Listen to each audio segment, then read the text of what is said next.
Annihilation's Covert Operations Headquarters, 29th Place. In the cultivation chamber that was away from everything else, the fiendish blade Nirvana had taken a completely new form.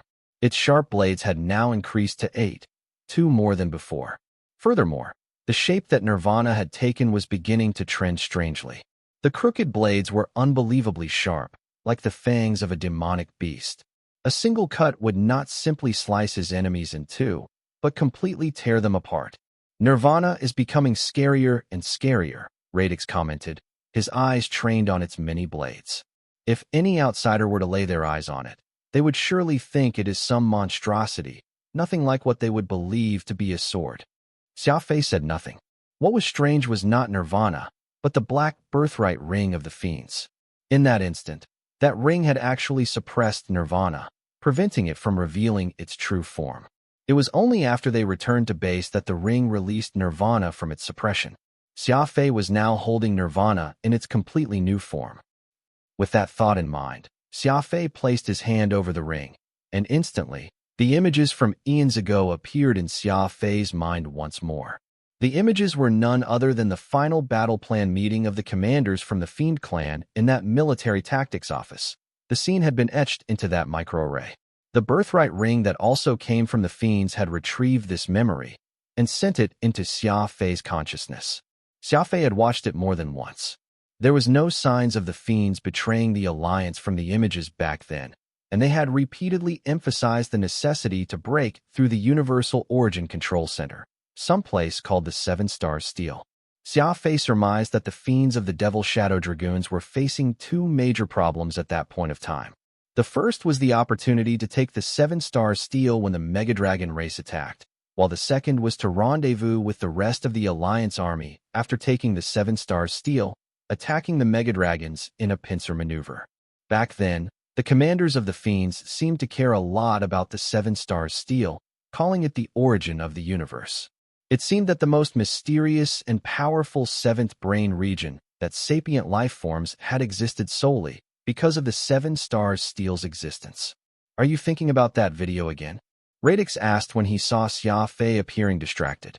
Xia Fei had told everything regarding the ancient video to Radix, so he was aware of its contents now. Nodding, Xia Fei answered, "The Seven Stars Steel seems to be an asteroid that crashed down from the skies and is shaped like an artificially carved monument. But the seventh brain region is related to biology, so how could a rock of unknown origins be related to it?" Radix pouted. It seems like only the Fiends themselves knew the answer to that question. True, they were the ones who came up with the all-out assault strategy, and even the most optimistic execution of it would also sacrifice a third of their troops. Were it not for some vital necessity, I don't believe that the clever Fiends would resort to such a brutal method of suicide tactics, Xia Fei agreed, lighting a cigarette. Radix replied seriously, "The seventh brain region is indeed very mysterious. From the very beginnings when people awakened their special ability, to attaining the even greater law power, and all the way until the spirit-type dark energy, the techniques and arts learned throughout the way are ever-changing. The only thing that remains constant is the seventh brain region, and any progress or changes a warrior experiences would not happen without the aid of the seventh brain region. I feel that the Fiends must have believed that attacking the Seven Stars Steel would unravel this ultimate mystery of the universe, which was why they were willing to pay whatever cost was necessary. But are you really certain that the Fiends had no intention of betraying the Hero Alliance?" Xia Fei nodded. "There is no doubt in my mind. I witnessed the tactical arrangements the Fiends had made. They had absolutely no intentions of betrayal whatsoever." Radix shook his head and mumbled darkly, "Then that's strange. The history books clearly state that it was the Fiends who abandoned the Hero Alliance." Several days later, Xia Fei had more or less integrated himself with Dark Soul. Different from the other departments of the Secret Service, Dark Soul only took orders from Xiao Zetian and were not restricted from any personal freedoms whatsoever. Anything went as long as they returned in time if something happened. There was no progress on the investigation of the final fortress of the Fiends. It looked like Xiao Zetian had been overwhelmed by the setback and did not show his face for several days. No one had any idea what he could be busying himself with behind closed doors. Xia Fei was secretly observing everything. all the while devoting a majority of his time to cultivation. Putting aside his doubts over whether the fiends had really betrayed the Hero Alliance and the secret behind the birthright ring of the fiends, Xia Fei planned to first properly mingle with Annihilation before proceeding any further. After some uneventful days, Xia Fei was pleasantly surprised to learn from Chu Jingfeng that Fuchen was looking for him. Before they parted ways after the Yggdragon King's Yangwang's palace, Chu Jingfeng had passed Xia Fei a communication orb that made it convenient for the two to keep in touch. "Old man Fuchen," Xia Fei hurriedly exclaimed. "The old man has finally appeared. It's been a very long time since we last met. Makes me wonder how he's doing now." Chu Jingfeng answered, "Fuchen's doing well. He has found Sima and Ma Xin already, and they are now together with my disciple, Su Luanbu. Fuchen wanted me to relay a message to you. Come look for him in Daxing City, if you have the time. I'll send over his address in a moment." "Sure," Xia Fei nodded. He then recalled the matter with the fiendish blade Nirvana, and so he told Chu Jingfeng about Nirvana's recent evolution. Smiling, Chu Jingfeng answered, "There are many types of weapons in the universes, but from what I know, a truly impressive weapon does not win by its appearance alone. Take that plant weapon that you have on your arm. To put it plainly, it's nothing but a weed. But so what? Even if it's just a weed, how many divine weapons are there out there that could beat it in terms of attacking power? That is why you should not worry about how Nirvana looks. No matter the odd shape it takes, it's still Nirvana. It's a fiendish blade capable of consuming its enemies, bones and all." Xia Fei nodded, completely understanding what Chu Jingfeng meant. Whether it was people or weapons, it was never smart to judge a book by its cover. After some thought, Chu Jingfeng added, "Though I've not seen the increase in combat strength after Nirvana's transformation, I dare predict that it would at least be powerful enough to rank in the top 200 of the 1,000 soul rankings. In fact, it might even be considered a super powerful weapon that is counted in the top 100. Xia Fei's eyes sparkled as he exclaimed, "You'd rank it so highly?" Chu Jingfeng laughed. "My observations led me to conclude that the more Nirvana evolves, the more powerful its ability to absorb energy becomes. I'm afraid a promoted Nirvana would just be able to completely devour Annihilator-tier experts. Even if we ignore everything else, even that absurd devouring ability is enough to have it rank in the upper half of the 1,000 soul ranking. Of course, whether Nirvana is as powerful as it is will all be directly related to you. As long as you're able to break the enemy's defenses and slide Nirvana in, you'd be able to vanquish your foes. That is why Nirvana is a weapon that eliminates, and isn't a weapon that breaks defenses. Don't ignore the power from the law of primal chaos. With the latter breaking defenses and the former eliminating your targets, you'll be able to completely obliterate your opponents. You'll achieve perfection with such a combination." Chu Jingfeng lived up to his name as a jack of all trades, making his point all at once. The division of labor was a critical aspect of industry, and killing off enemies could be broken down into 3 steps. First, ensnare the enemy. Second, break their defenses. Third, utterly eliminate them. Nirvana was indeed a powerful weapon that could bring about obliteration. As for the breaking of defenses, Xia Fei would have to rely on the overwhelming power of his law of primal chaos, and ensnaring the enemy would depend on his immemorial mystical armament, Peacock Blue. Without even realizing it, the weapons in Xia Fei's hands had already become one. Each of them had their unique uses and functions. "All right, how are you doing over at Dark Soul?" Chu Jingfeng asked, like the thought had just popped into his mind. Xia Fei did not tell him about what happened with his Fiend Clan ring, and merely gave a general overview of the situation the 29th place was presently in. He also told him about how Xiao Zetian was ambushed a long time ago, and how the first assignment Xia Fei had received was to accompany him to the forward base the Devil Shadow Dragoons had set up all those eons back. Chu Jingfeng nodded after hearing everything, stating gravely, "Actually, a lot of people are aware of what happened to Xiao Zetian. He insisted on pretending he was dead, not meeting with his daughter or father, which is evidence showing just how desperate he is for revenge." Squinting, Chu Jingfeng added in a small voice, "From what I know, he has someone very powerful backing him, which is why he's able to do everything he has done. No matter how crazy or what price he has had to pay, there must be someone guiding him behind the scenes. That is why you need to be extra careful, so as to avoid being used without even realizing it." The Annihilation universe is very complex, and on top of that, the familiars of the four great sky devils will be searching for you. While they might not do anything directly to you, it is still more trouble that you will have to deal with. Also, Yabu and his Devil Shadow Dragoons have someone powerful behind them. Perhaps they've got their eye on you too. Xia Fei immediately felt a headache coming on. Xia Fei had encountered Yabu and the others before. They were very strong. There was no need to mention the four Sky Devils' familiars, either. They were supervillains capable of facing off against the Yggdragon King Yangwang. Xia Fei would not be in for a good time if either party turned their gaze towards him. He was in for trouble. After informing Xiao Zetian, Xia Fei set off for Daxing. Xiao Zetian had assigned Xia Fei the post to look into matters related to the Fiend clan. He would not give Xia Fei any assignments related to the 29th place, and because he had not investigated the Fiend's plans, Xiao Zetian very simply let Xia Fei go. Before leaving, Xiao Zetian mentioned to Xia Fei about getting an official identity. Xia Fei was now a neophyte dragoon.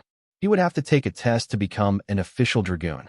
According to Xiao Zetian, those above had already decided to continue the Devil Shadow Dragoons, so Xia Fei merely had to go through the motions, and there was no need to worry about anything. Xia Fei was in a hurry to meet Fuchen, so he did not head to the core regions.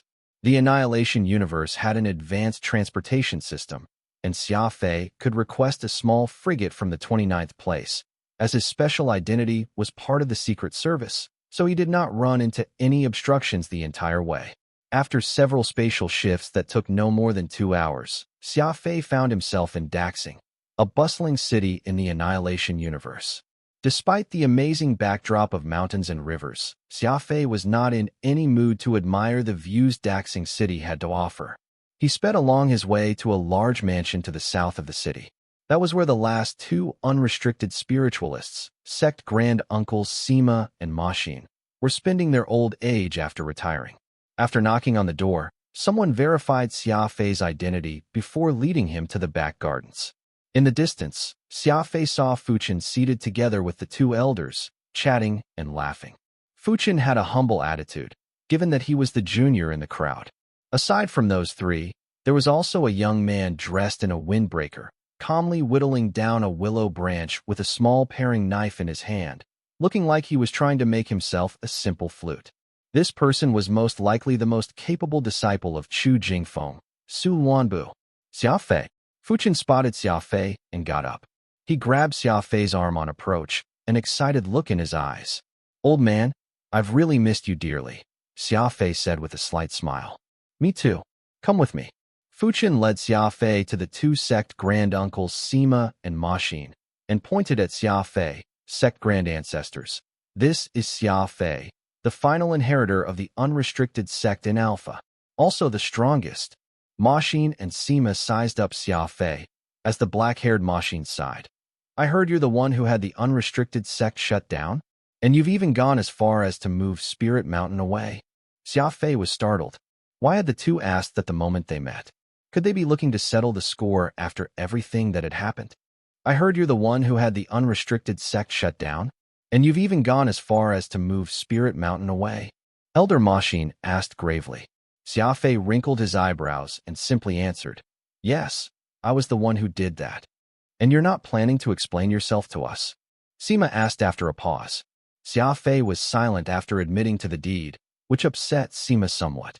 It was almost like there was a breath caught in his chest that refused to escape. Xia Fei shook his head. "According to the situation then, shutting down the sect was the only decision I could make. The entire unrestricted sect had already been perverted to such an extent, making it pointless for it to continue existing. The unrestricteds would only become a joke to everyone under the stars if I tried to continue and inadequately manage it. I figured it was better to just be done with it once and for all. Besides, old man Fuchen had already passed the mantle of sect master to me, and what I planned to do with it was my choice alone. There's no need for me to explain my actions to anyone. Of course, this means that I'll also bear whatever outcome that follows, and this has nothing to do with Fuchen." Sima and Mashin let out a long sigh after hearing all that. The two men exchanged glances with each other, almost as if they were very shocked after hearing how Xia Fei explained it. Chu Jingfeng's disciple, Su Wanbu, was seated not too far away, and was somewhat taken aback. He gave Xia Fei a thumbs up in secret, almost as if he was commending Xia Fei for explaining such unreasonableness. Looking up into the sky helplessly, Sima said, "A laughingstock to the entire world, you say? Are you saying that the shutting down of the oldest sect in all the universe isn't enough of a joke?" Xia Fei answered with all seriousness, "If you don't believe me, then why don't you inquire around Alpha? Who dares call the unrestricted a joke anymore? We cleaned up the sect even at the cost of shutting the sect down, killing every disciple of the sect to boot. Mortals will only remember the pride of the unrestricteds, a sect that would sacrifice everything, all for the sake of upholding their principles." Sima and Ma Xin were stunned once more. They mulled over Xia Fei's words, unable to give a response. The situation at that time had been obvious. Those ex-disciples of Fuchin had already aligned with the internal forces of the Spiritualist Association to usurp power. Xia Fei had directly shut down the sect, leaving them no power to usurp. Though it could not be helped, that was no doubt the most effective method. If those two inept disciples of Fuchin's had really gained control of the sect, they would surely have become lackeys of the dark spiritualists, which would have really been a complete disgrace to their ancestors. Ma Xin and Sima repeatedly sighed after coming to that conclusion. They were merely feeling very sorry over the outcome, that a sect that had stood for eons had come to an abrupt end like that. Quite heartbreaking. But no one could deny that it was Xia Fei, an outsider, who used his unconventionally ruthless method to save what little bit of face they had left for their ancestors. It was just a pity that the Annihilation universe did not allow just anyone to establish a sect, or let any annihilators return. Otherwise, Ma Xin and Sima would have already made the trip back to Alpha and cleaned up the mess properly. Speaking of sects, they were a form of organization that the Annihilation universe did not have. Perhaps it was because those currently in power were afraid of sects growing too powerful that they would become a threat to their own rule, and they were not allowed. This meant that all the people from various sects or organizations all became annihilators upon arrival here. Of course, clans still remained, given that blood relationships were like iron and nothing like these sections. There were no actions with such organizations closing down. When Sima and Ma Xin had arrived in Annihilation, it was as good as them leaving the unrestricted sect and becoming lone existences. Now that they had even retired from their respective roles, they were both considered idlers in Annihilation. While they do not blame Xia Fei, they were still somewhat grumpy at him. Sima and Ma Xin's attitude toward Xia Fei was neither hot nor cold, and as for trust, there was absolutely none. It was just that they were all spiritualists and unrestricteds, and so they were able to maintain a modicum of pleasantness to each other. Xia Fei did not care about that, however. He had mainly made the trip here because he missed Fuchin. After a short chat with these two sect granduncles, Xia Fei and Fuchin excused themselves to the side garden to continue their conversation, with Su Luanbu tagging along. "Come, let me introduce you. This person is my great benefactor, Su Luanbu." "Grandmaster Su," Fuchin said. Though it looked like Su Luanbu was a lot younger than Fuchin, the latter was still very respectful to the former. Xia Fei smiled. "I've long heard of the illustrious name of Su Luanbu. I've met your master." Fuchin was shocked and gasped. "You've met Grandmaster Chu?" Xia Fei nodded, prompting Fuchin to sigh. "I would never have guessed that you would meet the unparalleled individual that I've been wanting to meet all this time before I managed to." "How is Grandmaster Chu?" Xia Fei replied. "He's doing well. He has most likely ran off to some random location to do more research. I chatted with him 2 days ago, asking where he was, and he refused to divulge even the tiniest hint at all. He must be somewhere very dangerous." Fuchin was flabbergasted. From Xia Fei's tone, it sounded like he had quite a good relationship with Chu Jingfeng, like they were good friends. How could that be possible? Xia Fei had gotten to know Chu Jingfeng through the Yggdragon King Yangwang. The two had communicated as equals, which was why Xia Fei had not found it strange at all to do the same. That was when Su Luanbu chipped in. "That master of mine is always so reckless. I reckon another powerful weapon must have come into existence again, which was why he ran off first to get a good look at it. That way, he would be able to record it from the very first instance the weapon becomes known." Xia Fei jokingly chuckled. "You say your master's reckless, yet he's the one that says you're not doing a proper job. He's unsure if you're helping or harming him." Taking you in as a disciple is no different from taking in a backstabbing wolf. Su Wanbu got slightly angry. Did that old coot really say that? Yeah. Also, that serpent-swallowing whale manual that you gave me isn't complete, nearly causing me to die. How are we going to settle this score, huh? Xia Fei stared at Su Wanbu in mock anger. It isn't complete? Su Wanbu scratched his head and waved him off. That has nothing to do with me. It is all that old coot's fault.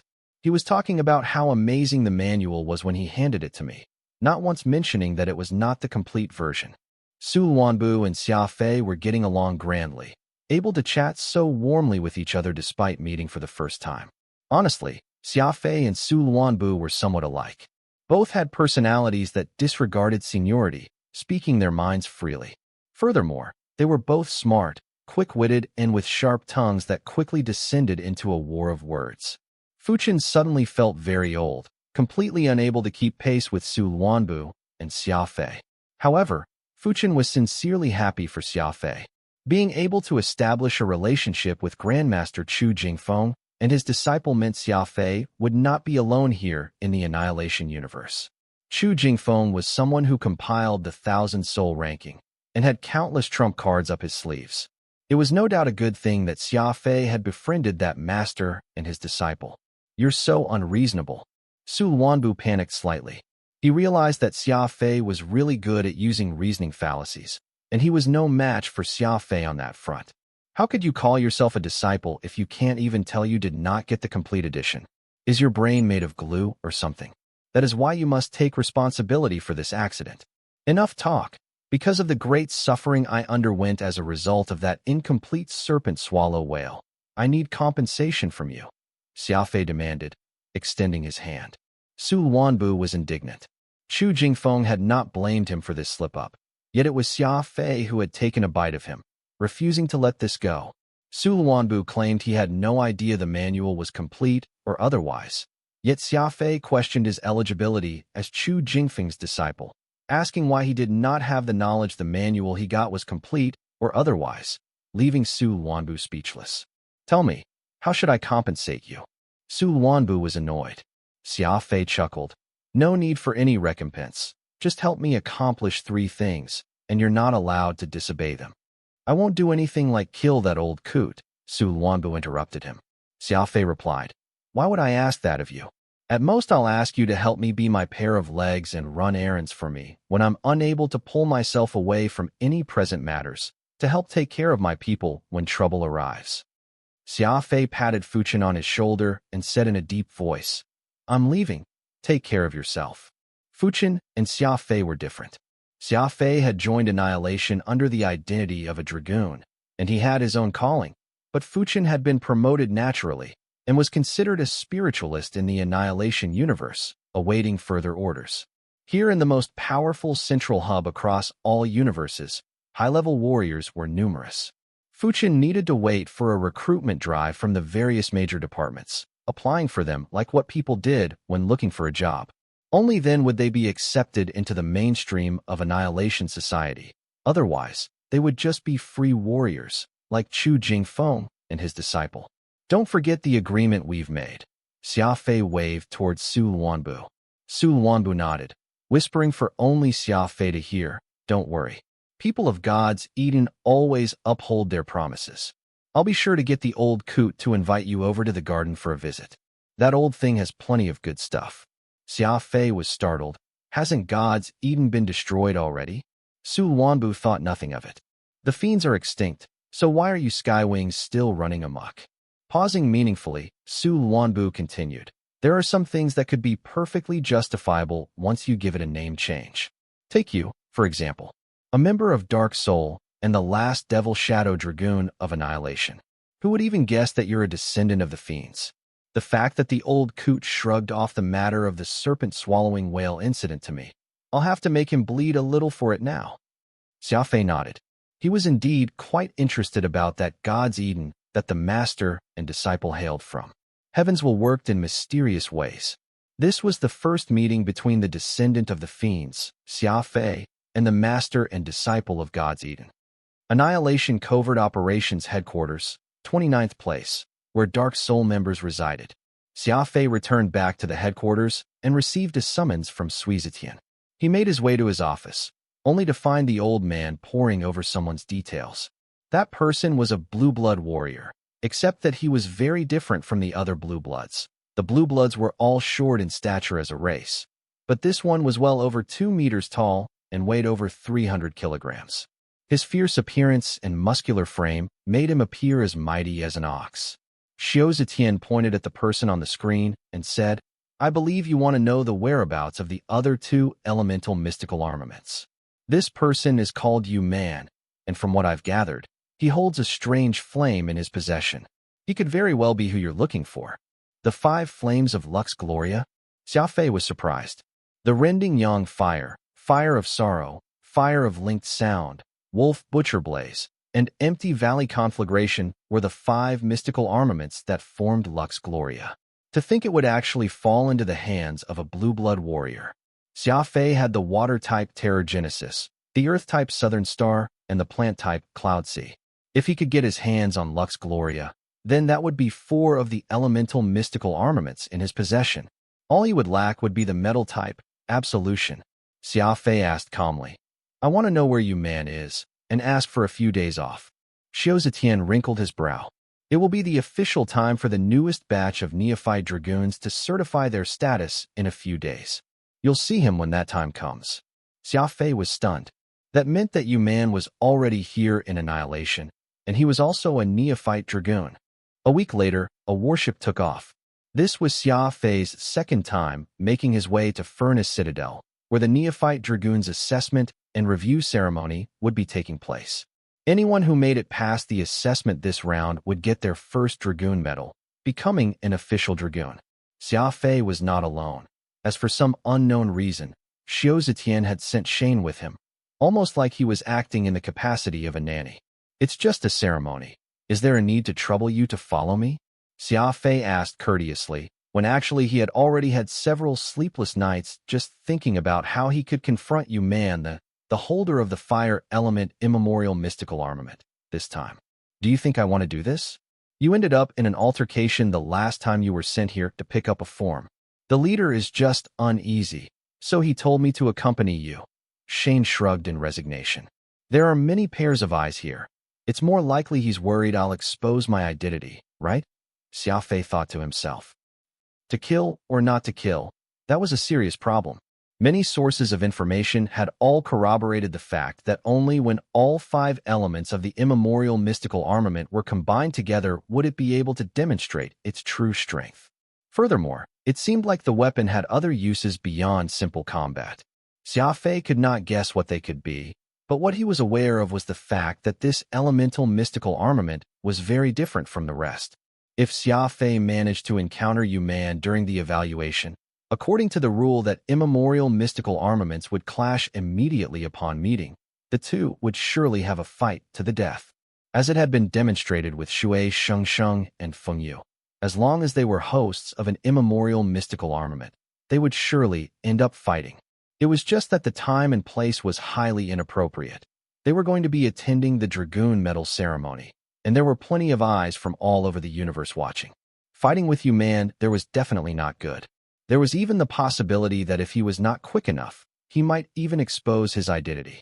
The situation could be even worse than that, given how many experts would be present for the Dragoon Medal ceremony. If the fiendish energy of his inner demon were to appear during their fight, he could very well be identified, and even the Arhut fruit would not be able to mask him. Xia Fei was left with 2 options. Either he withstood the intent to fight until it was all over, and looked for Yu Man afterward, or he chose to strike first. He needed to leverage his advantage and speed to assassinate his target.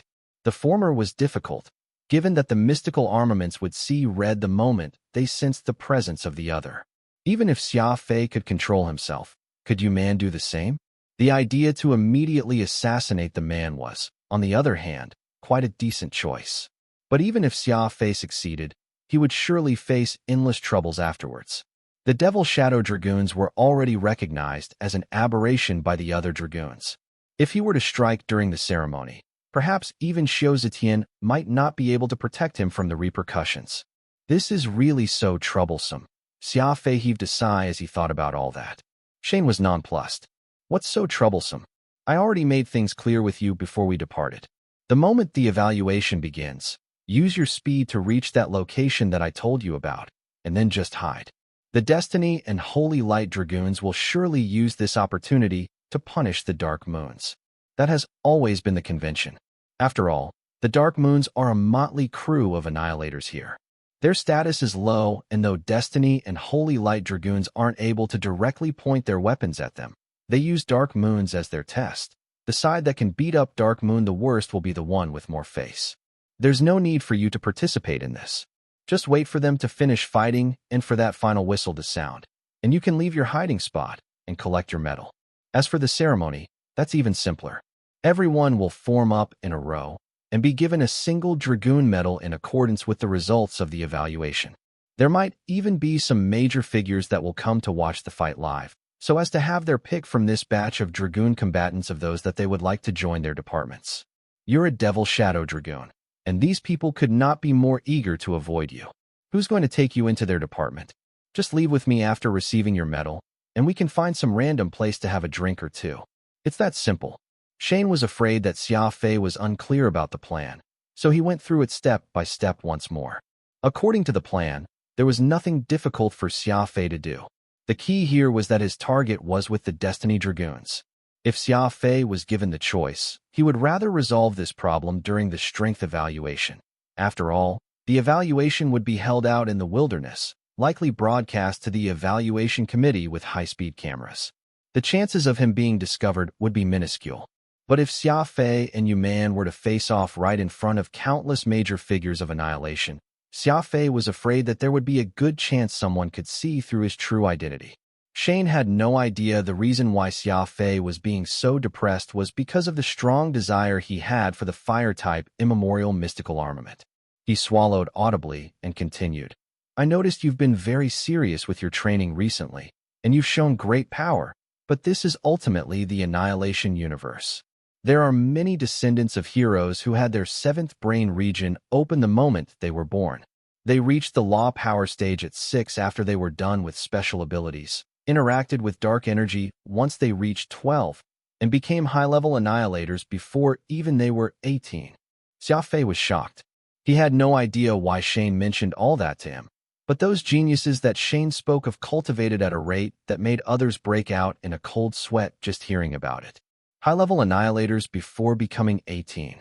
Wasn't that a bit too ridiculous? You don't have to believe me.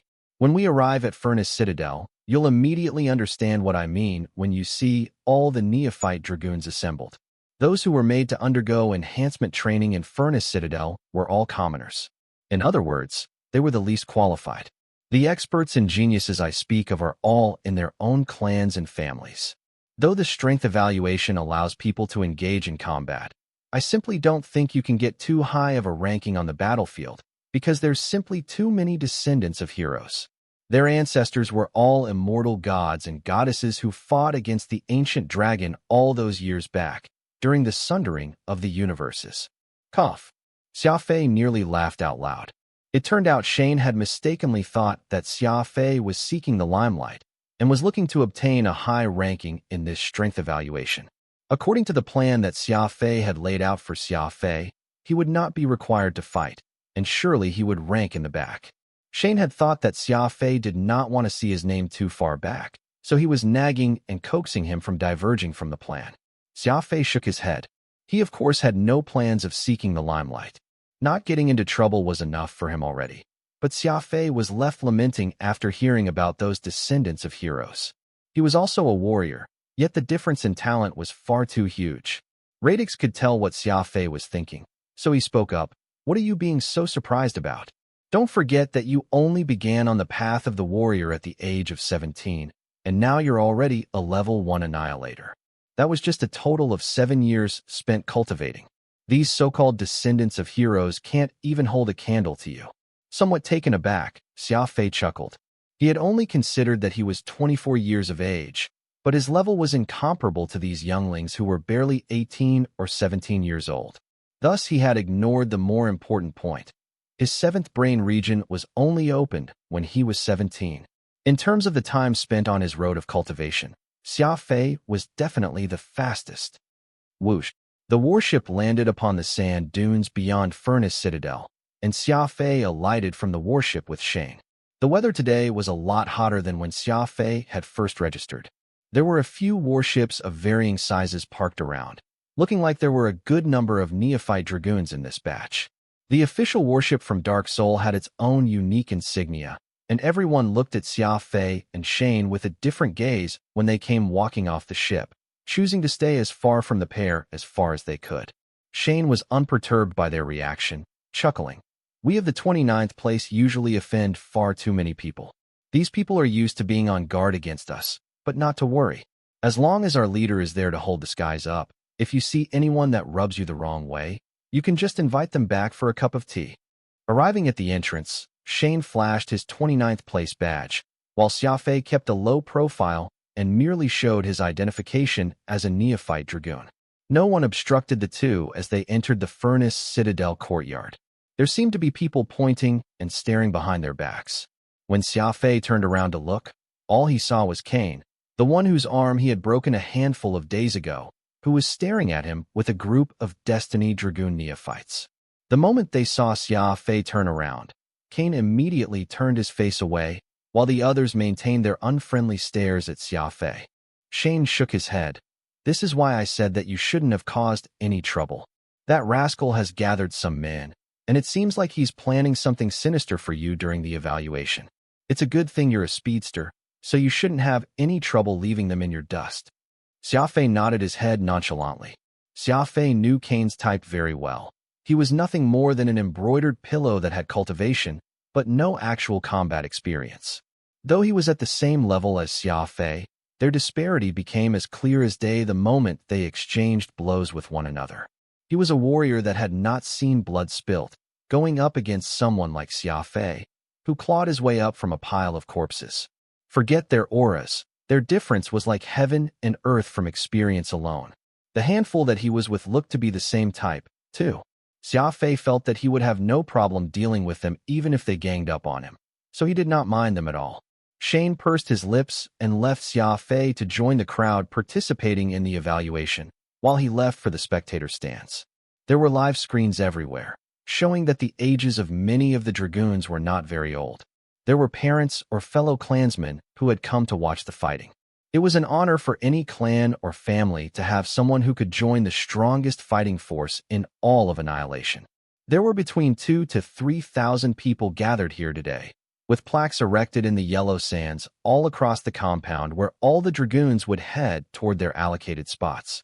As usual, it was the human-dominant Holy Light Dragoons and the Blue Bloods Destiny Dragoons who occupied the most conspicuous locations, with the inferior Dark Moon Dragoons right after. As for the Devil Shadow Dragoons who had betrayed Annihilation twice, there was no plaque at all. Xia Fei frowned. He surreptitiously stood by the back of the crowd, spotting Lone Peak Shin and Turbid Shadow Lin not too far away. The two were unlucky enough to have been assigned to Dark Moon Dragoon despite both being humans, and they stood out among the assortment of other sapient races. Exchanging nods with them, Xia Fei walked past both Lone Peak Shun and Turbid Shadow Lin. A good majority of people were young, and Xia Fei could still pass as one too, but the middle-aged Lone Peak Shin and Turbid Shadow Lin were already considered some of the older ones in this batch. Watching Xia Fei head to the back of the crowd, Turbid Shadow Lin remarked, I always find myself feeling a bit easier after seeing Xia Fei. We're unlucky, but Xia Fei is even more unlucky than us. A Devil Shadow Dragoon? How ridiculous is that?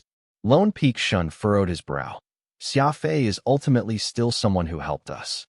Without him, would we have gained enough merit to join Annihilation after challenging the Dark Spiritualists?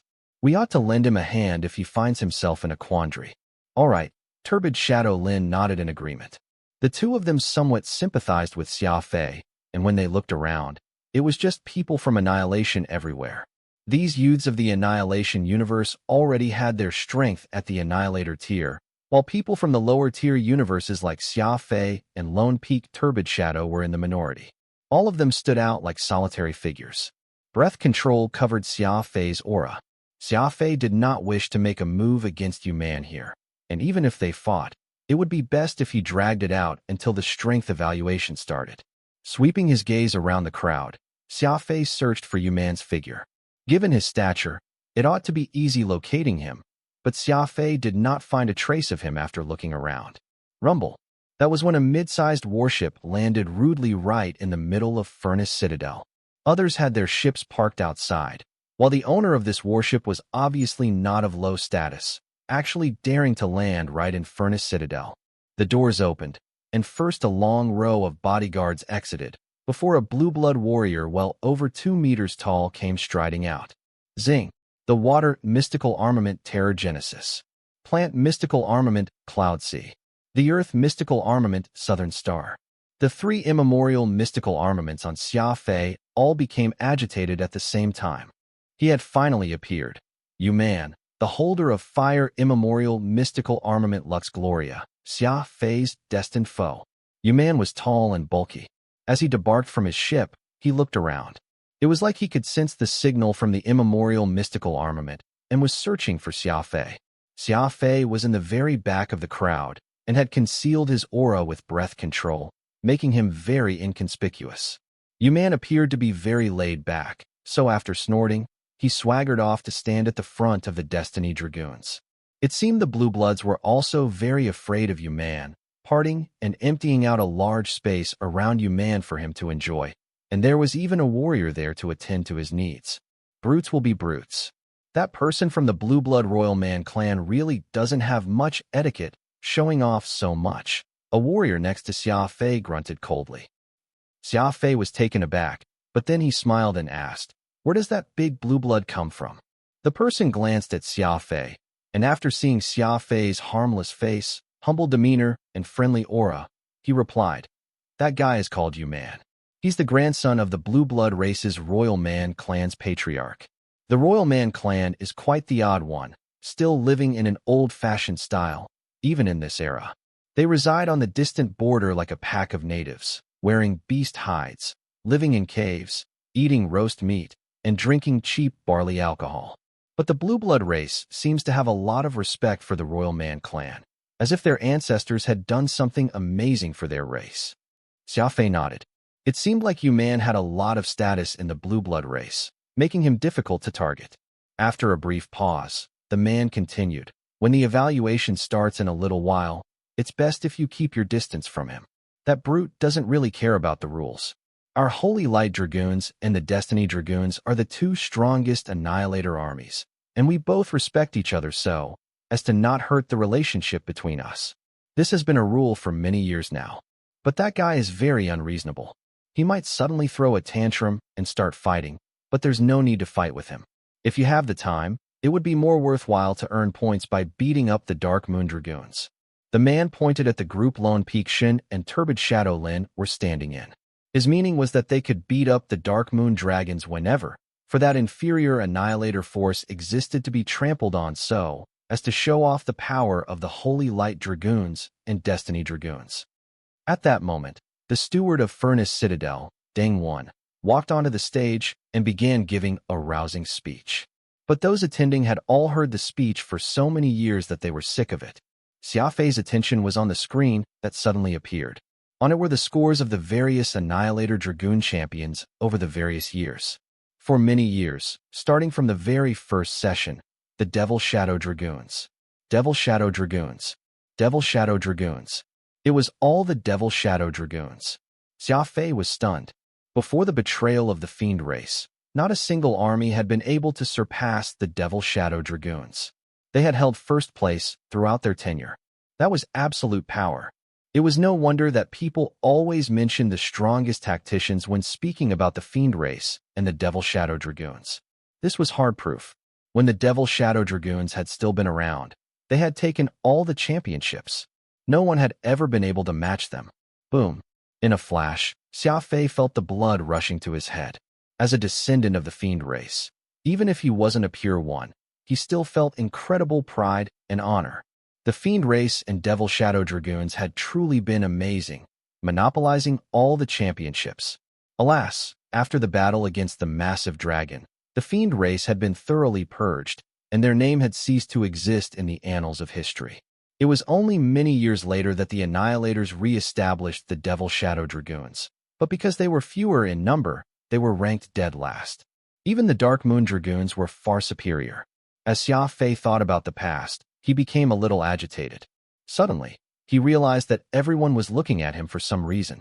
Upon closer inspection, he realized that someone had stuck a sign in the ground, and written on it were the words, Devil Shadow Dragoons. On the stage, Deng Wen smiled wickedly, turning to Xia Fei and announcing, Xia Fei, you are the Devil Shadow Dragoon. So why are you with the Holy Light Dragoons? Quickly, go to your assigned spot. Whoosh. The place exploded. Whether it was the neophyte dragoons or the various big shots spectating the Annihilators, few people knew that the Devil Shadow Dragoons still existed, let alone the name of Xia Fei. Deng Wen's words left everyone stunned. It turned out that there was still a Devil Shadow Dragoon among the Annihilators. Countless eyes turned to Xia Fei, some of loathing, some of disdain, and some of sympathy. Shane was in a tough spot as he looked at the stage, not expecting Deng Wen to pick Xia Fei out. This essentially made Xia Fei into a public enemy. His face ashen, Shane took out an orb and covered his mouth with his sleeve as he reported to somebody. Suddenly, the shocked Shane stood up from his seat. He watched Xia Fei stride out from the crowd and go alone to that empty spot, his head held high as he faced everyone down. Kane, who had had his arm broken by Xia Fei a few days ago, made a vengeful gesture at Xia Fei, his face smug. In truth, there was no need for Kane to do anything. The fact that Xia Fei was a Devil Shadow Dragoon was enough to make everyone spurn him or even become his enemy. Many people were rubbing their palms, anxious to teach Xia Fei a lesson. Many ancestors of these neophyte dragoons had died in that vicious battle with the enormous dragon, and in that battle, the traitor fiend race had been made the primary culprit. Thus, when these Annihilator Scions saw someone carrying the name of the Devil Shadow Dragoons, hatred bloomed in their hearts. Surprisingly, Xia Fei was very calm, and even felt a little excited. He scanned the area coldly, and then his eyes turned sharp as he stared at Deng Wen and shouted, Devil Shadow Dragoon Neophyte Xia Fei, present. Rumble. His explosive voice rang out like a thunderclap. Xia Fei glared at Deng Wen as he proclaimed his existence to all present. He placed particularly strong emphasis on present, and not only was his voice loud, it was bursting with a sort of resistance. In the words of some schemers, it was a challenge. It was as if Xia Fei was saying, were you looking for me? I'm right here. Come and get me. Why had the fiend race been so powerful back then? Because they had been black-heart, ruthless, and united. Xia Fei's words seemed to bring all of them back to the era when the Devil Shadow Dragoons ruled the universe, fully embodying the word ruthless. The crowd was in an uproar. After all, who couldn't tell what Xia Fei was saying? He was challenging everyone. Everyone grew excited, gossip and slander running rampant through the crowd. Xia Fei's eyes remained resolved, not caring what those people thought. Chief, are you telling the truth? Shane frowned once he had finished listening to Zetien's words. It seemed like Zetien had asked him to do something absurd. After clarifying Zetien's intentions, Shane closed the call. He tied up his clothes, walked down from the stands, and raised a black card up high. Look, someone from the 29th office. Dark Soul, why is the Secret Service taking part in this Dragoon matter? I'm not sure. In any case, nothing good happens when the 29th place is around. Look, he's walking towards Xia Fei. Is the 29th place going to make their move using this Devil Shadow Dragoon? This is exciting. Dark Soul versus the Devil Shadow Dragoon. They both suck, so the harder they go at each other, the better. Shane intentionally walked slowly so that everyone could see the image of the dragon lunging at the flame on the black card he was holding. This was the personal ID card of the 29th place of the Secret Service. With this card, one could go wherever one wanted in the universe. Countless people had mischievous smiles on their faces as they waited for the show to start. The appearance of the 29th place had pushed the mood to a high point. Once he had reached Xia Fei, Shane chuckled bitterly.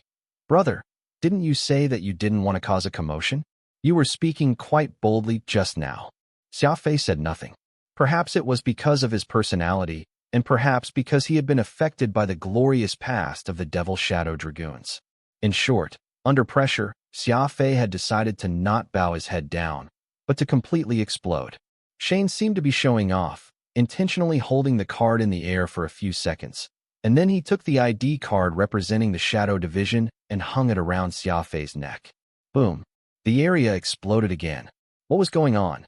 That was saying that the 29th place was supporting Xia Fei. Xia Fei was part of Dark Soul. No one dared to believe their eyes. How old was Xia Fei? How many days had he been an Annihilator? He wasn't even an official Dragoon yet, but he was already in the mysterious organization known as the 29th place. Dark Soul was the most secret squad of the Annihilators, an underworld-like existence. Once you were dragged in, even if you survived, you would end up with your flesh flayed. What connections does this Xia Fei guy have? How could he be part of the 29th place? I'm not sure, but let's just observe the situation for now.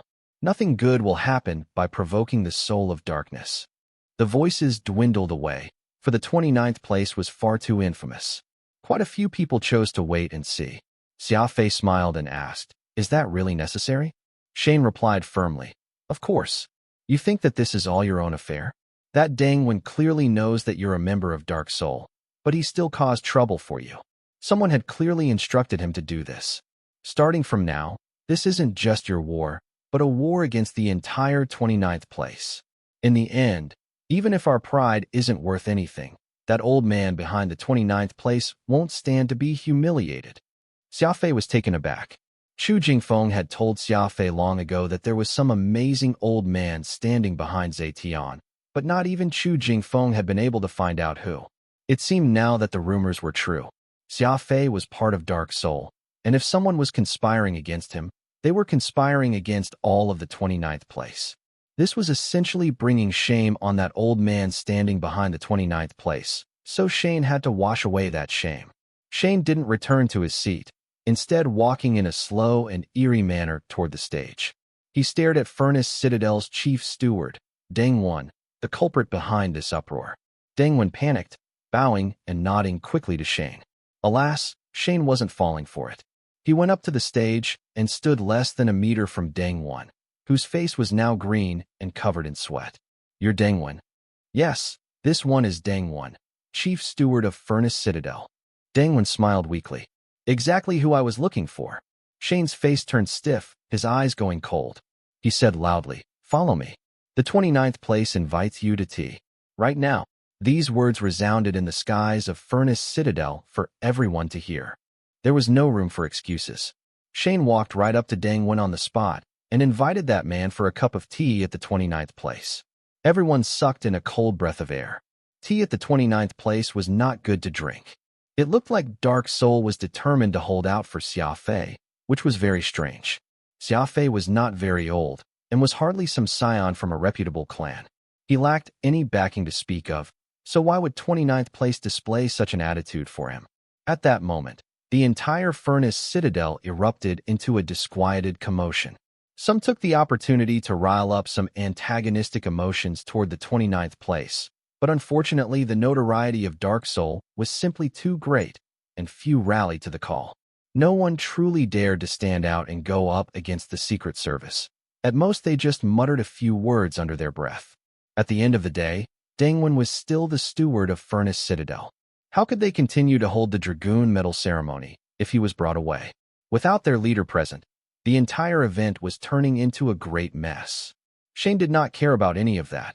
However, he dragged Dangwon away, while also throwing a glance in Xia Fei's direction, indicating that he was about to leave, and that Xia Fei would have to rely on his own wits from here on out. Xia Fei returned the glance with a slight nod. Xiao Zetian's strong reaction had been completely outside of his expectations, but now that he was obviously marked as someone from 29th place, unless it was someone who had a significant background, no one would dare to trouble him any longer. All of a sudden, Xia Fei could feel a fiery burning gaze on his back. He turned around to look, only to find Yu Man, that tall and brutish blue-blood warrior, staring daggers right at him, as if his eyes were about to shoot flames. Xia Fei let out a cold snort and clasped his hands behind his back, glaring right back at Yu Man. Those who ought to come will end up coming. Xia Fei understood that logic very well, so he did not plan to give way. As long as Yu Man dared come knocking, Xia Fei would dare to send him to his grave. That was about when an old man got up on the stage. He let out a low cough twice, which was enough to get the crowd in Furnace Citadel to quiet down quite a bit. Xia Fei looked up and saw that it was none other than the old man who had helped him with registration that day. For some unknown reason, this old man with sleepy eyes exerted quite a bit of influence if he was able to cause everyone to straighten their attitudes. Since Steward Deng has some last-minute business to attend to, then this old man shall take over. Does anyone present have objections to this? The old man asked. With Old Hong personally stepping up to the task, how could we have any objections? Thank you for your hard work. The warriors from the Annihilation Universe echoed in unison, recognizing the old man. Xia Fei, Lone Peak Lin, Turbid Shadow Shun, and others who came from the Alpha Universe were all puzzled, wondering just who the old man was. After glancing at Xia Fei meaningfully, this old man who went by Old Hong called out loudly. Then let's not delay this any further. Let the evaluation begin. Same rules as always. Private fights are allowed, but no one is allowed to deal life-threatening blows. Whether it is a mistake or intentional, as long as anyone causes the death of another Dragoon, they will be handed over and dealt with by the Legion Management Division. Besides private fights, be wary of the traps and ambushes found in the evaluation center. The Dragoon Legions will not be responsible if any of you get yourself killed by these traps. If you can't even dodge the traps of the evaluation center, then you lack the qualifications to be a Dragoon. The old man spoke in a grave tone, sweeping his eyes over everyone assembled. That was especially true for Xia Fei. Old Hong's eyes seemed to convey a profound meaning the second time they landed on Xia Fei. The evaluation is the responsibility of the Legion Management Committee. Regarding how the data is tabulated or how the ranking is derived, there's no need for them to clarify to anyone. In any case, within 24 hours, show us your true strength. With that said, the old man raised a hand up in the air and slammed it down on the podium in front of him. Everyone watched as the sand dunes outside of the Furnace Citadel part and changed with a rumbling roar. Strange structures rose from beneath the sands one after another, here in this desert that covered the planet. It turned out that this was the evaluation venue for the Dragoons. Normally, the traps used during this evaluation were hidden beneath the sands. They only appeared when they were needed. At the same time, a transparent protective barrier was also erected, completely encapsulating the desert outside Furnace Citadel. Leaving the Citadel and stepping upon the dunes would be akin to entering the examination venue. There were several thousand numbered portals, and everyone held the cards that the Legion had assigned them in their hands. Neophyte Dragoons would find the portals that bore the same number as what was etched on their card and wait for them to activate. Xia Fei was number 2891, which just so happened to be the last number in this batch of Dragoons. His position was somewhere desolate, far away from everyone else. Xiao Zetian had said that the people above had already gotten everything ready on Xia Fei's behalf with regards to the Dragoon evaluation and ceremony. That was very apparent right now. Everyone entered the evaluation center at the same time, and Xia Fei only needed to rely on his super speed, and he could instantly create distance away from the others. How grand! This is such a vast evaluation center. Radix gushed in excitement. Xia Fei, the battlefield spans an entire planet, yet there's less than 3,000 warriors participating. It's perfectly suited for you to demonstrate your super speed. Xia Fei nodded, but did not answer otherwise. All his concentration was directed toward Yu Man, who was more than 1,000 candidates away from him. He saw the big and tall blue blood royalty lift his left arm and savagely slash it across his neck. He was making a killing gesture toward Xia Fei. Whoosh! The nearly 3,000 formless energy portals were activated simultaneously, and the 24-hour countdown until the end of the evaluation began ticking at the same time. Every neophyte Dragoon swiftly stepped through their own portal and entered the desert battlefield. Some searched for suitable terrain to hunker down in, while others promptly gathered together. They planned to leverage their numerical advantages to obtain a good rank in this evaluation. Xia Fei did not have any allies for this evaluation, so he chose to first distance himself from the pack. He sprinted toward the safe zone that Xiao Zetian had prepared for him and planned to act if any opportunity were to present itself afterward. Blood-curdling screams could be heard the moment the evaluation began. According to rules, The two most powerful forces of Destiny and Holy Light Dragoons would not fight each other, and would instead turn and point their weapons at the weakest Dark Moon Dragoons. This was almost like bullying, given that both Dragoon legions were made up of the most powerful sapient races, the humans and blue bloods, while the Dark Moon Dragoons were a coalition of the many smaller races. Of course, Dark Moon Dragoons also had unfortunate humans like Turbid Shadow Lin and Lone Peak Shin. But all in all, these three legions were split up according to race. As for the Devil Shadow Dragoon, there was only Xia Fei. Whoosh! Xia Fei was very fast, disappearing into the horizon like a ghost. Yuman came sprinting over with his men the moment Xia Fei departed. A blue blood warrior inspected the tracks left on the ground and reported to Yuman. That Xia Fei is a speedster, and he's long gone already. It's very hard to track people down in the desert, and these tracks will be buried by the sands in a matter of seconds. What should we do next? Several blue blood warriors turned to look at Yuman, but he was staring in the direction Xia Fei had disappeared to, his eyes filled with killing intent. Humph! Yuman snorted coldly. He pulled out a hollowed-out rhino horn, placed it between his lips, and blew it toward the sky. Yee! A deep note filled the air, traveling in all directions. The blue blood warriors all moved toward where Yuman was standing the moment they heard the sound. That one signal call caused the originally very chaotic battlefield to settle down into silence. The blue bloods closed in on Yuman, while the human warriors all began to gather as well. Meanwhile, the Dark Moon Dragoons had already scattered and dispersed. Those poor warriors belonging to the lesser races were few in number, yet were still being used as foils in this evaluation battle. A blond youth and a young man with a pockmarked face from the human race took the lead. The two of them came from prominent backgrounds, as their ancestors were outstanding individuals that distinguished themselves in the Hero Alliance. The blond youth was called Cold Eagle, while the pockmarked man went by Phantas. The sapient life forms known as humans had never demonstrated the concept of solidarity as a race. The reason they had gathered together was solely because the blue bloods representing the Destiny Dragoons were also forming a team. What a rare sight. Why have the people of the Destiny Dragoon begun to form a team? Could they have other plans this time? A human observer wondered curiously, stroking his chin as he looked out into the distance. They couldn't be targeting us, right? The two major Dragoon legions of Destiny and Holy Light had always maintained a cordial relationship, so could those blue midgets be planning to break the accord?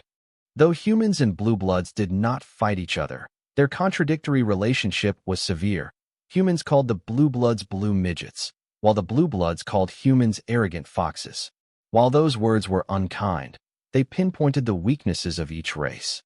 The blond youth called Cold Eagle remarked, "That wasn't just your usual horn, but the call of the Blue Bloods' 10 Kings. Among the Blue Bloods, there are 10 clans that have royal bloodlines. They have the authority to gather their fellow Blue Bloods in times of emergency to fight for them."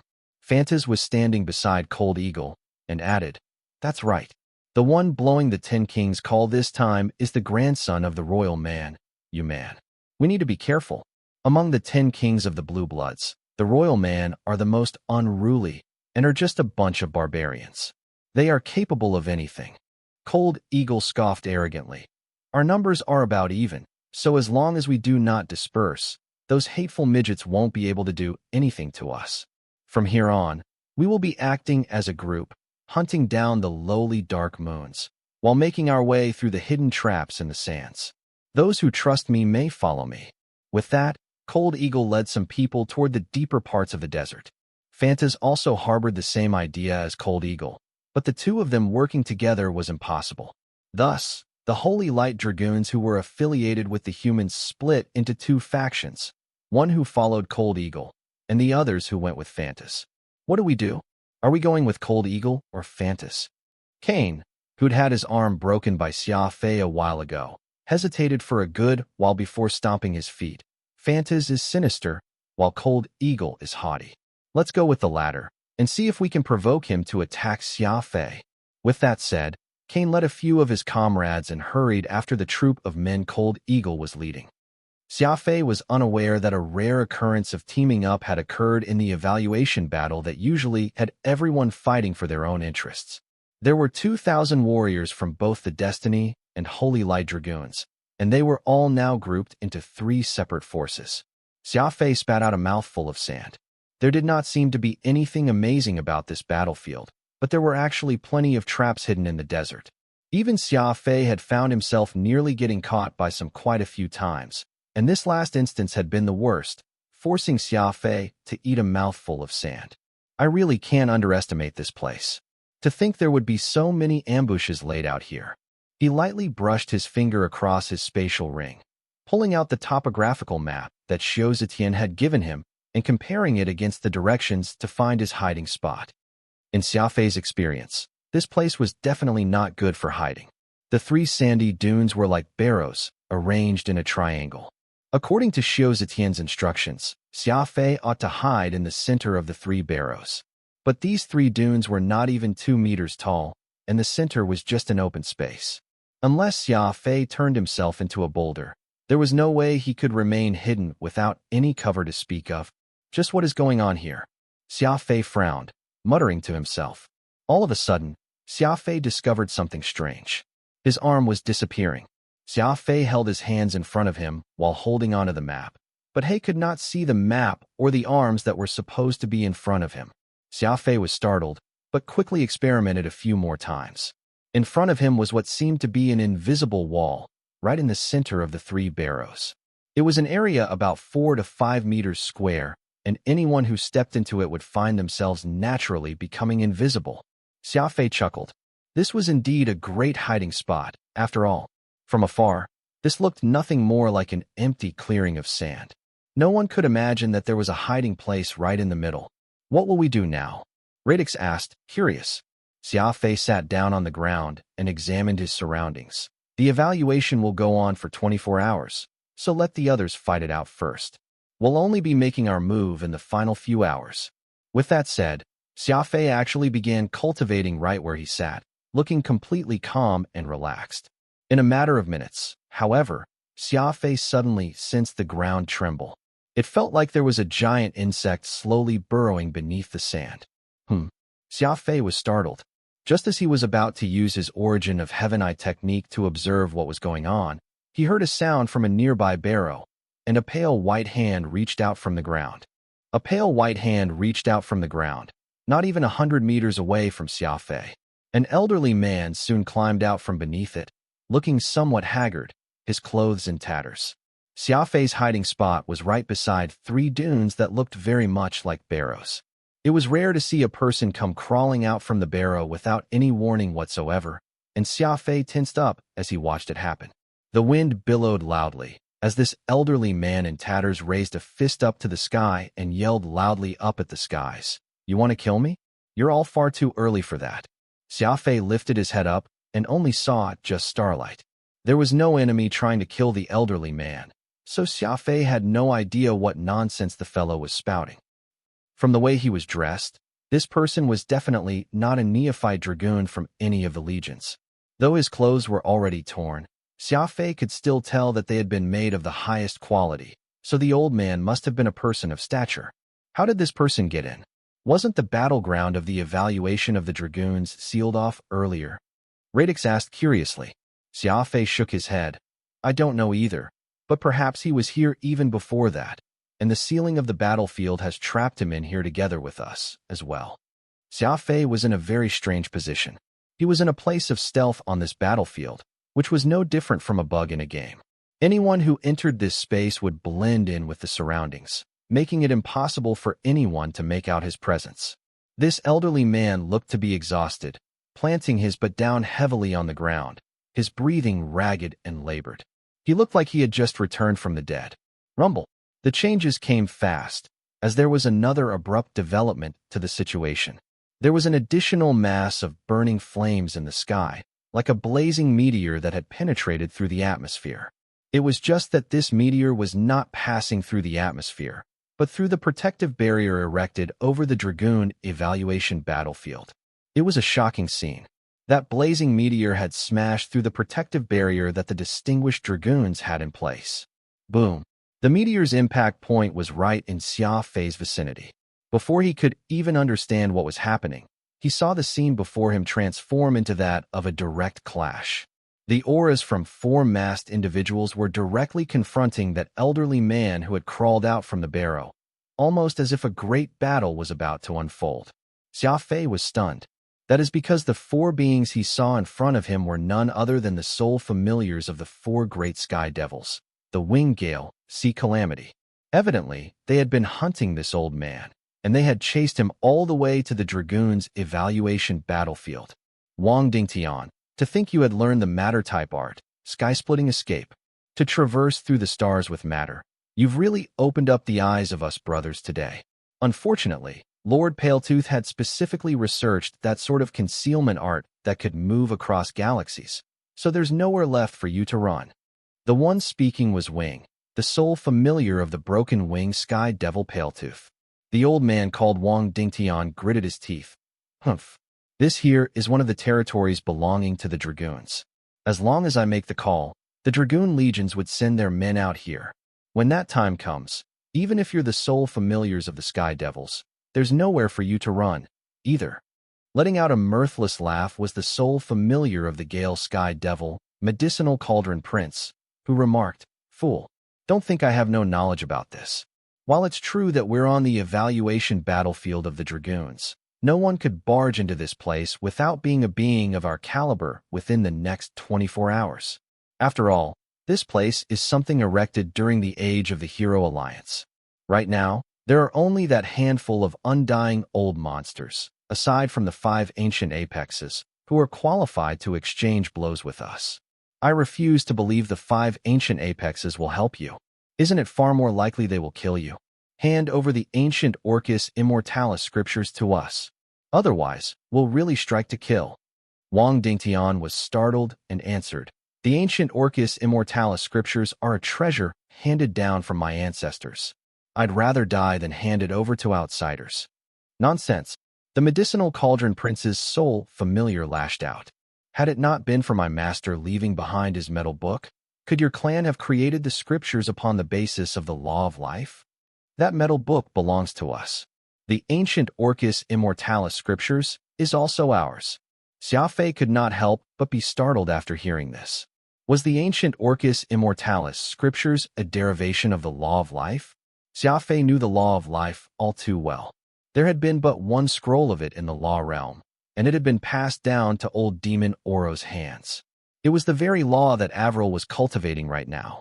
However, there was a flaw to the law of life, and that was how it would reduce one's potential once you cultivated it.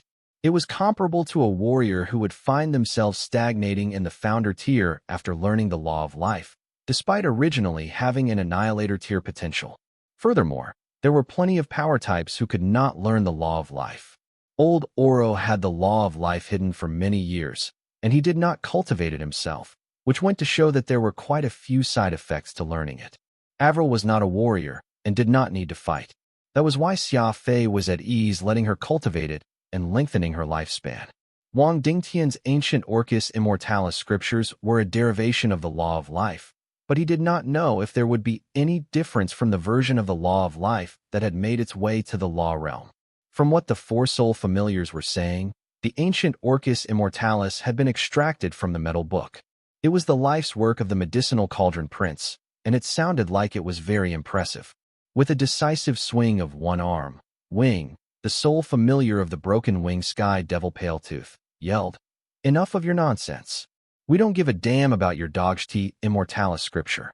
What we want is the final part of the scroll, where a portion of the content of Lord Medicinal Cauldron Prince were copied.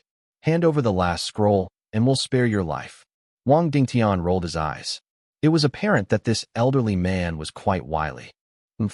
If that's what you all want, then that's precisely what I won't give it to you. I'll be honest, the entire metal book is actually in my hands.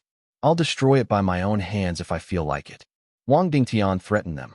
The 4 soul familiars burst into laughter after hearing this. Gale scoffed. "If you had the book in the first place, would there even be a need for us brothers to chase you all the way out here?" His gaze turned cold as he continued. "Lord Medicinal Cauldron Prince penned the metal book by his own hands before departing, and to think the people of your clan would actually search for it just based on having met Medicinal Cauldron Prince once. Our lord thought your clan was one of the more outstanding ones from among the humans, a cut above the rest. We know very well that he reluctantly handed over a scroll regarding the law of life to you. Wang Dingtian patted his head and self-deprecatingly mused. I seem to have bragged a bit too much. I seem to have forgotten that you four are the sole familiars of the four great sky devils, so of course there are plenty of details that you're aware of. The elderly man Wang Dingtian appeared to be an optimist, however, and he actually managed to muster out a laugh. Sweeping his gaze across the four, Wang Dingtian calmly asked, so that means that the metal book of the medicinal cauldron prince is really gone. Even you four haven't been able to find it? The four great sky devils each left their own unique legacies behind. Yet why is it only the medicinal cauldron princes that has gone missing? Have none of you figured that out yet? The four were shocked, as they asked in unison. Could you know the reason? Wang Dingtian puffed out his chest and let out a hearty laugh. Of course. I don't. Whoosh. Wang Dingtian was truly crafty enough. He had asked a really big question and distracted the four soul familiars.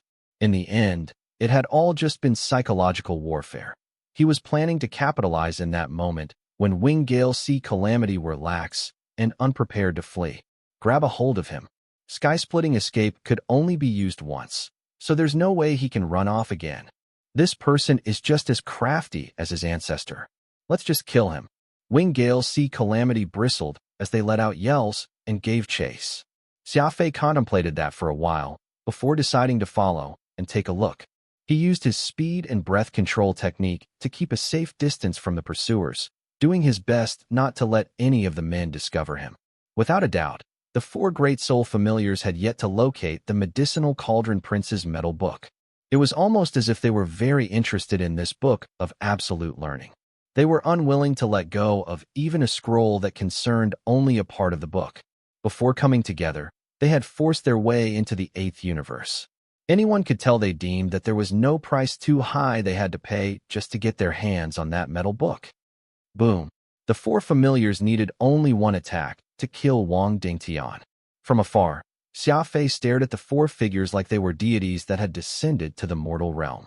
They came in from different angles, and by the time these figures parted, Wang Dingtian was already left torn into shreds. What swift speed and impeccable coordination between the four. It was a practically flawless display of strength. Xia Fei was shocked.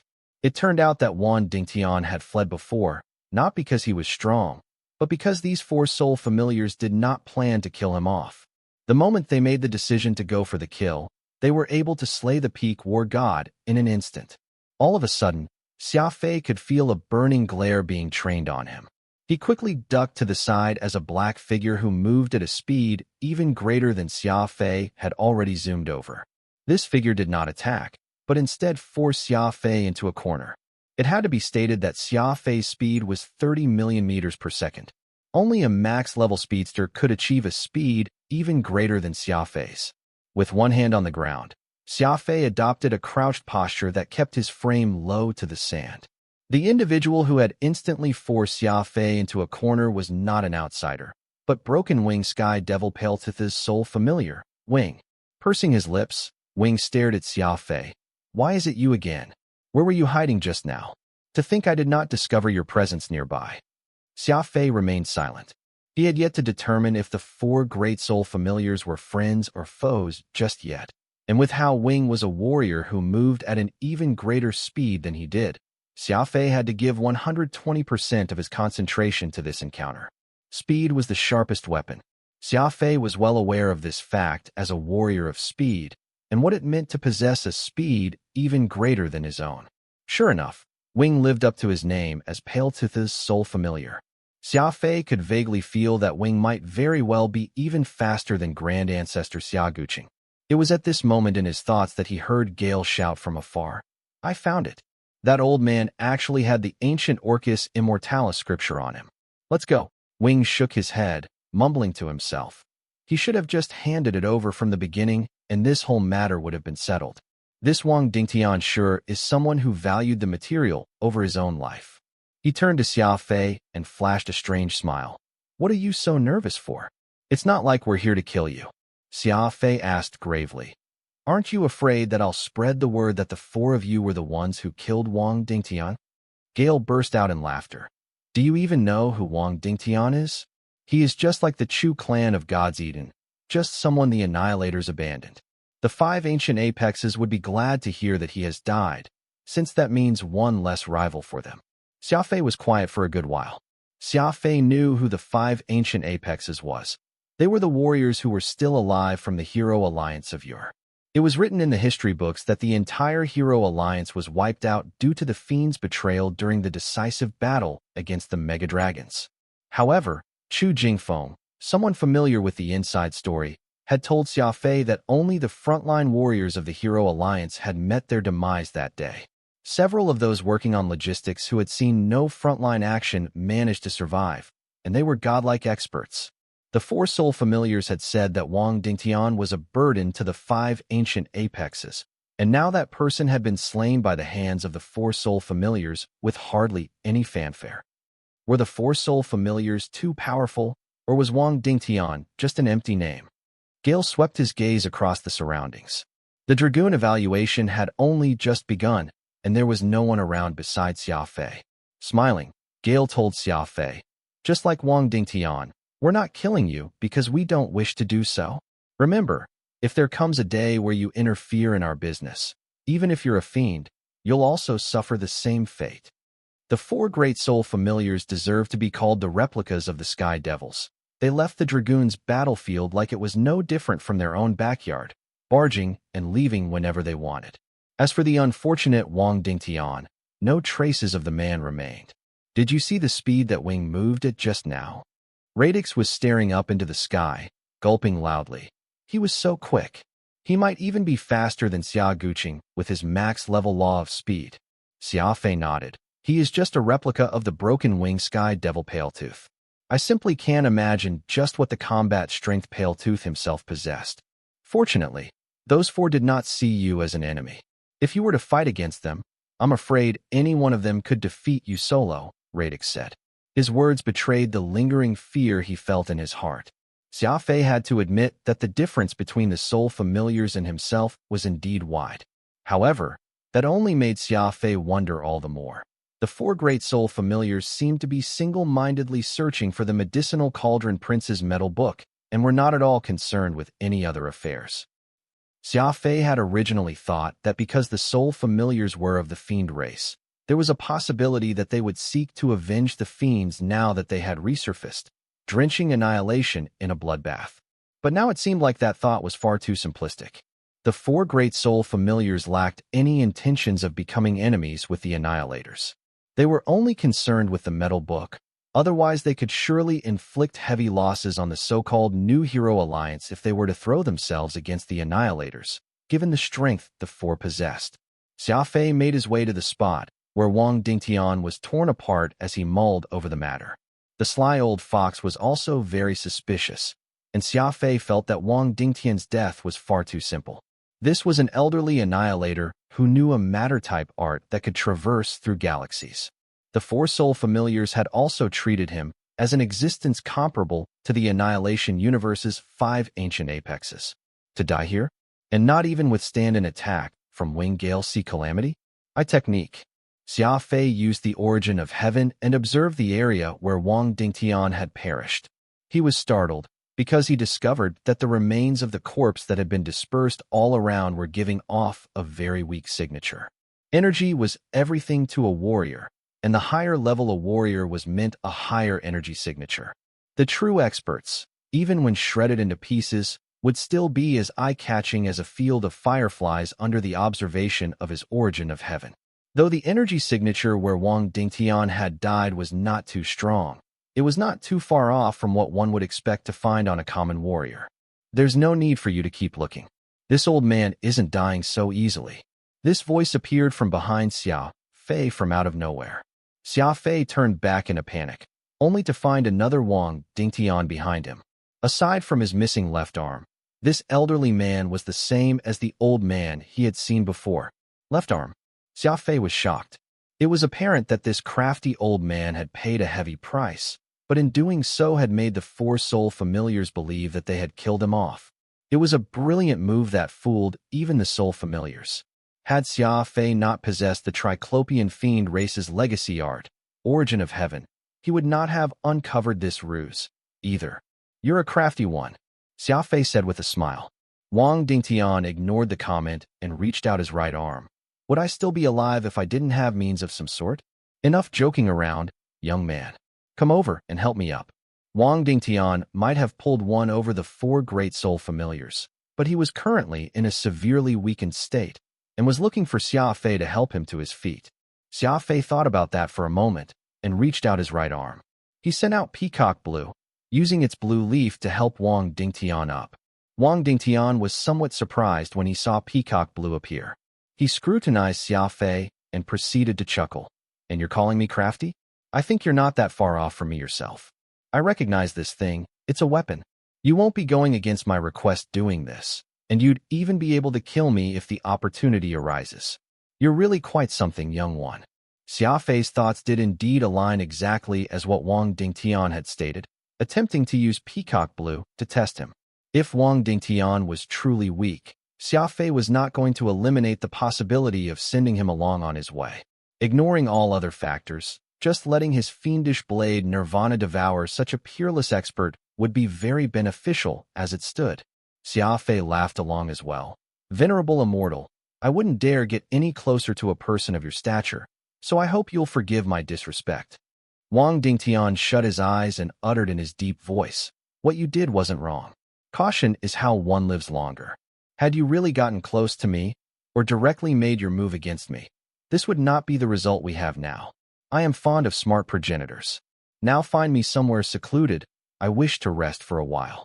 Xia Fei nodded, and carried Wang Dingtian with Peacock Blue to the stealth location in the middle of the three barrows, setting him down there.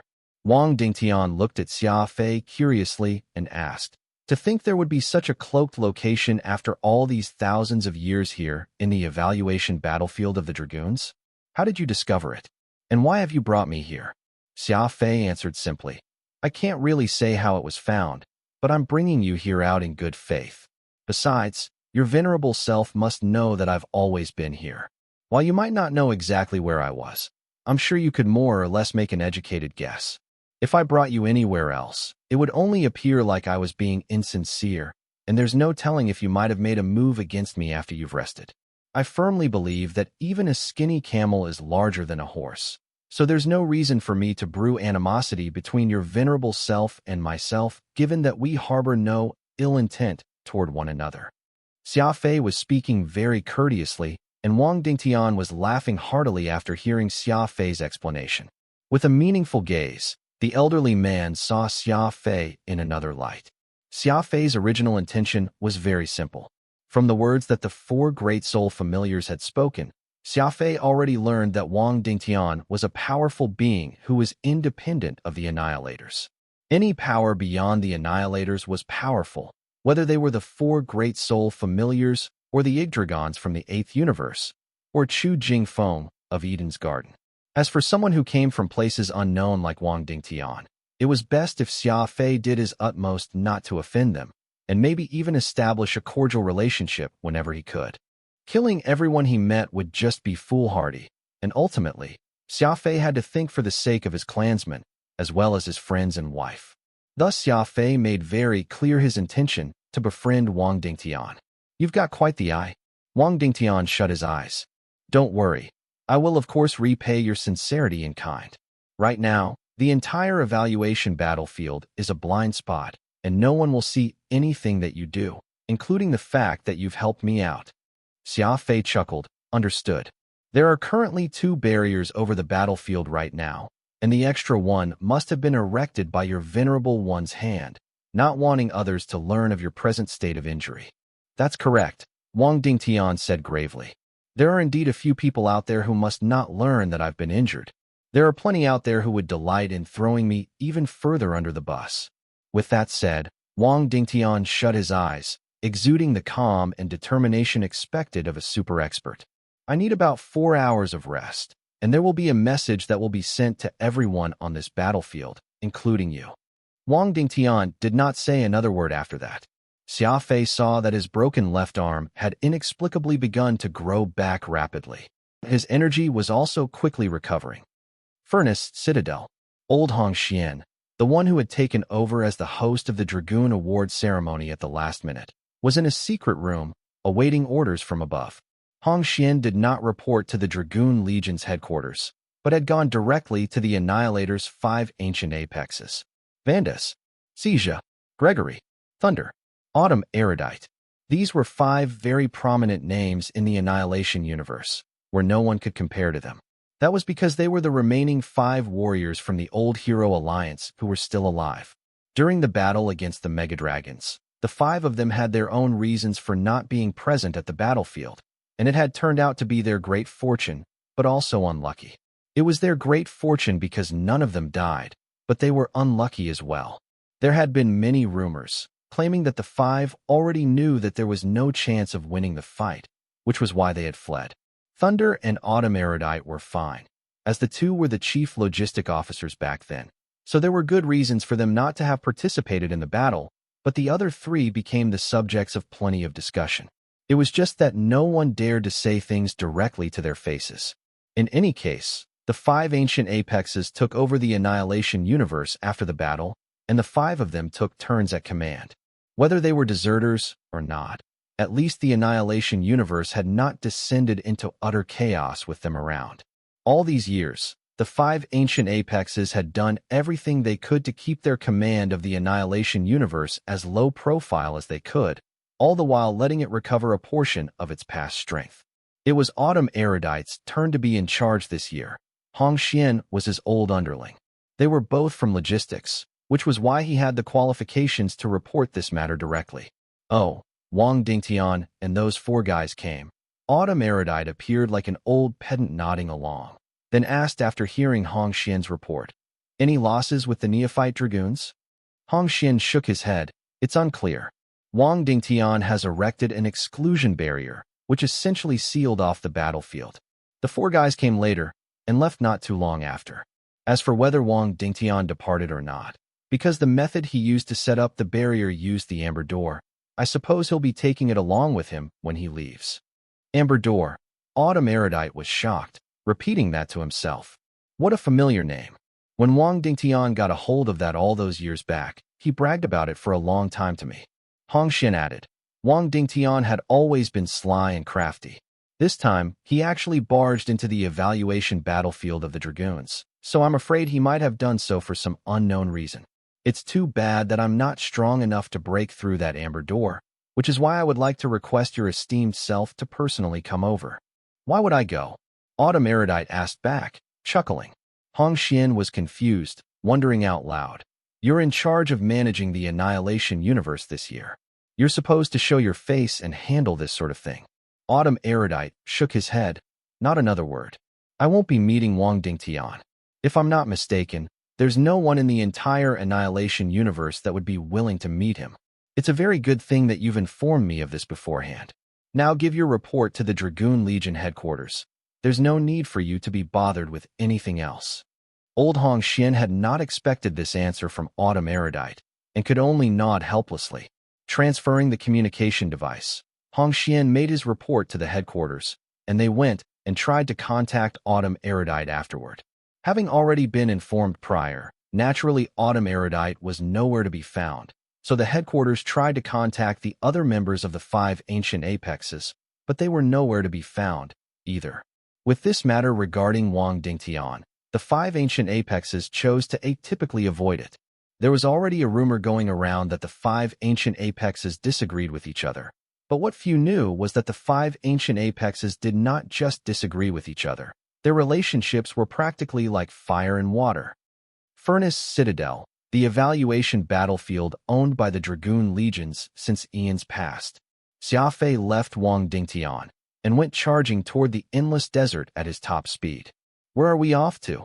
Radix asked inquisitively. Xia Fei's eyes were filled with killing intent, and Radix could feel it. This is an opportunity. Xia Fei growled. Wang Dingtian's sudden appearance has changed the state of this evaluation battlefield. Right now, the Furnace Citadel has no knowledge of anything that transpires within the barriers. Radix was startled, but soon came to the realization. Wang Dingtian said he's going to regain his strength over the next 4 hours. So during this time, we can kill you, man, and snatch the immemorial mystical armament. That's right. Xia Fei grit his teeth, excitement welling up inside him. Wang Dingtian's appearance had changed Xia Fei's original plan. Initially, Xia Fei had planned to wait until the end stages of the Dragoon evaluation and act if the chance presented itself, but right now, all he wanted to do was slay you, man, and snatch away the immemorial mystical armament of fire. Xia Fei was not the only one who harbored such thoughts. However, when Wang Dingtian used his amber door to seal the battlefield, making it so that no one would know exactly what was happening in this desert, it was the perfect opportunity for those seeking revenge. Xia Fei did not have to walk far to discover his first corpse, who had once been a neophyte from Dark Moon Dragoon. This individual died in a wretched state, with even the armor on his body had been stolen by someone. There he laid naked on the yellow sand, with several vultures gathering around him picking off his flesh. What a terrible death. Looks like you're not the only one who realized this was an opportunity. There are others who thought about this too, Radix said as he stared at the body. Xia Fei knitted his eyebrows together. Most neophyte dragoons grew up in this high-level environment in the Annihilation universe, and so they've seen plenty of the universe. It's only normal that there would be some who could tell that there are 2 layers of barriers present on the battlefield right now. Let's not tarry any further. We'll find you, man, first before any further discussion. Whoosh! Xia Fei sped up once more, following the tracks of that person as he made his way further into the desert. There were no more than 3,000 warriors inside this humongous evaluation battlefield prepared by the dragoons. It was akin to searching for a needle in a haystack. It was not going to be easy if someone wanted to locate a specific target. But this was not a problem for Xia Fei, since all he needed was to follow the vultures in the sky. These ruthless birds of prey that scavenged off dead bodies had an innate sensitivity to death, and they would be hovering anywhere there were corpses or fighting in progress. Xia Fei was fast, and it did not take long for him to catch up to the responsible group. They numbered close to 500 as they surrounded a small groups of people, with the attackers being the Holy Light Dragoons, and the ones fleeing were, of course, the Dark Moon Dragoons. Judging by the corpses he saw along the way, this group of Dark Moon Dragoons had originally numbered about 30 and was at a complete numerical disadvantage. There was no way they were a match for the Holy Light Dragoons. They had been completely surrounded and were now in a desperate situation. Squelch! Squelch! In the span of mere seconds, yet another 2 Dark Moon Dragoons were slain. It would not take another 2 minutes for the final handful of Dark Moon Dragoons to end up in the same fate. Xia Fei did not find Yu Man among the people present, though he did incidentally spot Lone Peak Shun and Turbid Shadow Lin. Lone Peak and Turbid Shadow were the leaders of the most powerful assassination organization in the Alpha universe, but they were no different from bereaved dogs right now, encircled by men much younger than themselves. Xia Fei was somewhat taken aback, because he realized that Lone Peak Shin and Turbid Shadow Lin seemed to be protecting a youth of a different race, just like all the other Dark Moon Dragoons. Lone Peak Shin and Turbid Shadow Lin were battle-hardened old foxes who were also expert assassins. Though the Holy Light Dragoons were numerous, the main force consisted of the disciples of clans from the Annihilation universe. They were young men with cultivation who had not been tempered by bloodshed. With Lone Peak Shin and Turbid Shadow Lin's capabilities, they were at least able to run away with their lives, even if they could not beat their attackers. Seeing as they had also started off learning to be assassins, Xia Fei knew very well that in order to first become an assassin, one needed to first learn how to conceal themselves. What followed after was dexterous movement. At this moment, Lone Peak and Turbid Shadow were desperately protecting a youth who was not human, which was highly irregular. It was something they would not do unless they felt compelled. Just as Xia Fei wondered about this, the horde of Holy Light Dragoons killed yet another handful of Dark Moon Dragoons.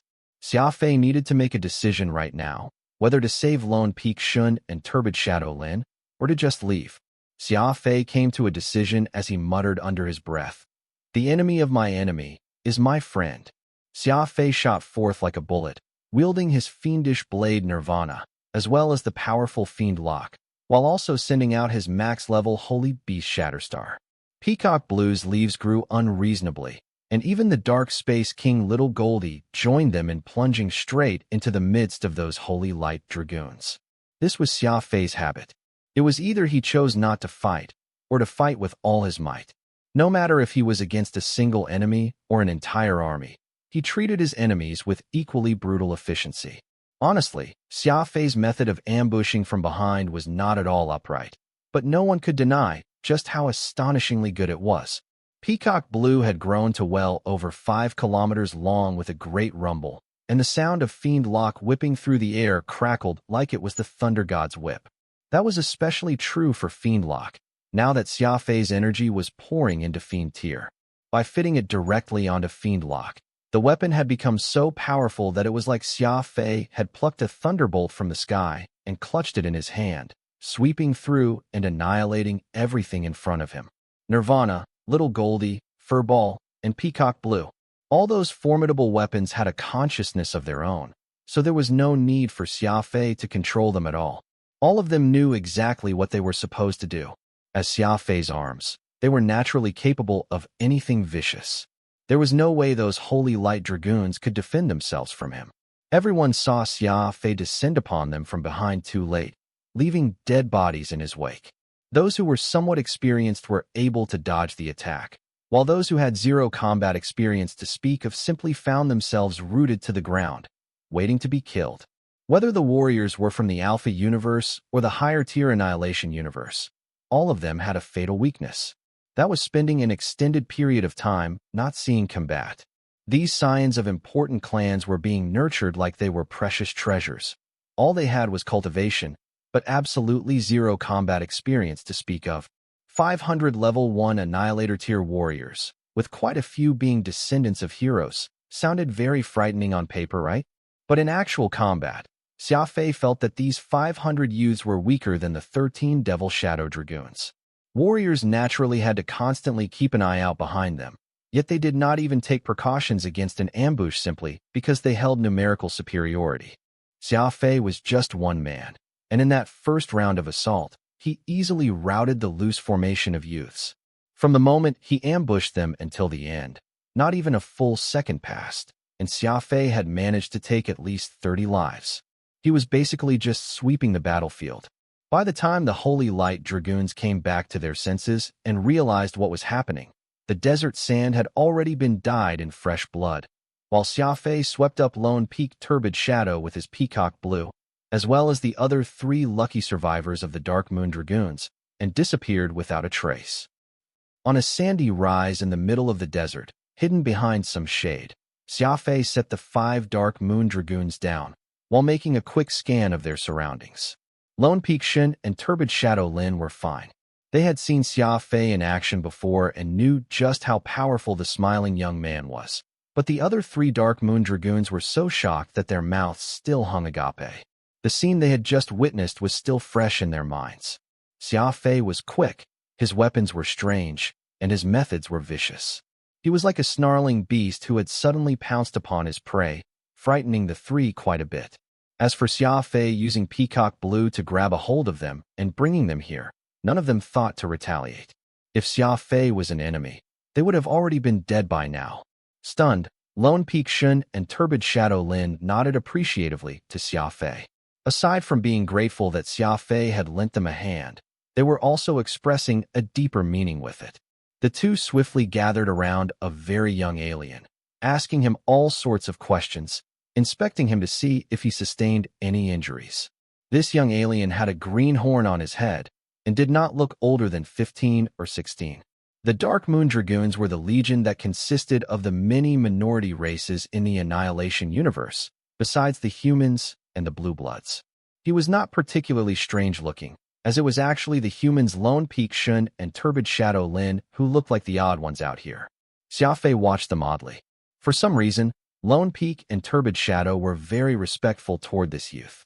The youth gazed at Xia Fei and asked, "Aren't you that Devil Shadow Dragoon?" Lone Peak Shun hurriedly answered him, "This man is called Xia Fei, and he is indeed the only Devil Shadow Dragoon in all of Annihilation, and he is also our friend. During that critical situation we were in just now, it was all thanks to Brother Xia Fei coming to our aid that we got out.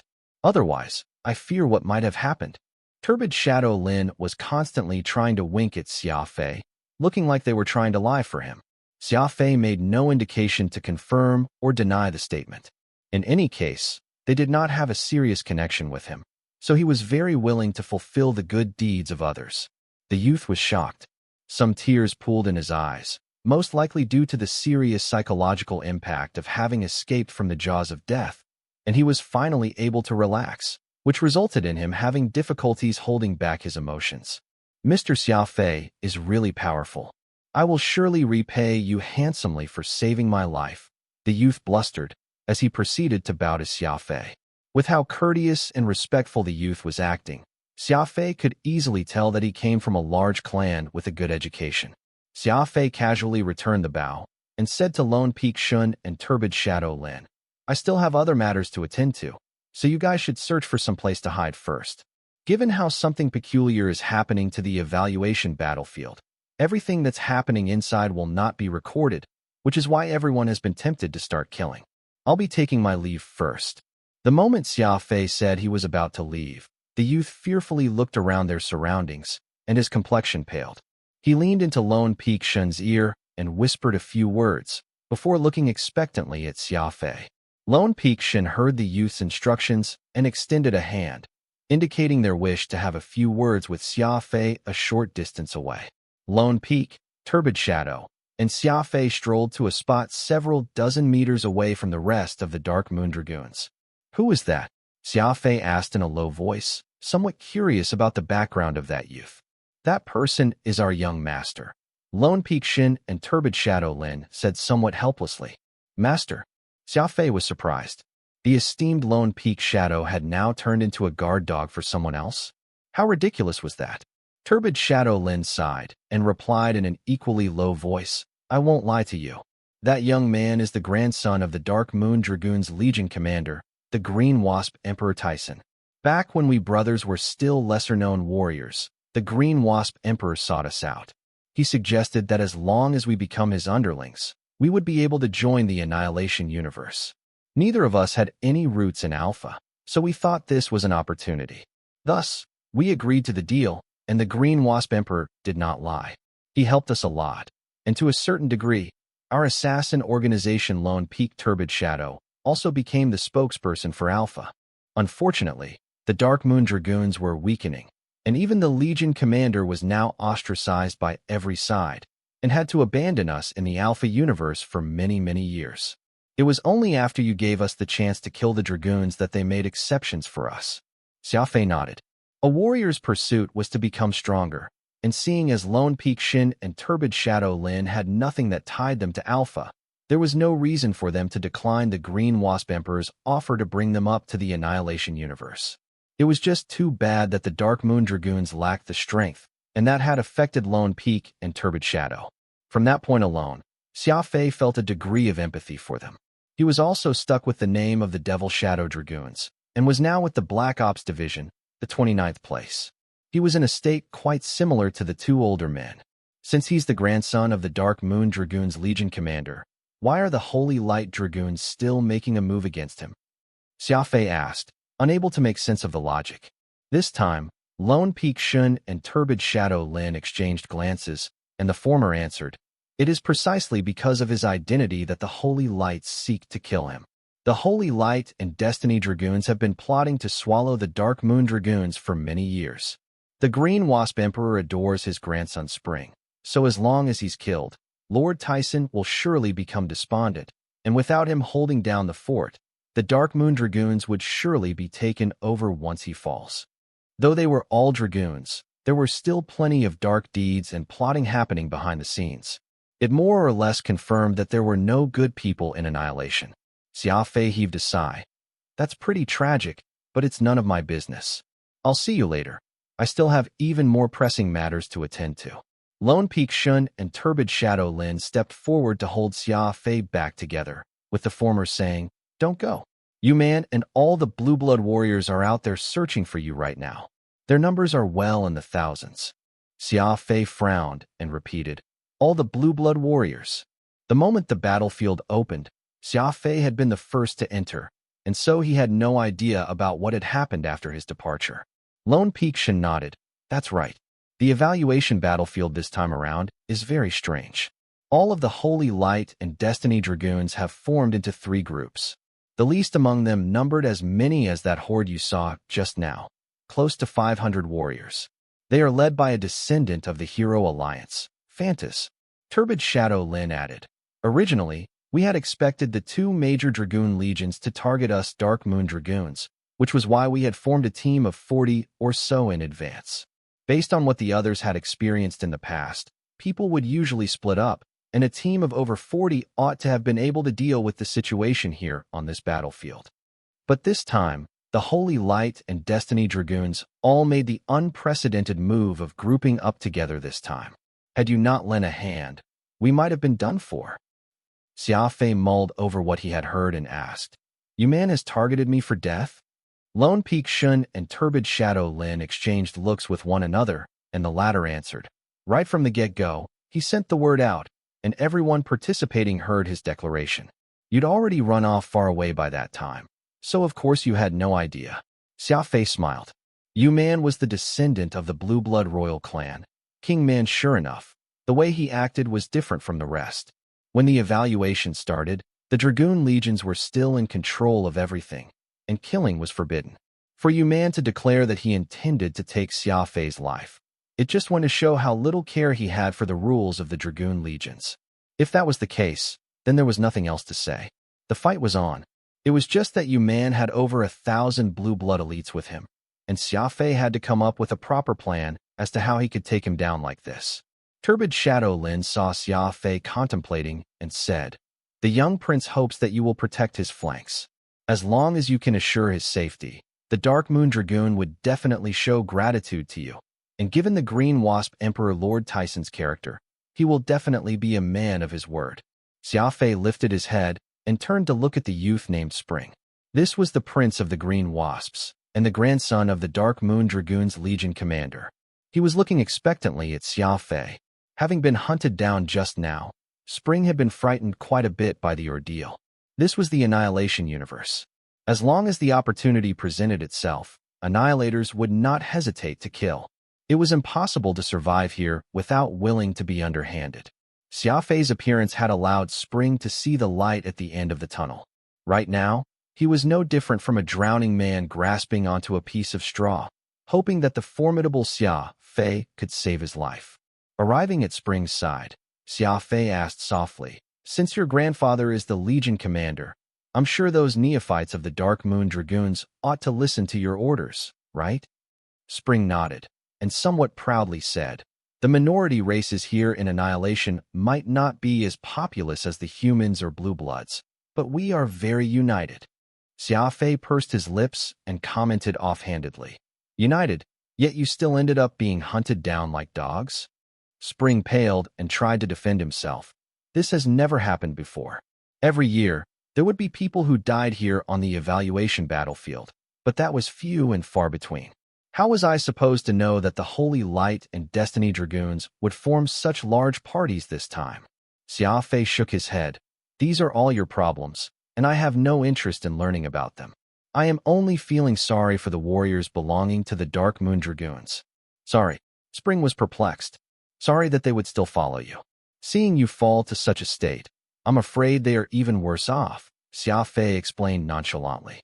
Spring was speechless after hearing that, balling up his fists angrily. For the grandson of the Green Wasp Emperor to be in the current situation he found himself and showed just how cowardly he was.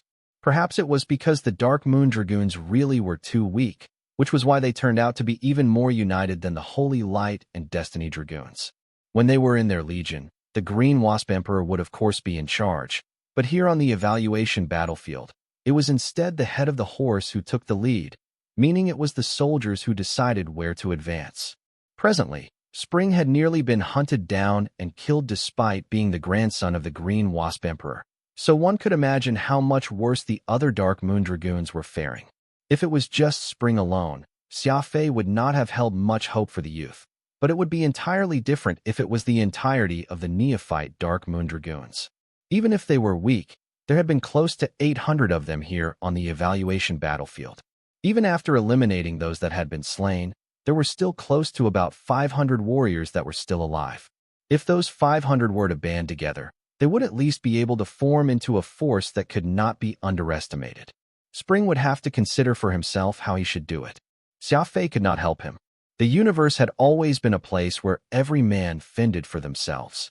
One would ultimately end up losing out massively if they looked to others for help. Showing face to Lone Peak Shun and Turbid Shadow Lin, Xia Fei had lent them a hand and saved them from certain death, but he turned to leave after because he believed that the most important issue at hand was coming up with a plan to finish off Yuman. Whoosh! At a speed of 30 million meters per second, Xia Fei streaked off like a bolt of lightning. Xia Fei delved deeper into the desert, trying to track down Yuman and the majority of the Blue Bloods. The entire planet was a desert, and the buildings that protruded from the landscape were actually mechanisms found all over the evaluation battlefield.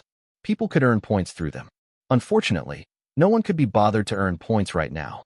What mattered was killing, and how to safeguard their own lives. Pat, pat, pat, pat. Urgent footsteps could be heard coming from in front of him, almost as if there was an entire troop approaching. Xia Fei was slightly taken aback, and hurriedly used his eye technique to observe ahead of him. All he saw was a cloud of dust stirring up in the distance, similar to what he would expect of a dust storm. A neat row of warriors appeared, rapidly closing in on Xia Fei.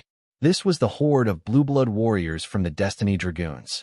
It seemed this troop lacked any qualified tracker, so Yuman used an ancient fighting method, arranging the 1,000-strong warriors in a straight line for executing a wide net search. Each warrior was spaced out roughly 1 kilometer apart, which meant the span of their formation was 1,000 kilometers across. They looked like a black horizon if seen from a distance. It was a spectacular sight, seeing so many high-level warriors mobilizing in unison. Looks like Yuman isn't a fool. He knows how to leverage group strength, and while this wide net search method is foolish, it is very effective, Radix commented after he saw what was happening. But you're a speedster, you can just circle around them. Xia Fei shook his head and calmly explained, look there. They are not simply executing a wide net search, but they are constantly throwing an egg of sorts into the sand. I believe those must be helping them locate living creatures, and that means I'll be instantly discovered the moment I circle around them and hit them from the rear. Radix was stunned. Upon closer examination, sure enough, he could see those people were tossing gray rock like eggs into the desert. Going by their current speed, it would take no more than 2 hours before they covered the entire planet with those eggs of theirs. Sure enough, the Blue Bloods were using their own methods to search for Xia Fei. Za za za za. They are closing in quickly, and Xia Fei could already hear a strange sound coming from the sandy dunes. There were some black creatures, like ants, that were gradually starting to occupy the desert. The black creatures burrowed quickly into the sands, occasionally popping their heads out, using the loose sand as an ideal disguise. Anyone that accidentally stepped into the area around those insects would find themselves surrounded. Just what exactly are those? Radix asked, clueless. Xia Fei shook his head as he went back in the direction he came from. I don't know either. They have burrowed themselves into the sand, and might even be reproducing. Radix remarked, we need to stop this quick. We can't wait until they have the entire planet under their control. Oftentimes, it is the smallest creatures that are the most dangerous. Xia Fei nodded and took a deep breath. Origin of Heaven. Beast Spirit Codex, activate. Xing. Xia Fei's eyes shone brightly as he used the power from Origin of Heaven in conjunction with his Beast Spirit Codex. What Xia Fei wanted to do was very simple. Determine the attributes of those small creatures. It would be fine if they were beasts, as Xia Fei would be able to use the Beast Spirit Codex to control them and mount a counterattack. Unfortunately, the Beast Spirit Codex could only be used to control beasts. The Beast Spirit Codex would be useless if they were insects. There's someone in front observing us. It could be the one King Man is looking for. Someone among the men with Yuman who was proficient in mental awareness reported. Yuman thought nothing of it, bursting out into raucous laughter. No need to panic. As long as we cover this planet with soul-eating black beetles, everyone will be in our grasp, no matter who they are. Live or die, it will be entirely up to us. Just thinking about those frightening bugs got the blue blood warriors themselves breaking out in a cold sweat. The man royals were royalty, and they lived in the distant border region, far from the cities and metropolises where the other sapient life forms gathered. A big reason for this was because they needed the space to rear their soul-eating black beetles. Everyone in the universe knew that the Blue Blood Man royalty had two absolute powers. One was great strength, and the other was using the soul-eating black beetles. Those black creatures they had sown everywhere were the infamous soul-eating black beetles, a fearsome insect that could bite through a warrior's soul. No good. Those creatures aren't beasts, so I can't control them. Xia Fei sighed grimly after he deactivated his eye technique. Radix was startled and knit his eyebrows tightly together. How about I go take a look at the desert behind you, man, and secretly find out just what kind of creatures they are? Radix asked. Xia Fei shook his head. You can't go. Every art and creature in the Annihilation universe developed around mental energy, and given that you're an energy entity, you'd be in trouble if you're targeted. From the founder right up to the Annihilator tier, the martial techniques and arts that had developed not only did not become more complex, they actually became even more simpler. However, this simplification contained great danger. After all, the moment a warrior reached the stage where they could harness soul or spirit energy, every move they made would be targeted toward an enemy's soul. A simple pull could very well pull the soul of an enemy out, and a simple punch could very well shatter the soul. Xia Fei could not make sense of just why such a pure mental energy like the soul existed, but one thing was very clear. A person's soul was far weaker than flesh. When Xia Fei was younger, he had once seen a child sent falling to the ground after getting frightened by a car that had sped by. He suffered no physical injury, but his soul was broken. From that point on, he was mentally incapacitated and drooled uncontrollably. The instance highlighted how weak a person's soul was, where even getting a scare could be fatal. Even at this stage where warriors could train their mental energy, the soul was nevertheless still much weaker than their impenetrable bodies. The situation was looking dire. Yu-Man was leading over 1,000 blue blood warriors, sowing this black insect all over the sands. In no time at all, these insects would be crawling all over the entire planet, making it impossible for Xia Fei to have anywhere to run to. Xia Fei would rather face this army of warriors head-on than be surrounded by those insects. The black insects numbered in the tens of millions, and would be crawling all over his body like ants. Just thinking about it grossed Xia Fei out. No matter what, we need to test them out first, Xia Fei muttered to himself. With that, he pulled out the hair-thin Fiend Lock and poured spirit energy into Fiend Tier. He did not spend much, just 1,000,000 standard units. Spirit energy flooded the supplementary weapon Fiend Tear, and the transparent jewel instantly glowed brightly. Xia Fei then proceeded to slot it onto the thin Fiend Lock, causing the Fiend Soul weapon to explode with 1,000,000 units of spirit energy. Whoosh! The moment it was complete, Xia Fei came dashing out from his hiding spot, heading right toward the formation of 1,000 Destiny Dragoons, hitting his top speed of 30 million meters per second as he did so. The Blue Blood warriors were in a straight-line formation, and every warrior stood about 1 kilometer apart from the next. Everyone saw Xia Fei and thought he was about to mount a forceful assault since their formation was too spread out, and they lacked the ability to coordinate with one another. A speed warrior with killing intent and his fiendish aura on full display. He was even holding on to a divine weapon that was burgeoning with energy. The scene struck great fear into the hearts of those blue blood warriors. Fiend Lock was like a shiny tail, carving out a perfect oblique cut behind Xia Fei as he sped forward, like a whip that was flicking outward. You came just at the right time. Yu-Man bellowed. He broke away from the formation and threw out his right arm with a punch into thin air. Roar! Everyone saw a flaming bird shot out from Yu-Man's right arm. The 5 elemental immemorial mystical armaments did not consist of only one part, and required their owner to first choose one as the main body. Just like how Xia Fei used the most tenacious weed, Peacock Blue, as the main body for the plant elemental immemorial mystical armament, Cloud Sea. The 5 flames of Lux Gloria were Rending Yang Fire, Fire of Sorrow, Fire of Linked Sound, Wolf Butcher Blaze, and Empty Valley Conflagration. The one acting as the main body was currently Fire of Linked Sound. The flaming bird flew through the air as it let out a screeching, sounding like the planet itself had exploded. Stranger still was that every explosive cry caused the firebird to accelerate even more. The sound came from the immemorial mystical armament's driving force, and its shape was because it had already combined with the other fire mystical armaments and was now filled with spirit. This was a frightening sight. It looked just like a phoenix from the legends rising from its ashes. An invisible enemy was the most frightening, and that was precisely what Fire of Linked Sound was. It might look like the living embodiment of flames, but behind it hid the fatal oral attack. Xia Fei could not even tell, between the fire and sound, just which was the deadliest to him. Boom! Xia Fei suddenly came to a stop. The force of inertia that came from such an abrupt braking from high speed was immense. Xia Fei dove into the sand, and the grains of sand he kicked up flew all over the place. He used his speed to create a sandstorm. It was just that the effect of Xia Fei's top speed ended up elevating the sandstorm scale and lethality to unimaginable degrees. At the same time, Fiend Lock did not stop. Xia Fei's emergency braking only caused the Thunder God's whip to become even faster. He drew out a perfect semicircle, and everyone that was caught in its radius died as Fiend Lock swept through them. Fool, do you think that sand is enough to block my flame attack? Go to hell.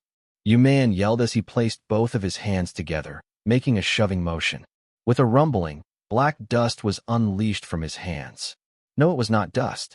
There were actually countless insects. The first wave of attack was his fire elemental assault, and the second was the soul-eating black beetles. Man also did combination attacks. It was the flaming bird in the front, and the cloud of black beetles behind. They formed an arrow of two distinct colors, flying over in the direction where Xia Fei was standing. Meanwhile, Xia Fei's Fiend Lock was sweeping his flanks, and the sandstorm he had stirred up through his emergency stop was in front of him in response. Just as the sandstorm was about to crash right into the firebird Lux Gloria had formed, Man suddenly drummed his hands on the ground like a gorilla. With a great boom, the entire desert stirred into a frenzy. The sea of sand within 100 square miles turned into fountains. Countless amounts of sand and dirt was spurting out from underground. What great strength! A single punch from Man had practically gouged a crater in the planet. This was the strength that the Blue Blood Royal Clan man was famous for. Strength and speed were actually the most common special abilities across the universes, but they were also the most difficult too.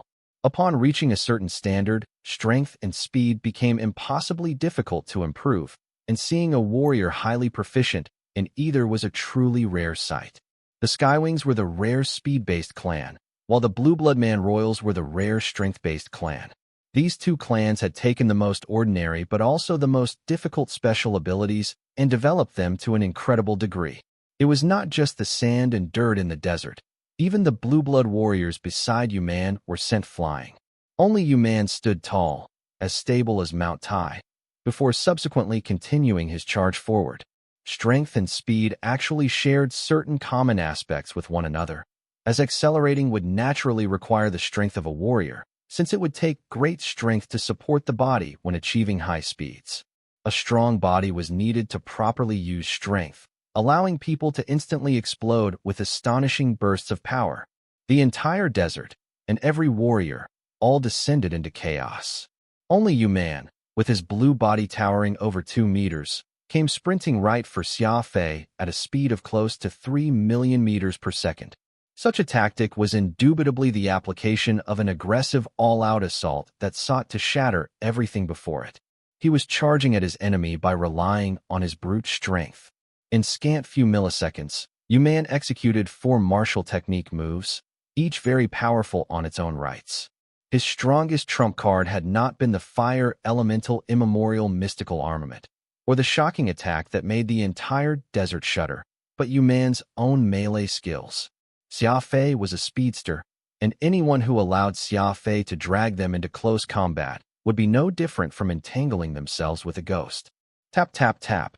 Man took big strides with each step, each one with enough force to make the very ground shake. The burly man's figure was similar to a blue tower, completely unafraid of the sand and dirt that swirled madly around. He plunged head first into the sandstorm, searching for a chance to get in close combat proximity with Xia Fei. This was entirely due to the tactics Blue Bloods employed. Because the blue bloods had two bodies, and the energy soul gem beneath their skin was of such purity that their actual selves would not be hurt by flesh wounds, the more chaotic a battlefield blue bloods found themselves in, the more beneficial it would be for them. With a rumble, the entire vast desert descended into chaos. "What? Where are you?" Yuman bellowed loudly. He had seen Xia Fei executing his powerful moves, but it was just too bad that there was no trace of Xia Fei anywhere. Yuman froze and looked behind him incredulously. The fire immemorial mystical armament on his arm had informed him that Xia Fei was behind him. Yuman was perplexed. Could Xia Fei know magic? How else could he have evaded the human wall and appeared behind him? A single figure leapt out from the sands. It was none other than Xia Fei. Detestable speedsters. Yuman grumbled under his breath at Xia Fei's cunning. All of a sudden, Yuman was shocked.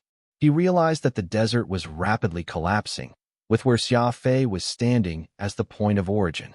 He looked like he was falling into a bottomless pit, with large swathes of desert being sucked into a black hole, along with the insect eggs that Yuman had previously sown. What's going on? Yuman watched carefully, only to find Xia Fei appeared to be stepping on air. He had no idea when Xia Fei had opened up an entrance to dark space. The grains of sand that made up this desert could flow freely, and with how large the black hole was, it had turned into a whirlpool that was seemingly sweeping away the sand dunes that once stood as tall as mountains. Heavens! He's removing the desert, a blue-blood warrior gasped in sheer astonishment. This was the power of little Goldie.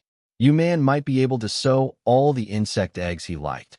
Also, he could control the desert, but Xia Fei had retaliated by opening a channel to dark space, removing the desert directly. No matter how formidable those soul-eating black beetles were, the beast that was dark space had just very easily swallowed them all. Rather than dealing with the loathsome bugs, Xia Fei chose to send them on an express ride to their deaths. Little Goldie had demonstrated the extremely frightening aspect of its prowess. Its golden body trembled constantly as it unleashed its spatial control ability. That portal that opened up to the black hole was growing larger and larger, and almost half of the endless desert had been devoured. Black hole. A vacuum similar to a black hole had appeared on the evaluation battlefield. The black beetles could not fly, and could only menacingly threaten Xia Fei from afar, but they had no choice but to follow along the flow of the desert sand. The insects that had just hatched had no choice but to retreat. Yuman gnashed his teeth and shouted, "Crafty human, I will kill you." Zing! High-grade war armors were all capable of flight, and Yuman very domineeringly charged towards Xia Fei. When Yuman reached the edge of the desert, a bridge suddenly appeared under his feet. It was actually formed by those soul-eating black beetles, a black bridge formed from the bodies of these insects. Xia Fei was flabbergasted. He had not expected the bugs to actually be so obedient, and to actually have the intelligence to work together. Furball had shrouded himself with energy, and came hurtling past from behind Yuman sinisterly. He crashed through the bridge of bugs upon impact, attempting to sever Yuman's road. But the soul-eating black beetles very quickly formed back up together again. Being small in size had its benefits. The insects were like ants, and it was very difficult to completely eradicate them. Xia Fei chose to fight in dark space precisely because he wanted to avoid the abominable bugs. But now it looked like Xia Fei's strategy was only 70% effective, since the insects were gradually forming up to surround him. Thin black lines that looked like a spider's web extended, with the insect in front biting the next one tightly, while those insects behind were stepping on another's insect's body as they moved inwards. Whoosh! Xia Fei's fiend lock came cleaving down from the sky, trying to smack Yuman into dark space. As long as he could force Yuman in, little Goldie would be able to quickly close the entrance, allowing Xia Fei to beat the dog behind closed doors. Using the specialties of his many trump cards and aides beside him, he could kill him in one fell swoop. Fiend Lock, with its 1,000,000 units of energy, was absolutely spectacular. It arched like a rainbow in the sky that was smashing down hard to the ground. Swoosh! The strength-based warrior Yuman was a lot more agile than most of his kind. Although having a speed that was below that of Xia Fei, his dexterity and nimbleness could actually rival Xia Fei's. His figure became illusory, momentarily appearing on the left side, at times appearing on the right. He made it very difficult for the flexible Fiend Lock to do anything about him. Kaboom! Fiend Lock struck something, and a blue figure was already flying halfway through the air. It was a very strange blue color. Man had shed his blue blood outer body and had turned into his humanoid crystal form. Most blue bloods were short and squat and would appear to be like little sprites after they shed their outer bodies, barely reaching Xia Fei's knee in height. But man was a descendant of the blue blood royal clan man, who looked even taller and mightier in his crystalline form. Furthermore, the fire elemental immemorial mystical armament was embedded in his arm. This strange blue figure with a flaming red arm made man look very mystical as he flew through the air. The ability that the blue bloods were the most proud of, the great strength that was found in the man royalty bloodline, as well as the fiery immemorial mystical armament and killing sound that the fire of linked sound gave off, were all working in unison. This was a singular blow with a powerful momentum behind them. Nice timing. Xia Fei, who was similarly an expert in close combat, was not about to back down. He gripped his fiendish blade Nirvana in hand and flung it out like a thunderbolt. The original crystalline form of the blue bloods was extremely sturdy, and the most effective method was to face that hardness head-on. As long as Xia Fei could split man's soul gem with Nirvana, even if it was just the tiniest crack, it would then be able to devour his life force. Man and Xia Fei were both putting their all into their attack, strength versus speed. This was the clash between the peak forms of close combat. No one noticed that as the desert was getting swallowed into dark space, a very peculiar substance began to appear from beneath the sands. It was something that had been covered under the dunes for eons. Strength and speed. This was the clash between the peak forms of close combat. Xia Fei with his level 8 law of speed, and man with his max level law of strength, facing each other head-on. Rumble. It felt like the very sky itself solidified, and the entire planet seemed to have been plunged into hell, turning gray. Soon, this solidification became a turbulent explosion. Xia Fei and man, one who possessed a huge amount of spirit energy, and the other whose body was an aggregation of energy. The explosive force from this collision was so great that even 10,000 nuclear bombs being exploded in unison could not compare. Those blue blood warriors that were in the vicinity were sent flying, while the soul-eating black beetles that were stealthily trying to creep in were also obliterated by that powerful impact. They were just like two balls of lightning that had collided, giving out a hair-raising sound, while beams of electric light flickered constantly. Boom! Xia Fei and man broke away at the same time. Xia Fei retreated over 100 steps before he managed to stabilize his footing.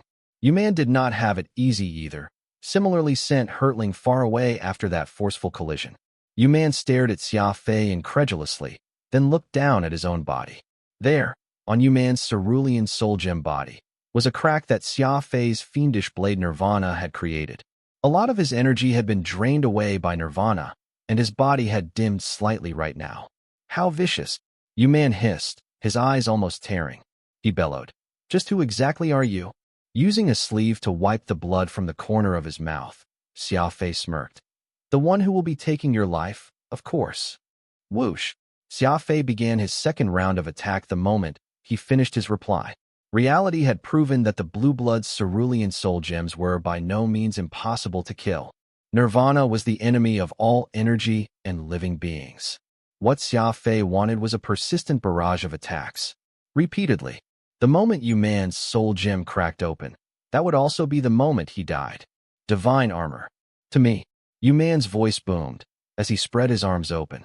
The soul-eating black beetles around began to stick to him like they had been magnetized. Originally, Little Goldie and Furball had successfully stopped these beetles from pouncing on Xia Fei, but now, it was like the insects had suddenly learned how to fly and were whizzing to man's body at high speeds. This battle between Xia Fei and man had not been a 1-versus-1 fight at the start. Because man was from the Royal Man clan, he was able to command his people, and thousands of Blue Blood Destiny Dragoons ought to have heeded his commands and surrounded Xia Fei. But unfortunately for him, these Blue Blood warriors in the desert were currently mired in pandemonium. Their eyes were green with envy, desperately fighting to snatch the purple substance that had been uncovered from the sands. This purple substance was very similar to the cerulean soul gem that the blue bloods possessed, except they were smaller in size and purple in color, looking very much like clenched fists. There's purple soul Brahma here. Oh heavens! Am I dreaming? They are all mine. Mine. Xia Fei did not expect the purple crystals to actually have such bewitching powers that the blue blood warriors would even ignore man and begin fighting with each other, scrambling to get their hands on it. As the sand was sucked away by the black hole, many chunks of purple crystals were uncovered. The warriors began to make their way down to the desert, digging in a frenzy. At the same time, the fight between Xia Fei and Man had reached a fevered pitch. Man was now covered from head to toe in those black beetles, the little bugs scurrying all over his body constantly, making for a slightly disgusting sight. Law of primal chaos. Boom. Xia Fei swung out his left fist, while also cleaving down with Nirvana in his right. In the havoc, many black beetles climbed up Xia Fei's body. Each of them had sharp pincers like drill bits, and were directly trying to burrow into Xia Fei's body. It was fine for those on his chest, since the Sky Devil wore armor. Flying Eagle Plume was extremely tough and the insects could not get through it, but the same could not be said for Xia Fei's arms. He felt as if he was being stung by a swarm of bees. But Xia Fei could not be bothered by all that. Everything came with a price, and he needed to end this right now.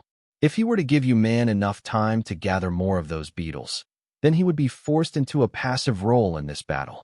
The soul-eating black beetles could damage the soul, so Furball and Little Goldie were helpless against them. After all, the insects were far too small. Man was nimble and quick. Ranged attacks could not harm him, so melee combat was Xia Fei's only option. Making that choice meant that Xia Fei would have to take a certain amount of damage. Xia Fei's decisively bet on his speed and equipment being more formidable than man's. A speed of 30 million meters per second and his war armor fiend scar. These were enough to hold off those soul-eating black beetles for a tenth of a second. A tenth of a second was all the time a speedster like Xia Fei needed. He got close.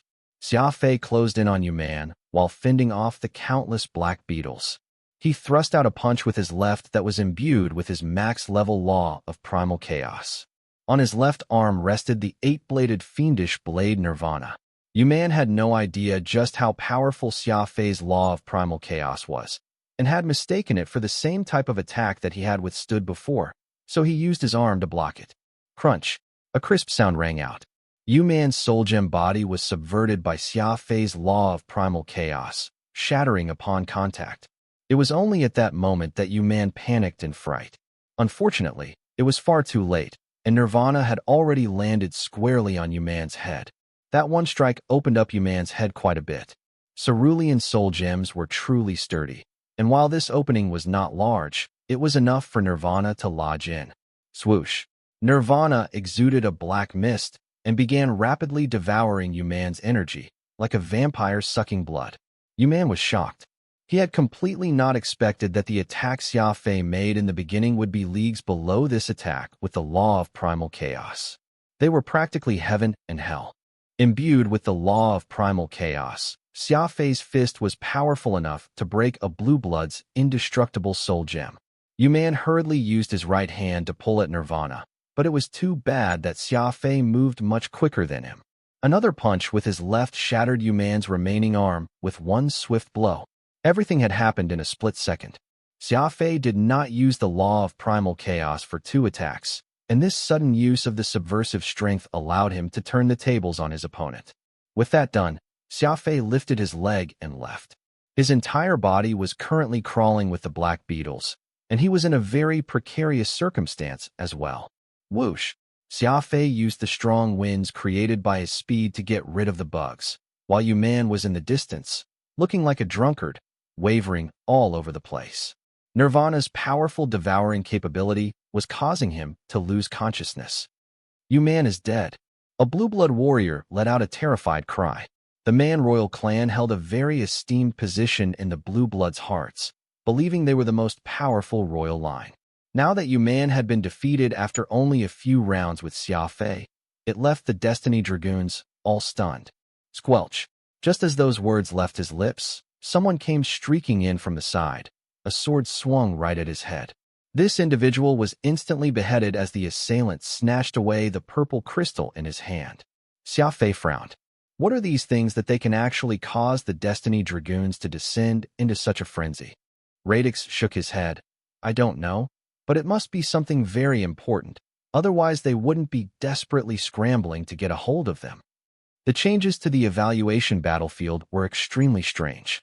Originally, these people had been gathered by Yuman to kill Xia Fei, but instead Xia Fei was now just an onlooker as the Destiny Dragoons fell into chaos.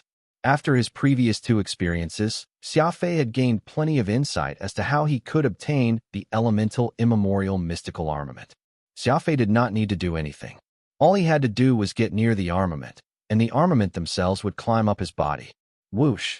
Like an obedient kitten, the fire elemental immemorial mystical armament Lux Gloria circled around Xia Fei a few times before finally diving into Xia Fei's right leg.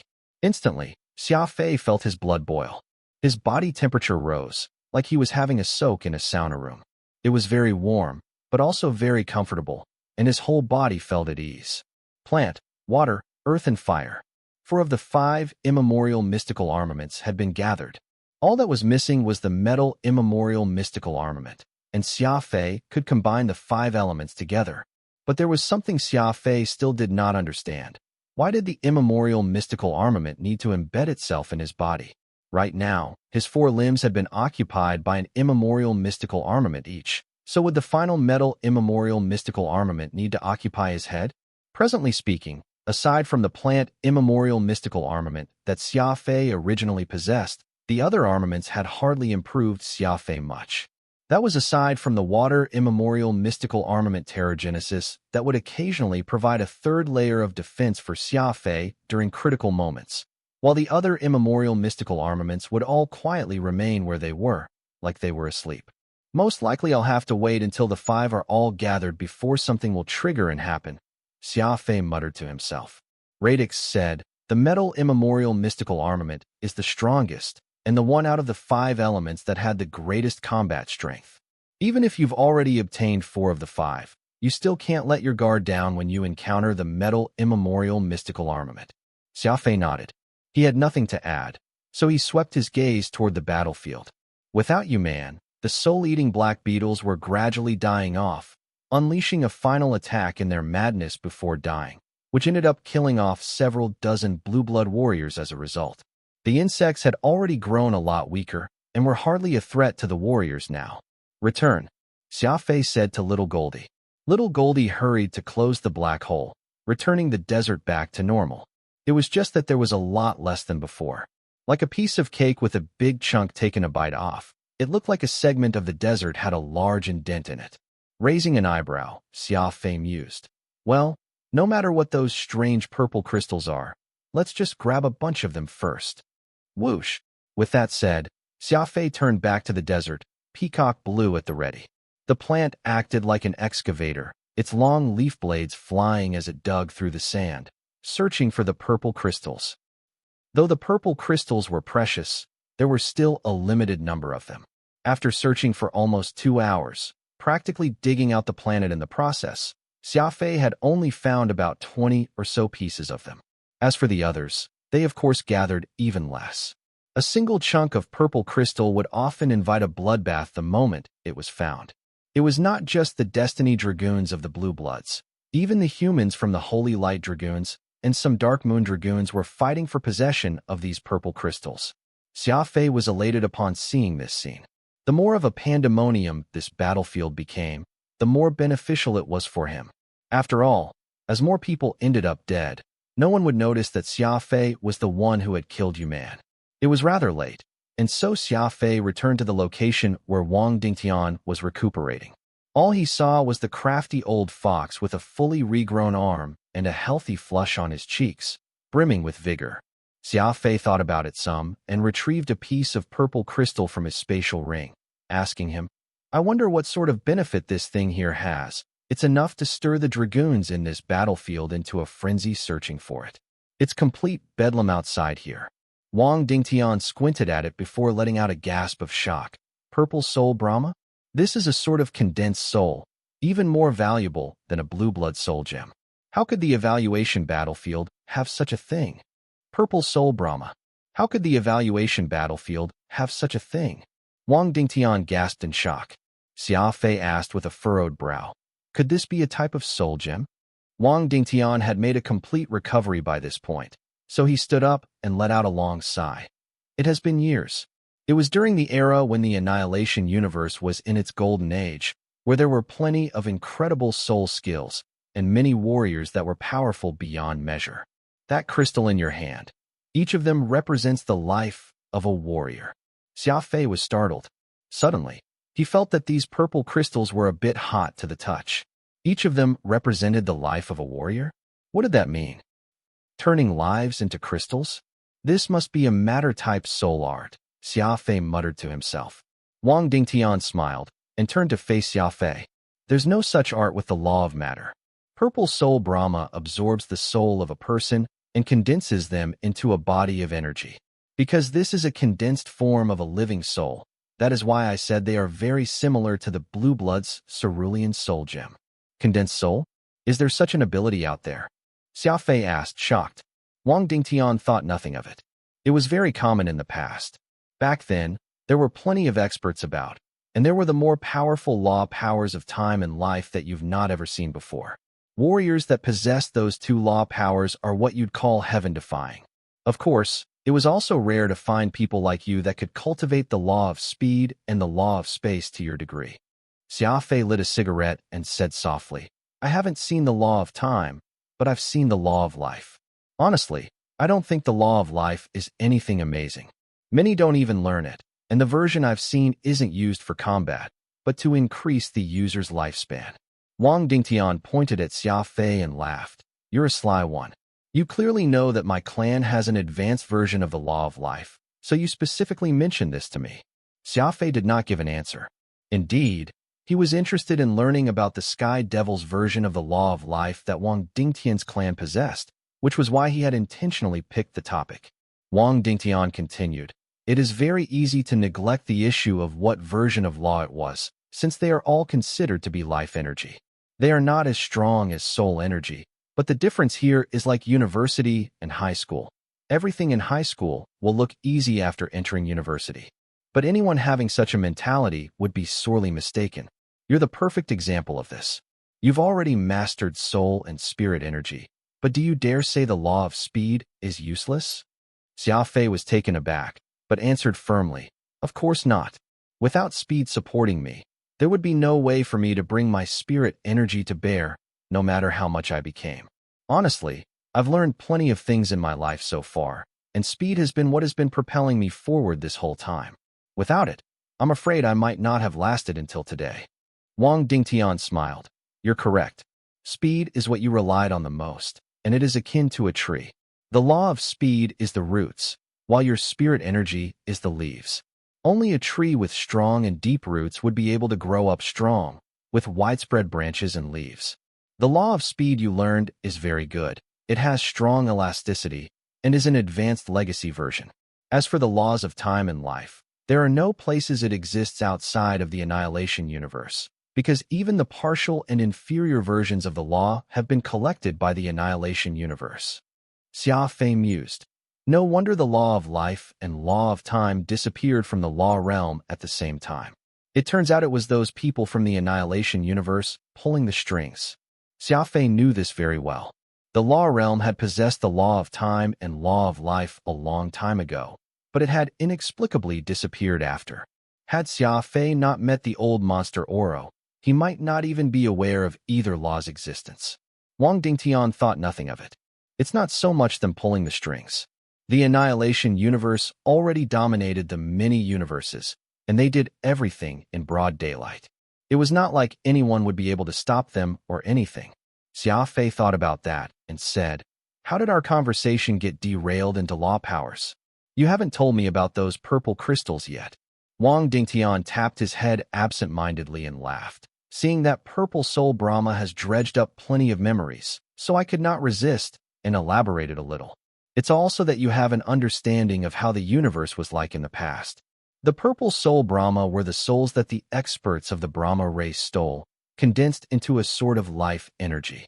There's this legend in the Annihilation universe that life energy is able to help peak Annihilator tier experts make a breakthrough.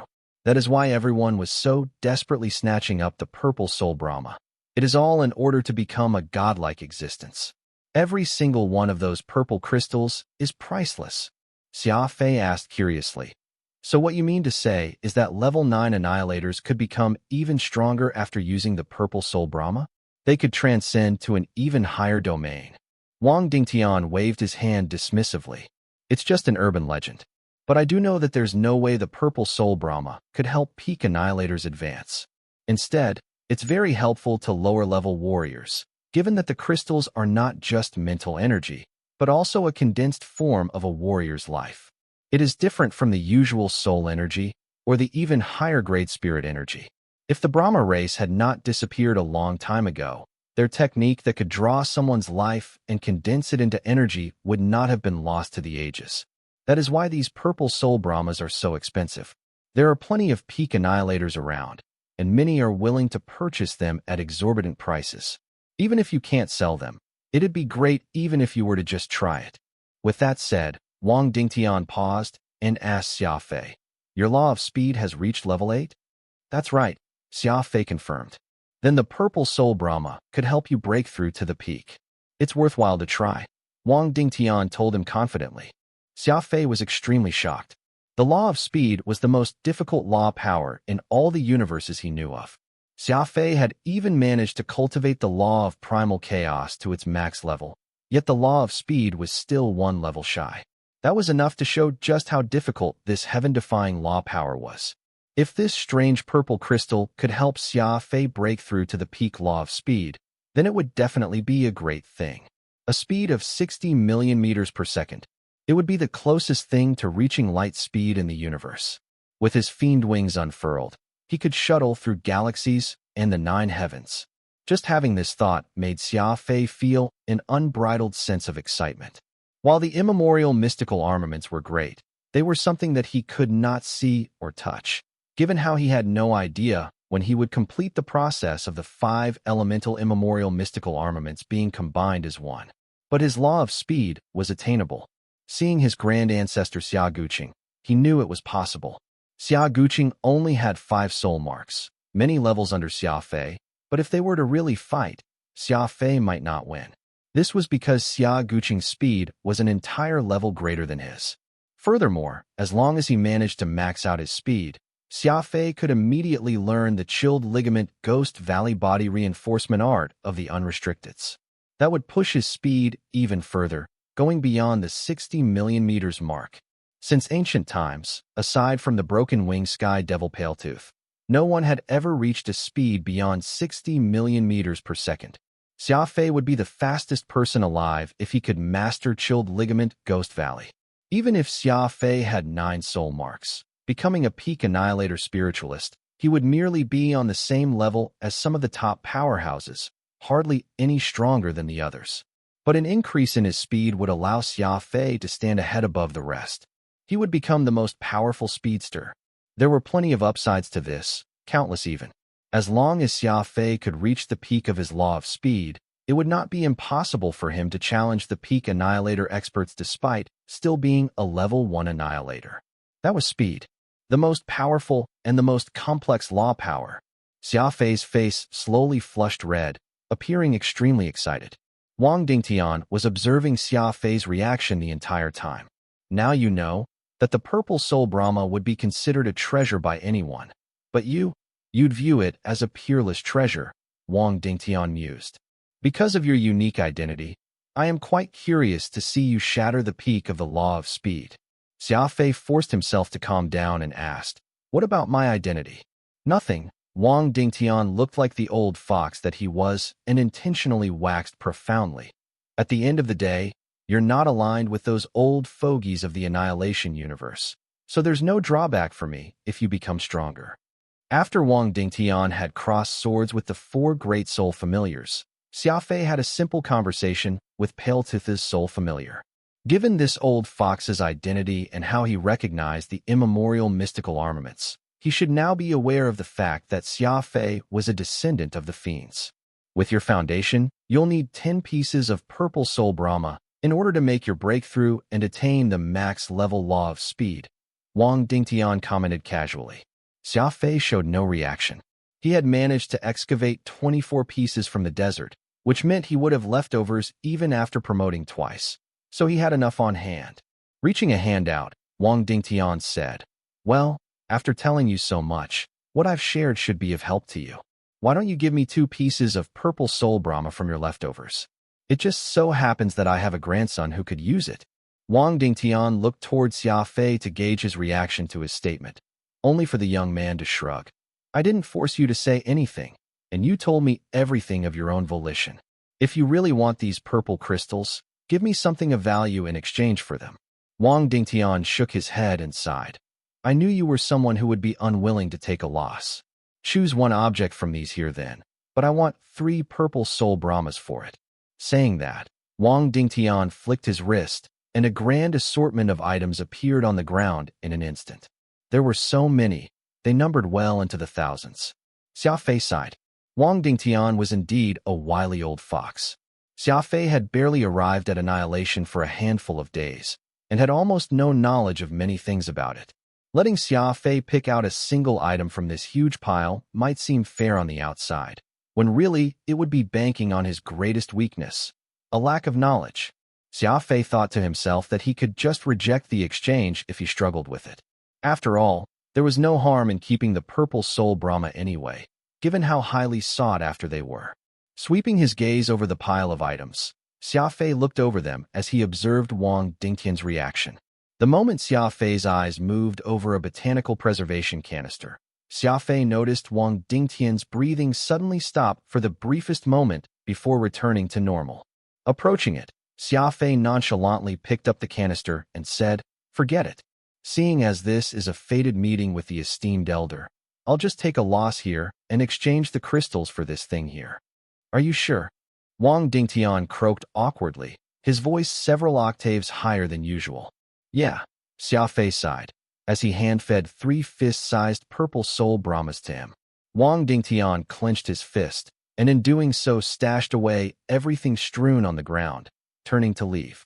He only took several steps before he came to a stop and asked in annoyance, "How could you tell that it was valuable?" Xia Fei chuckled lightly. "I don't have to know if something is valuable. All I had to do was observe your reaction and know what I should do."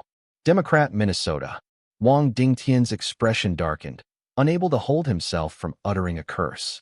Xia Fei's observational skills were top-notch, and the moment Wang Dingtian's breathing faltered, Xia Fei understood that he cared deeply about what was inside the canister. Something that could make someone like Wang Dingtian feel like that had to be something worthwhile. Wang Dingtian shook his head and sighed. "How unlucky of me. Had I known, I wouldn't have sought to exchange these crystals with you. I would be better off just going out there to snatch a few myself. What you have in your hand is the grand silken white rain lotus, a remnant from God's Eden. You better cherish it well." Grand silken white rain lotus was a remnant from God's Eden? Xia Fei was flabbergasted. He hurriedly opened up the botanical preservation canister to take a look inside. In the Annihilation universe, people had the habit of using similar preservation canisters that were automated for water and sunshine to store plants and such. Xia Fei easily opened it up. Inside, he saw half the canister was filled with translucent liquid that HD to be the nutrients provided for the plant. In addition to the sunlight and a climate-controlled sealed interior, it could even simulate the natural environment inside, similar to what Xia Fei often used. A pretty little flower was floating in that transparent liquid, milky white in color, and smaller than a thumb by a tiny bit. It gave off a faint fragrance. The grand silken white rain lotus gave off a very strange, salty scent, like a combination of the smell from a seafood market and a garden. Most botanical preservation canisters would not harm the plant in any way as long as they were not unsealed for too long. But Xia Fei had only opened the canister for not even a second, and the white flower began to yellow and wilt. "Oh no!" Xia Fei gasped as he quickly resealed the canister, and then opened the top layer of the transparent peephole. At this moment, that flower that originally had milky white petals actually began to turn gray from its pale yellow. Its condition was visibly worsening. "What's going on? You only opened the canister for a bit. yet the flower immediately began to wilt. Radix was nonplussed. Xia Fei pinched his nose as he said in a morose tone, "It's the humidity. The more amazing a plant is, the harsher its expectations toward the environmental conditions. It looks like the grand silken white rain lotus was unable to adapt to the dry desert environment.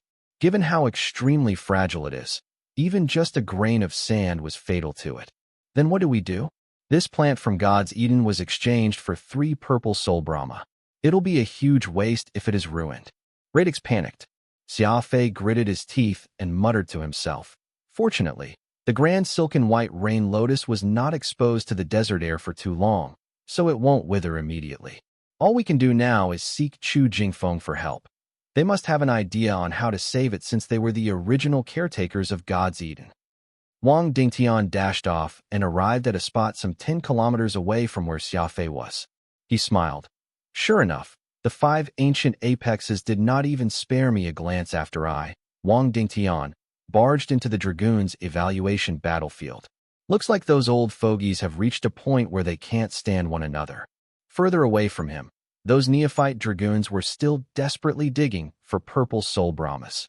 Unfortunately, there were not too many that were left, seeing how Xia Fei himself had already taken away over 20 of them, leaving scant few of the others to fight over.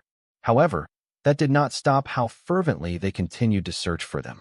After all, even experts who had reached peak Annihilator desired these purple soul Brahmas, so they would still make for a great gift if they could find one and give it to their clan patriarchs. Besides, it was also a miraculous item that the warriors could keep for themselves so as to rapidly advance, making it a finer item than they could ever hope to chance upon.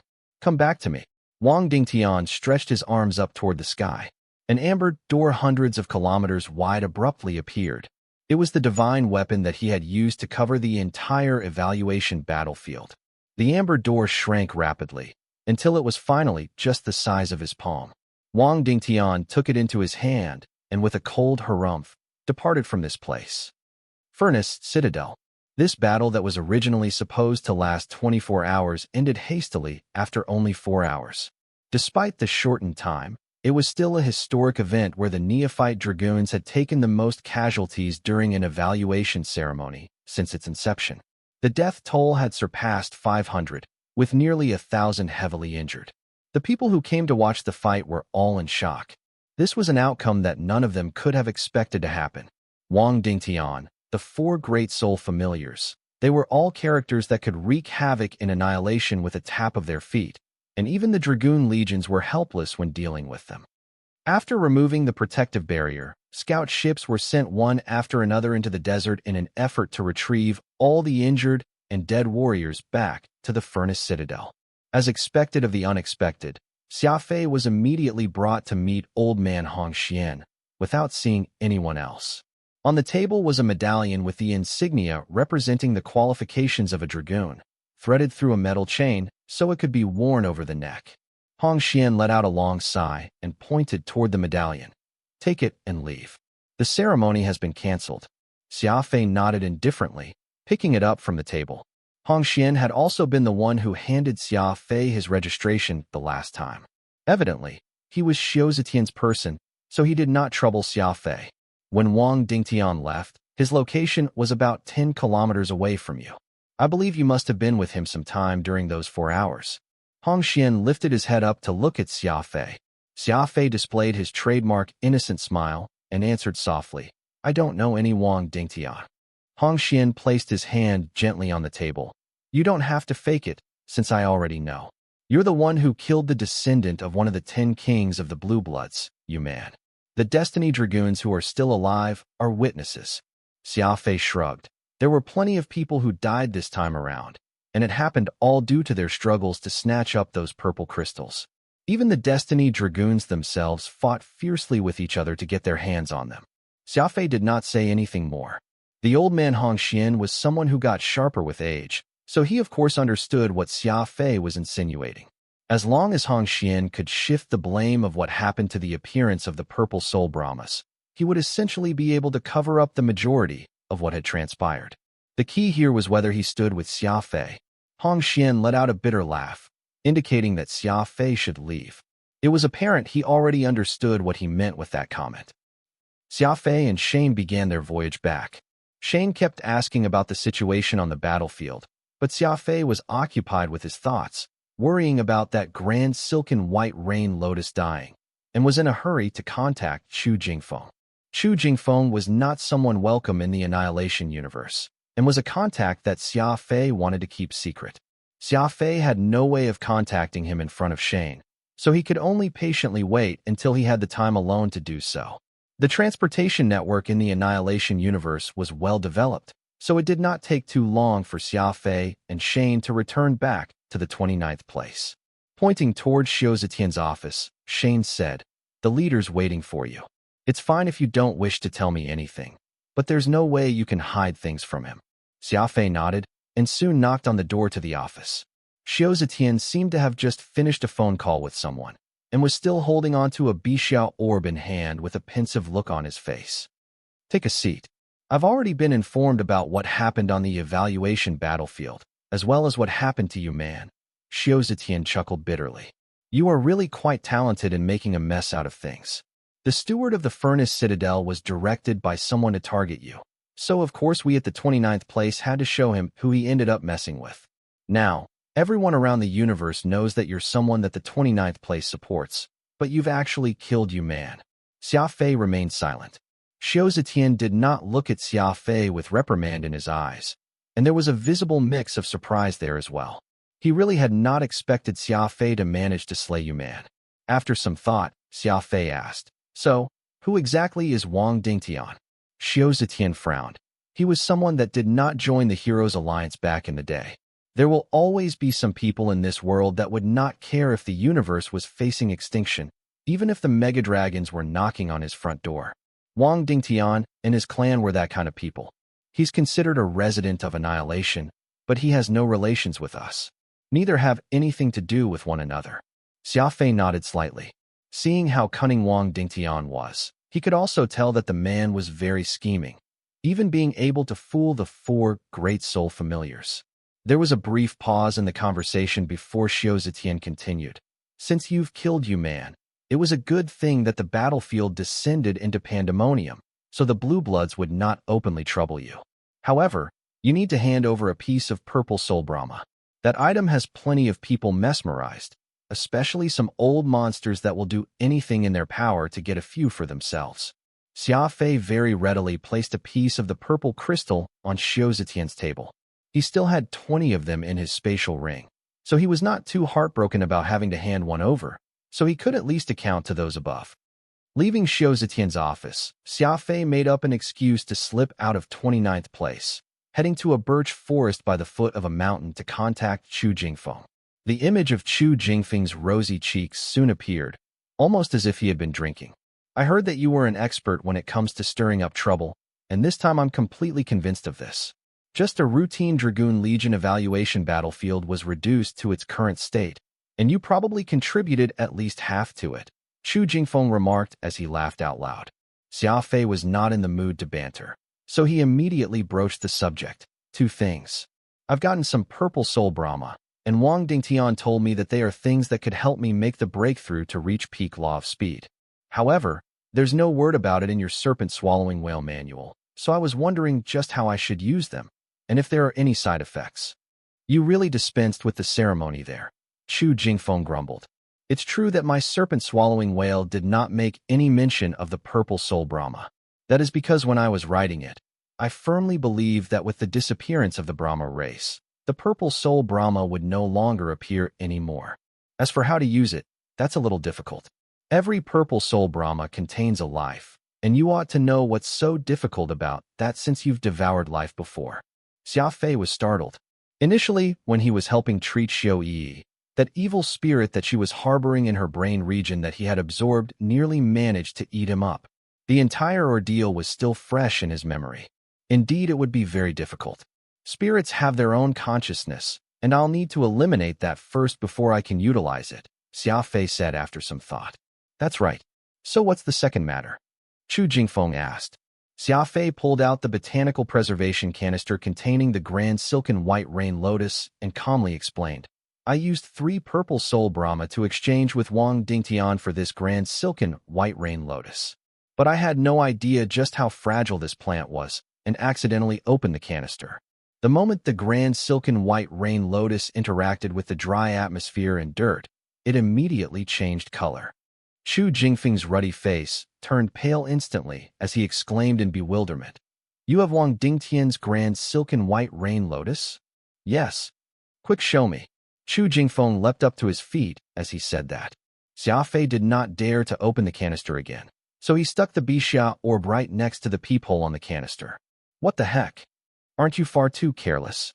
That's the grand silken white rain lotus from God's Eden. It's an absolutely godly item."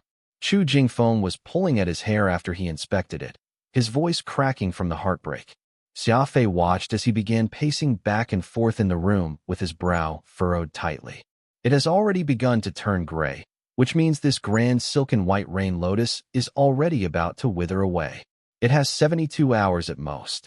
Chu Jingfeng muttered under his breath with his head bowed. Suddenly, Chu Jingfeng's figure shuddered, almost as if he had come to a remarkable decision. He steeled himself and solemnly said to Xia Fei, "Right now I'll give you a set of coordinates. Head on over there right away and meet me." "Where is this place?" Xia Fei asked, curious. With how things are, there's but one solution left. Chu Jingfeng looked at Xia Fei and enunciated each word with a pause. "Re-establish God's Eden." Whoosh! Xia Fei met up with Chu Jingfeng, who had picked up his disciple Su Luanbu along the way, and the 3 of them made their way toward God's Eden together. "What good luck! To think my master would actually be willing to bring you to God's Eden. I begged him for many, many years, and he only acquiesced to bring me there just once," Su Luanbu said to Xia Fei with a smile. Meanwhile, Chu Jingfeng was constantly keeping his eye on the status of the grand silken white rain lotus, making a record once every 15 minutes, just like a doctor treating a patient. Xia Fei thought nothing of it. "So what? This time when he's headed to God's Eden, your master first thought to call you along." Su Luanbu waved his hand and said awkwardly, "That's because he's afraid he can't handle it by himself, and he needs me to lend a hand. You might not know this, but my master values God's Eden more than his own life, and him bringing you there is not only because of that grand silken white rain lotus you have, but also because he trusts you."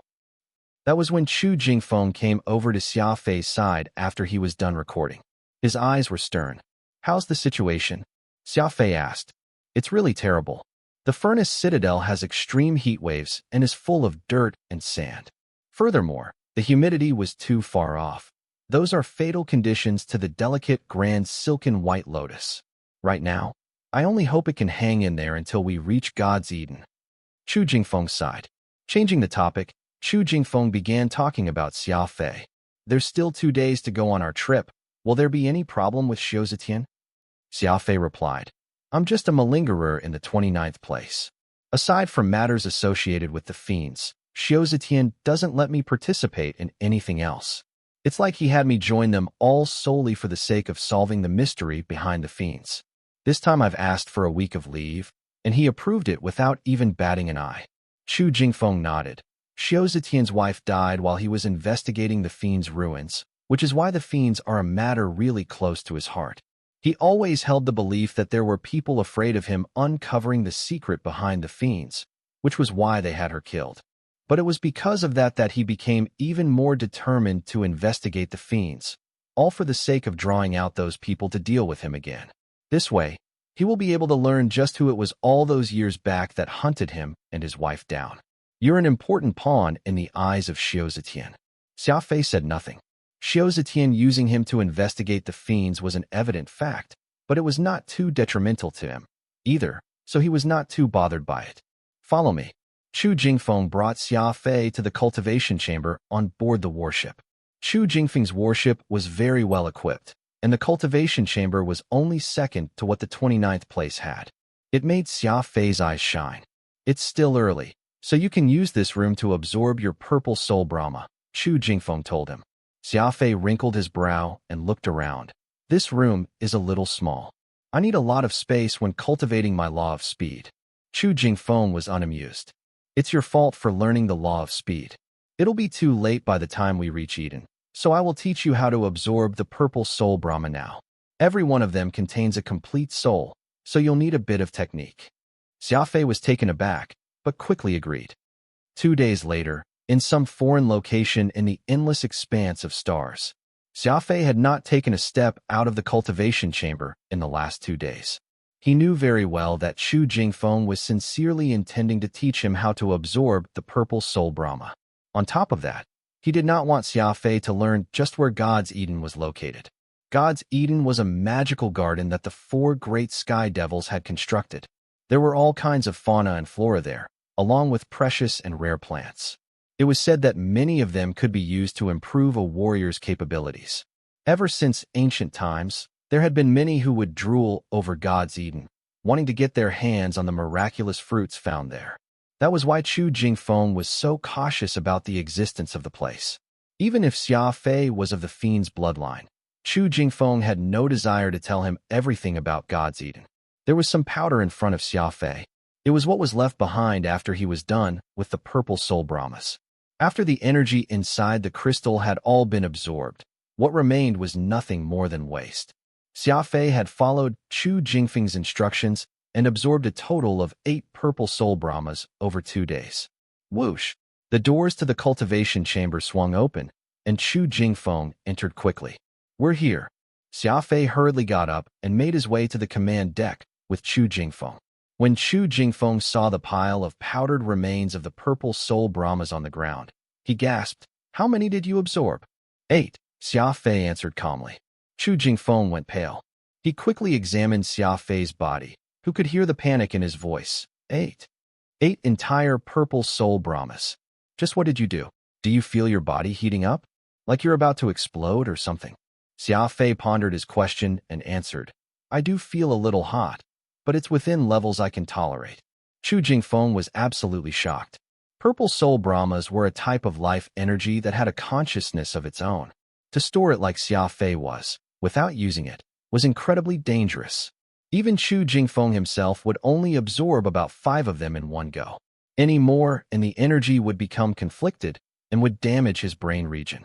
But Xia Fei could absorb 8 purple soul Brahmas in one sitting, an outrageous amount. "Let's not talk about this first. Quick, follow me," Chu Jingfeng said after he came back to his senses.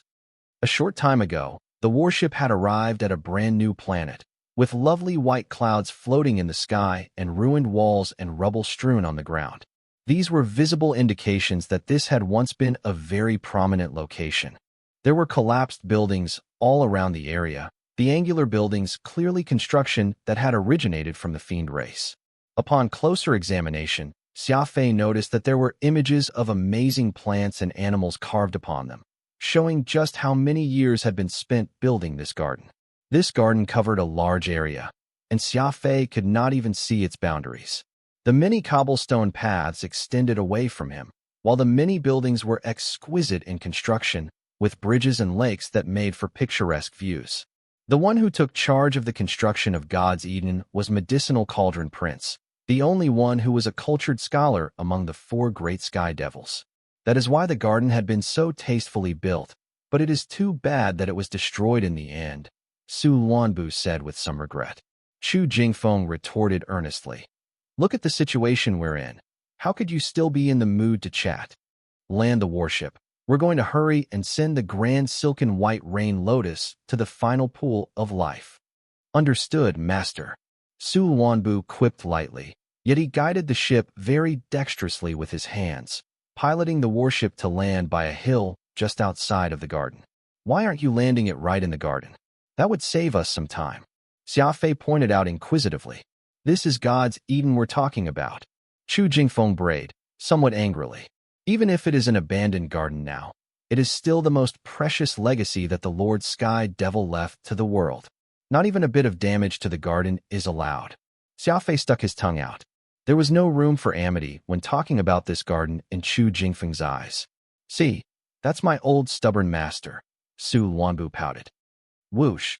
The warship was parked, and Chu Jingfeng sprinted out after grabbing the botanical preservation canister, forcing Xia Fei and Su Luanbu to hurry to catch up.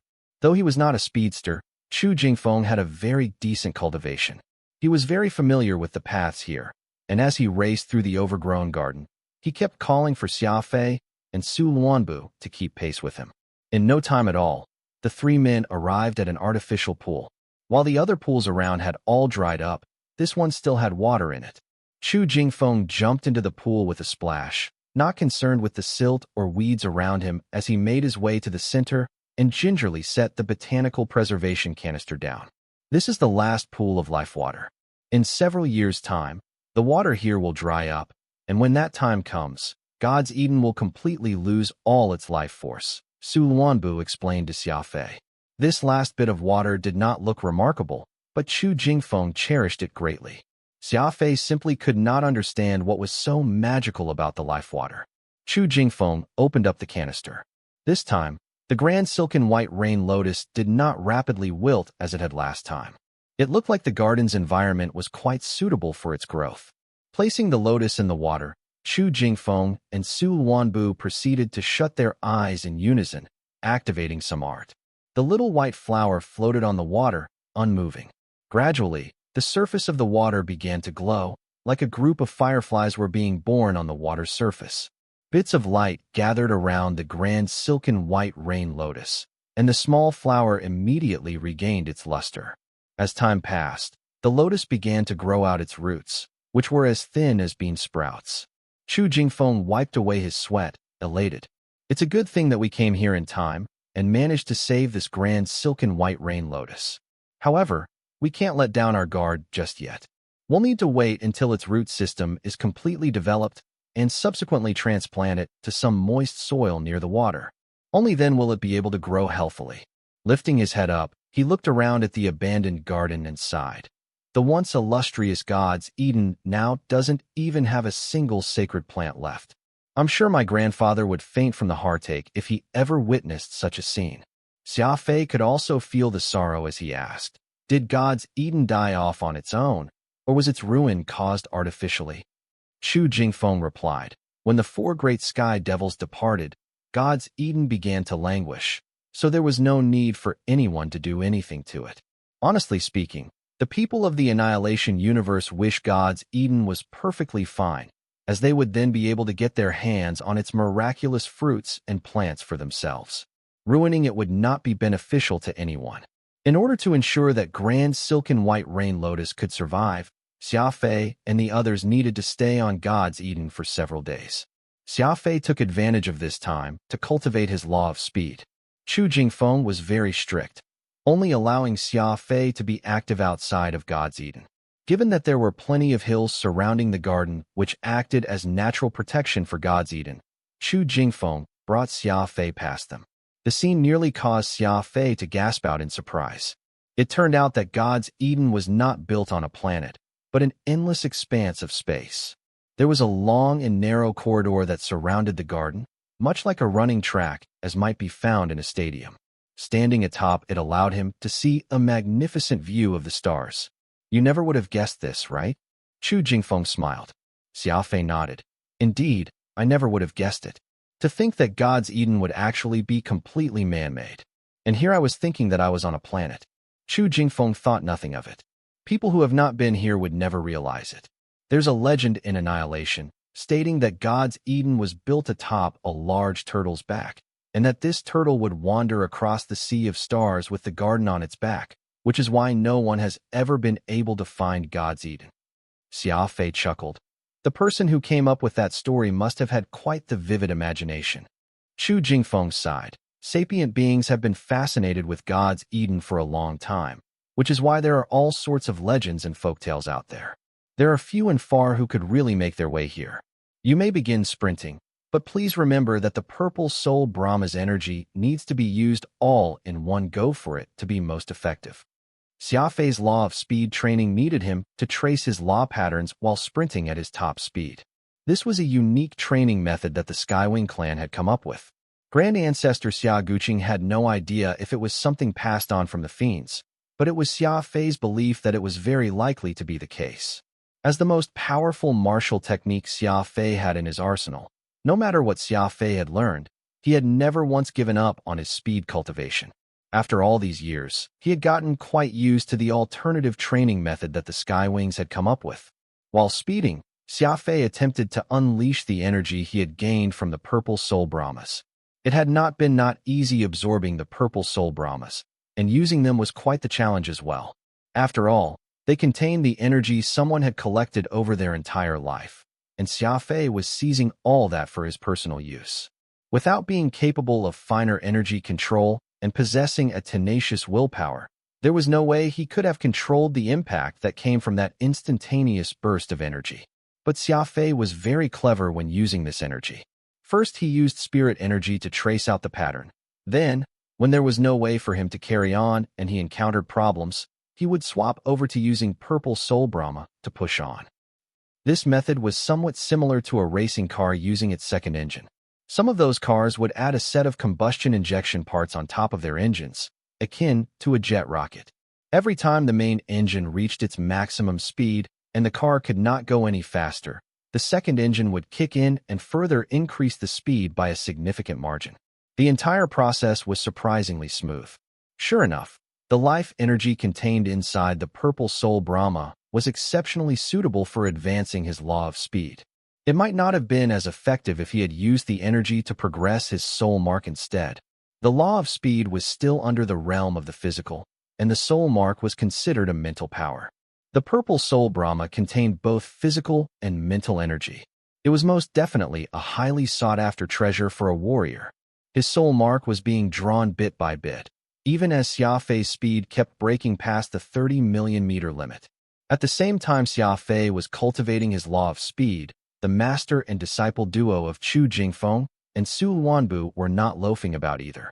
The Chu clan had once been the gardeners of God's Eden, and they valued this grand garden as highly as the four great sky devils themselves.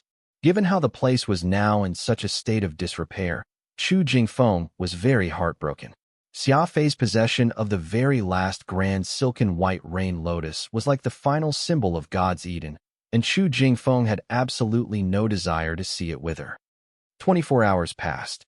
Chu Jingfeng and Su Luanbu had been keeping an eye on the growth of the grand silken white rain lotus, not once leaving its side. Master, if you love God's Eden so much, why not just refurbish it once over? Go gather some flora and fauna, and it would still look rather dazzling. Why let the garden continue to fall into disuse? Su Luanbu suggested softly, unable to stand seeing Chu Jingfeng look so anguished after coming here. What do you know? Chu Jingfeng said gravely. What plants are out there that could qualify to be nurtured here in God's Eden? If you must know, what were once grown here were the highest grade precious treasures found across all the universes. Transplanting all those common plants into God's Eden is practically blasphemy. You're the only one who could come up with such a bad idea. Su Luanbu did not agree. I just couldn't stand seeing how sad you are. Even if we forget about transplanting plants over, it shouldn't be too hard to give the garden a facelift at least. It just so happens that Xia Fei's here, and he's a speedster. I dare bet that it would not take a day for him to change how this place looks. The man had been rather discourteous, including Xia Fei in his plans without asking. Chu Jingfeng sighed and lowered his head. You don't understand. God's Eden has declined naturally. It wouldn't be hard for me to refurbish it, but that does not mean that God's Eden will return, even if I have all the buildings rebuilt. It's far more suitable that I leave it like this. Su Luanbu did not think he was wrong, feeling that his master was just being confused in his old age. That was when a loud explosion could be heard from outside the garden, like an atomic bomb had been detonated beyond the border. The final pool of life water shuddered. The entire garden shook, worrying Chu Jingfeng. Xia Fei has attained max level in his law of speed. Su Luanbu was startled. He leaped up to the nearby hill and looked away. Chu Jingfeng thought about it a little, and then climbed up the small hill next to him.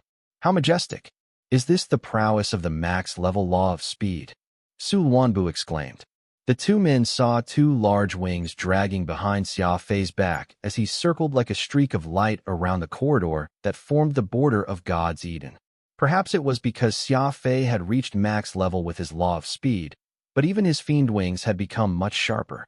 Their exaggerated appearance made them look diabolical, a chilling sight for anyone who set their eyes on him. 60 million meters per second. What you're seeing now is the fastest speed a sapient life form can achieve. The very apex of speed. Chu Jingfeng pointed at Xia Fei excitedly. Actually, what Chu Jingfeng and Su Luanbu were seeing was just Xia Fei's afterimage, because he was simply too fast at the speed he was currently at. Su Luanbu crooked his head to the side and asked, "Then what about Paletooth? I heard the Lord Broken Wing Sky Devil's top speed was godlike." Chu Jingfeng answered in a deep voice, "Lord Paletooth's speed is the fiend's secret. No one knows." Max level. Your law of speed has reached max level. Radix said excitedly. Xia Fei, you've finally completely maxed out your law of speed. From here onward, you've attained the fastest speed in the universe. Whoa! Furball and Little Goldie howled, their faces red with excitement. Chu Jingfeng was happy watching this. It had been years since God's Eden had been this lively, and now that Xia Fei had broken through and attained the highest level of the law of speed, even the plants in the garden seemed to be excited. Xia Fei's demonstration of speed was still continuing. The 9 law patterns rose up, as did his soul mark. Like before, the soul mark swallowed the law of speed's law pattern with a great rumbling. So from now on, speed and his soul mark would become as one, never apart anymore. This was not the first time this had happened. Xia Fei's unrestricted soul spirit mark was like a huge furnace that absorbed everything, smelting them into Xia Fei's strength. Unwittingly, the situation was starting to turn peculiar. Xia Fei was still sprinting fast, maintaining his top speed of 60 million meters per second. He was streaking around like a bolt of lightning, his fiend wings cutting the air like a sharp blade. Rumble. God's Eden's perimeter corridor had been built a long time ago, and it was unable to withstand the pressure from Xia Fei's super speed. Some parts began to crumble. Furball and Little Goldie were exotic beasts, and they possessed innate, keen observation. They stopped their cheering as they stared strangely at Xia Fei. A measure of concern could be seen in their eyes. Chu Jingfeng took a deep breath and yelled, "Xia Fei, quick, slow down. The corridor can't withstand it any longer." It was like Xia Fei was a demon reborn. The fiend wings on his back were becoming darker and darker. Even the wings of a hellspawn could not compare. Without any exaggeration, it was quite apparent that Xia Fei's fiend wings were even more fiendish than his grand ancestor Xia Guqing. Xia Fei snorted and dashed right out of God's Eden. He entered into the sea of stars and began soaring through space. The fiend wings underwent yet another change. Without being restricted by the perimeter's path, Xia Fei's speed increased even further, while his fiend wings expanded even further. His sprinting figure was becoming even more unrestrained, like a wild horse that had shaken off its reins. No, he was more like a demon unbound. Lightning crackled everywhere he passed. The bolts of lightning surrounded God's Eden. At this point, even the simplest fool could tell that Xia Fei had not just broken past the speed limit, but had also shed some sort of restriction of his own. But no one had any clue just what sort of restriction it was. Xia Fei came streaking in from afar, speeding past Chu Jingfeng's head as he shouted loudly, "I'm in a bit of trouble. I can't seem to stop right now." Chu Jingfeng was stunned, exclaiming, "You'll be expending a lot of strength moving at such high speeds. If Xia Fei can't stop, he might very well die from exhaustion." Su Luanbu panicked. What could possibly be forcing Xia Fei to be unable to come to a halt? "We don't have the time to ponder so much right now. What's most important right now is to stop him first," Chu Jingfeng said. Xia Fei circled back very quickly. He was now sprinting in the air above God's Eden, not daring to stray too far from the place. "Listen to my command. We can stop him if we work together," Chu Jingfeng barked. A speed of 60 million meters per second. Even if he were to streak by in an instant, all Chu Jingfeng could see was his blurred figure, and it would be too late by the time he could react and make a move. Thus, Chu Jingfeng and Su Luanbu had to preemptively prepare themselves. Crossing Cloud Net. When Xia Fei was still a black dot in the distance, Chu Jingfeng began to activate a law-powered device. A huge white net appeared, like a web that a gigantic spider would have woven. It was highly resilient. Xia Fei was moving too fast and was no different from an arrow, instantly penetrating through Chu Jingfeng's crossing cloud net. Their first attempt at stopping him had failed. Chu Jingfeng gritted his teeth and growled, "Half Moon Sea." Rumble. There was yet another loud echo as Chu Jingfeng used two law devices this time. Crossing Cloud Net and Half Moon Sea. One was a powerful net with superb resilience, while the other was a half-moon-shaped green object, looking like a jelly that was floating in midair. Not only did they hope to stop Xia Fei, they also had to do it without harming him. This was a situation that made even the jack-of-all-trades master Chu Jingfeng scratch his head. While he was certainly someone with many means, he actually lacked the appropriate devices that could specifically deal with the situation they were currently in. The Fiend Wing and a maxed-out Law of Speed. The Crossing Cloud Net broke once more, while the Half Moon Sea shattered when Xia Fei rammed right through it. Two law devices. Those were two peak-grade law weapons. The color drained from Chu Jingfeng's face. Xia Fei had a pair of Fiend Wings and had reached max-level Law of Speed. He was a powerful existence, even if he was not using any weapon. Not to mention the fact that the Fiend Wings on his back were also weapons. Xia Fei had turned into an unstoppable cannonball. Su Luanbu had a brainstorm and suggested, "Master, use the Thera Buddha Star. Xia Fei has Peacock Blue, so let him grab the Thera Buddha Star with it, and he'd be able to stop himself." Chu Jingfeng was startled and nodded. "Yes, that's the only solution we can try now." The Thera Buddha Star was the Chu clan's guardian, an annihilator-grade law weapon. Chu Jingfeng was the compiler of the Thousand Soul ranking, so of course he would not include his own items in the rankings. The strength of his Thera Buddha Star was definitely a superb law weapon worthy of the top 100 in the Thousand Soul ranking. Chu Jingfeng swung out an arm, throwing a bead toward the stars. In the next second, the bead transformed. It grew 10 million times larger, becoming a transparent crystal orb that spanned well over 10 kilometers in diameter. "Use Peacock Blue and grab a hold of this." Chu Jingfeng and Su Luanbu shouted in unison. Radix, Furball, and Little Goldie could feel their heart in their throats right now. Xia Fei understood what they suggested and sent out Peacock Blue from his right hand. It extended out like a demonic hand. Peacock Blue grabbed onto that Thera Buddha Star and grasped onto it firmly.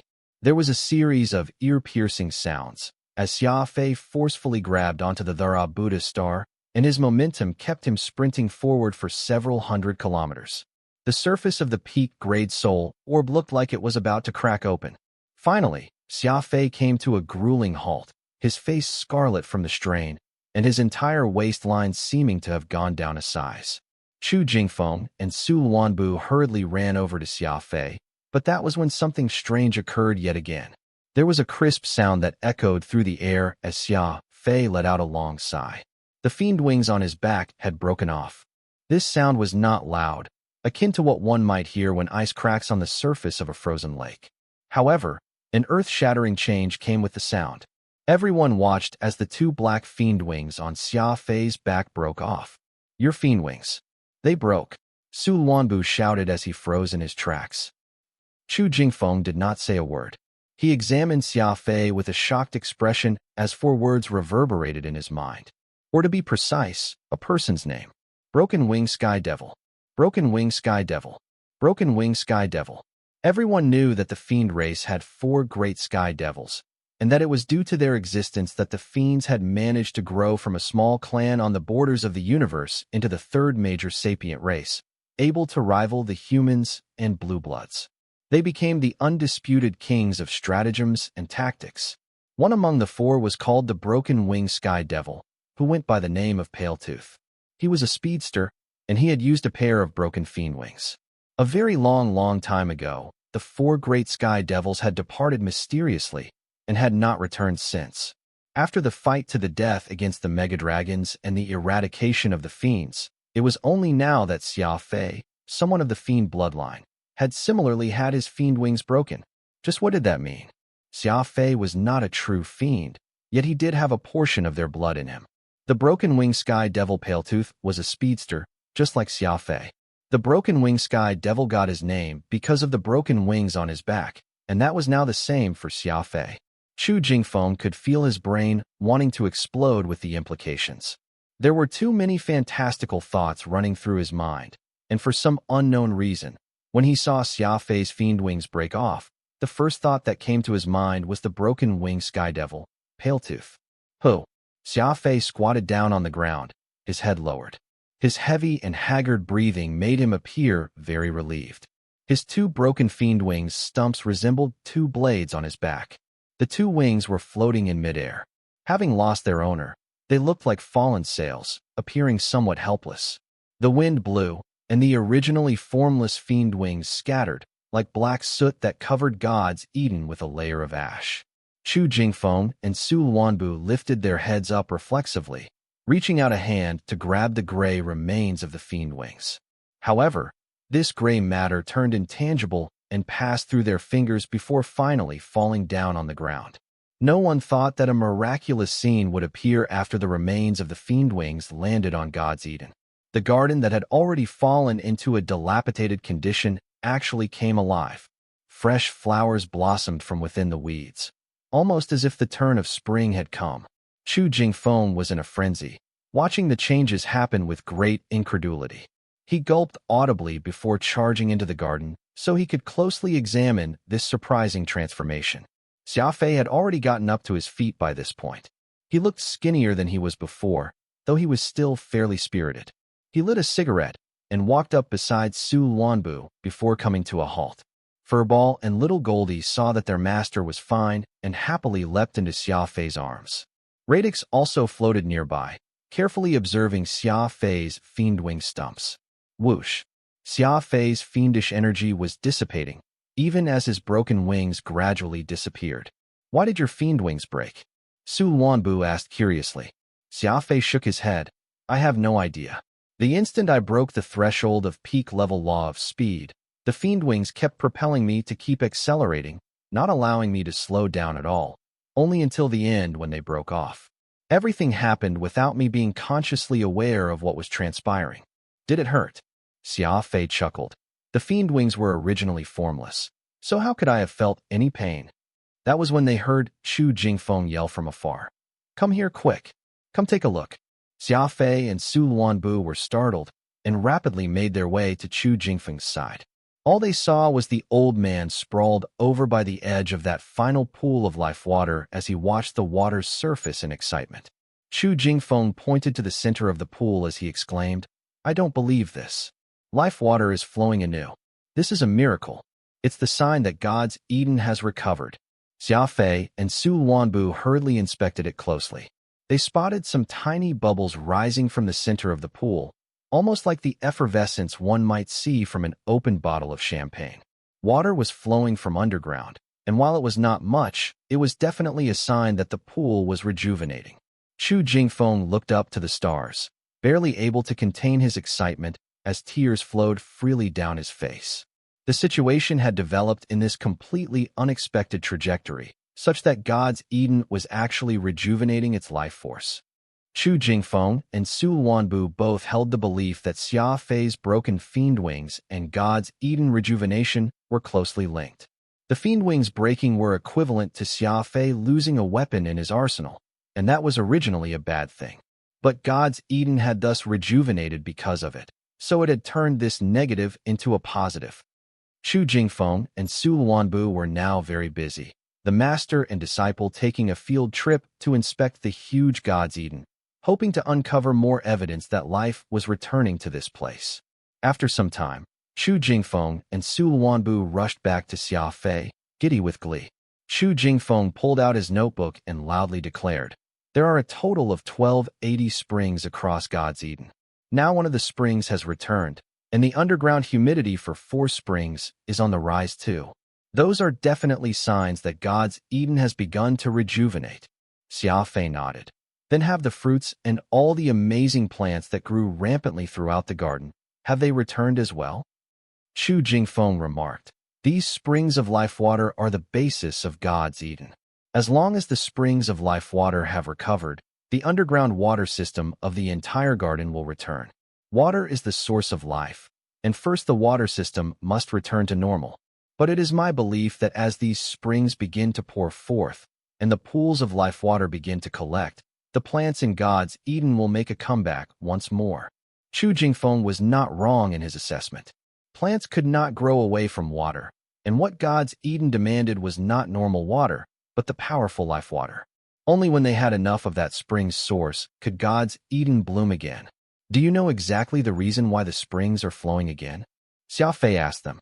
Chu Jingfeng pointed at Xia Fei. Of course. You, me. Xia Fei was speechless. This was the first time he had taken a step in God's Eden, and he had not completely made sense of everything that had transpired here. So how could he be linked to the garden's rejuvenation? The broken-winged sky devil. You're exactly like the broken-winged sky devil, Lord Paletooth, right now. Chu Jingfeng was excited. A very long time ago, from my grandfather's generation, there began this suspicion, wondering why the garden began to languish and wither away when the 4 great sky devils departed. So many blamed my grandfather for failing to take care of God's Eden, nearly aggravating him to death. But I must let you know that my grandfather took care of God's Eden in the exact same manner when the Lord Sky Devils were here or not. He was diligent and was never slack in his duties. Besides, it was Gale Sky Devil, the medicinal cauldron prince, who had personally instructed my grandfather on how he should be taking care of God's Eden. So how could it be wrong? Xia Fei nodded his head slightly. The Chu clan was proficient in miscellaneous studies, so if they lacked the capability, they would not have been chosen by the 4 great sky devils to become the gardeners of God's Eden. Xia Fei was also very confident in Chu Jingfeng's grandfather's ability in this regard. It was only today that I finally realized. God's Eden was the sky devil's garden, and it's akin to you and your holy beast Shatterstar. If you were to leave, what would happen to Shatterstar? Chu Jingfeng asked him. Xia Fei was surprised by the sudden question, but he looked at Furball and said, I'm afraid Furball would be very sad. That's exactly it. Chu Jingfeng declared firmly. God's Eden has a soul of its own. When the 4 great sky devils left, God's Eden must have felt lonely, and so slowly languished as time went by. But what has that got to do with me? Xia Fei asked again. Don't you understand? When your fiend wings broke off, that meant you've already freed yourself from some kind of restriction. Whether in terms of your aura or appearance, you've begun to develop in the direction of the broken-winged sky devil Paletooth. God's Eden must have felt the similarity in your aura with its old owner of the past, which is why it has regained its life force. Chu Jingfeng explained fervently. Xia Fei shrugged. He felt that the connection between his fiend wings breaking off and the moniker of the broken-winged sky devil to be too far-fetched. Subconsciously, Xia Fei felt that he was a human being, someone who ate fried pasta noodles and smoked cigarettes. He felt uncomfortable hearing Chu Jingfeng liken him to an old monster like the broken-winged sky devil. But Xia Fei could not deny that without the fiend wings, he instead felt much more at ease, and his fiendish aura did not weaken, but instead became even stronger. After a pause, Chu Jingfeng said once more, the broken-winged sky devil Paletooth was also a speedster, and his fiend wings broke, just like yours did. This happens to reflect an ancient truth of the universe. What is this truth? Xia Fei wondered. Everything in the universe, unbroken and unestablished.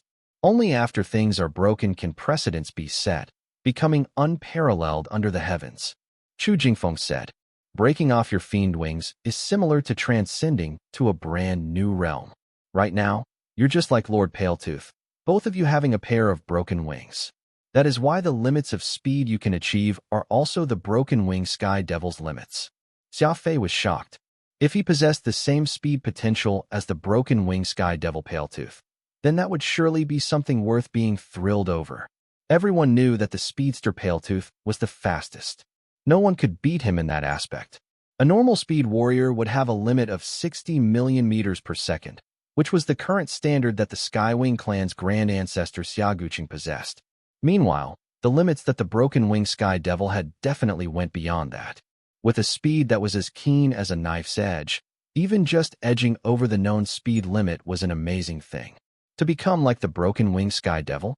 Xia Fei had never once considered it, nor did he dare to even dream of it. But the situation right now had proven that after Xia Fei's fiend wings were broken, God's Eden was experiencing a rebirth. Xia Fei, Chu Jingfeng, Su Luanbu all became very excited. They were looking forward with great expectations to their future. They all began to restore the garden back to its former looks, cleaning the drains, removing weeds, and making repairs to the walls. Xia Fei was a speedster, so of course he moved quickly. It took just a little over a day for God's Eden to look completely renovated. Pebblestone paths were completely swept clean, and aside from the lack of amazing plants, God's Eden looked no different from how it appeared to be before.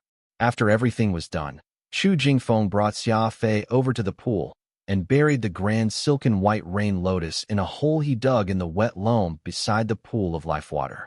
The first plant of God's Eden thus took root once again. After planting the grand silken white rain lotus, Chu Jingfeng was extremely excited. This is the first plant in the new God's Eden, but it won't be the last. As long as we work hard together, I'm sure we can restore this garden back to its former glory. Xia Fei pursed his lips and asked, I'm more of a pragmatist. Can you tell me what the benefits this grand silken white rain lotus will have for me? Chu Jingfeng rolled his eyes at Xia Fei. The way he saw it, Xia Fei was far too much of a utilitarian.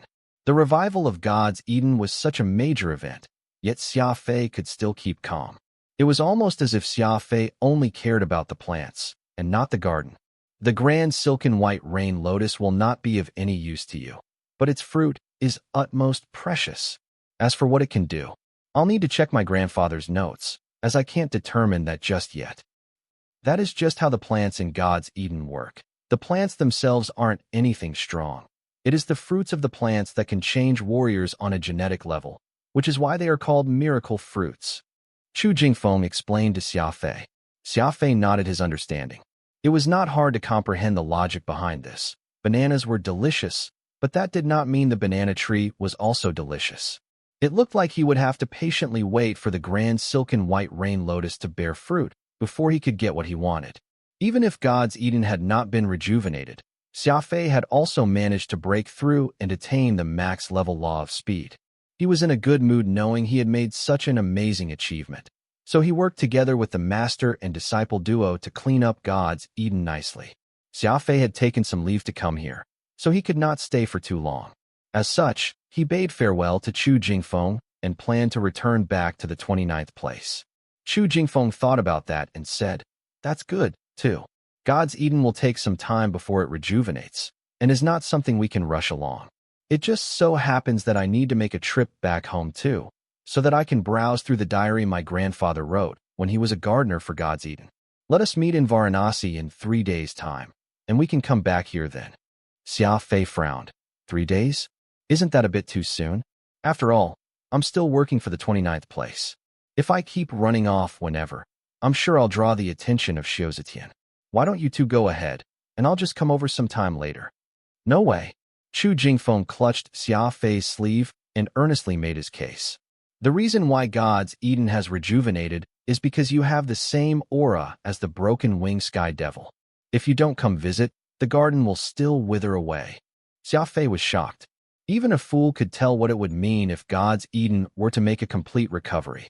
This was a God-given treasure. The effects from the miracle fruits the 4 great sky devils had left behind were extraordinary, and they would surely be able to help Xia Fei climb to even greater heights in a short time.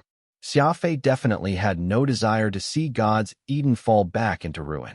It was the exact opposite, seeing as how he wanted to see this garden develop even further than anyone else. After some thought, Xia Fei said, Okay, I'll hurry back as soon as I can find the time. But the 4-day travel time to make the trip back and forth won't be easy. Plus, just how many people know the location of God's Eden? It would be bad if someone else were to discover our secret. Chu Jingfeng did some mental calculations before answering. There are plenty in Annihilation that know of God's Eden, but I'm afraid only those old monsters who survived the great battle are aware of its exact location. As long as we are sufficiently cautious, we ought to be able to keep this secret under wraps. With that said, Chu Jingfeng and Xia Fei went off to find Su Luanbu. Shocked, he stammered. What are you two looking at me for? God's Eden is also beneficial to me. I definitely won't be divulging any information about it. Xia Fei turned to Chu Jingfeng. It's best if you two don't split up. Chu Jingfeng nodded in agreement, making Su Luanbu feel upset. It could not be helped. Xia Fei was not someone who could trust someone easily, and because Chu Jingfeng had saved Xia Fei's life in the 8th universe that time, he had been able to trust him. He still needed time to see if he could do the same for Su Luanbu. Caution in all things was the way to live longer. Xia Fei had always kept this principle in mind. Xia Fei said goodbye to Chu Jingfeng and flew back to the 29th place. Before departing, Chu Jingfeng personally ran Xia Fei through the method to enter God's Eden. It had to be said that the four great sky devils had quite the scheming character. To think they would design the garden so intricately that most people would not be able to locate the garden without proper instruction. That was because God's Eden was actually not even in fiend territory. Returning back to the 29th place, Xia Fei was called to Xiao Zetian's office. He looked to be in a good mood today, almost as if there was something to be happy about. He has attained the law tier, Xiao Zetian told Xia Fei happily. Xia Fei was startled. Truly, it was frustrating to compare oneself with others. It took him several years for him to reach the law tier when he first started out with special ability. Yet Xiao Yi only took a handful of months and could begin cultivating law powers already.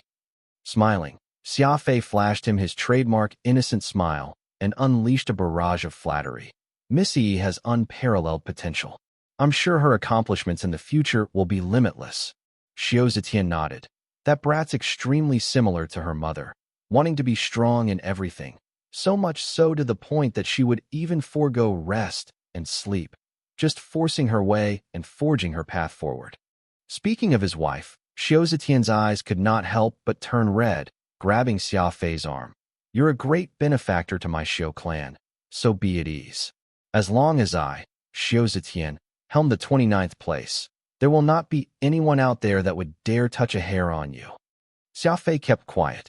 Initially, Xia Fei had agreed to Xiao Zetian's invitation precisely because Xiao Zetian's humanity was still intact. He was able to endure the decades, all in an effort to avenge his fallen wife, and was willing to offend the entire Annihilation universe in the process. Xia Fei had thought that following Xiao Zetian would not be a poor choice. Where were you these last few days? Happy people are often in good spirits, so Xiao Zetian engaged in some good-natured small talk. Xia Fei replied, Annihilation is a remarkable place. Since I've made it here, I of course had to take some time to travel around. There's nothing for me to do here in the 29th place anyway, so I wandered about for several days. Xiao Zetian took him at his word. Actually, given his current state, he would have believed anything Xia Fei told him. Humans were emotional creatures, after all. I called you over because I had two matters to speak to you about. First, the purple soul Brahma you gave up the other day was not for naught. The higher-ups have already agreed to officially recognize your identity as a dragoon, as well as a member of the 29th place. In the future, you'll be able to pick up assignments on the Black Ops system and earn some extras on the side. We of the 29th place had never been conservative, and I actually actively encourage my men to earn whatever they can. There's no way to survive in this universe without money. Next, Xiao Yi's condition has been unexpectedly good, so it looks like you've already completely cured her. That is why I would like to trouble you with another matter. There's an elder that I would like you to take a look at. Xiao Zetian observed Xia Fei's reaction once he was done. Xia Fei chuckled. As long as it is the leader's orders, Xia Fei will do his utmost to fulfill it. Xiao Zetian shook his head a little awkwardly and intoned in a low voice. It is just that this elder isn't fond of showing his face, so I'll need you to humble yourself and wear an eye mask when you arrive. You can't look, nor ask too many questions. In fact, you shouldn't speak a word unless he asks you to, nor reveal any information about what you've learned to anyone outside. This is a special assignment, and not only will it affect your future, but it could also concern the fate of the 29th place. Xia Fei answered seriously. This one will take heed of the leader's orders. When I arrive, I'll be both mute and blind, which ought to keep your mind at ease. After he was done handing over his instructions to Xia Fei, Xiao Zetian dismissed him. As for when Xia Fei would be asked to meet this mysterious old person, Xiao Zetian did not say. All he mentioned was for Xia Fei to wait for further news. Humans were unpredictable creatures. Xiao Yi had made a full recovery, and was even able to rapidly make advancement with her cultivation. So Xiao Zetian's love extended even to the crows on top of his roof, his gratitude reaching Xia Fei as well. Not only did Xia Fei enjoy even more freedom in 29th place now, even Shane, the person who had been keeping an eye on him, no longer followed him around. It was almost as if the 29th place had truly accepted Xia Fei as a part of them. Whatever information Xia Fei wanted to browse, He did not even need to request it from Xiao and could directly gain access to the archives by himself. Xia Fei did not ask about the wave that the incident during the Dragoon evaluation battlefield had caused, and Xiao did not mention a word about it, either. It was like the name 29th place had some magical powers, as Xiao could get Xia Fei to join them immediately, even despite being a Devil Shadow Dragoon. That was evidence of just how powerful his backing was. The commotion that had resulted from the evaluation battlefield might have already been suppressed by the Black Ops. Xia Fei had no intention of just staying in the office all day. He was still thinking about God's Eden. That place might very well become the greatest trump card that Xia Fei had in his life so far. Only the devil would know if those miracle fruits could propel Xia Fei even further. Having made plans to meet Chu Jingfeng 3 days later, it was now the 3rd day. Xia Fei planned to randomly choose an assignment on the Black Ops assignment system, and then meet Chu Jingfeng under the guise of heading out to earn a bit of money. That was when Xiao hurried over to find him. He even brought along an elderly individual whom Xia Fei was familiar with, the patriarch of the Blue Blood Zayden clan, Roderick. Roderick was acting very courteous to Xiao. Xia Fei knew that the Zayden clan had been in quite a serious quandary the last time they'd met. When the Devil Shadow Dragoons that were under their jurisdiction all became turncoats, the Zayden clan had a hard time washing their hands of the association.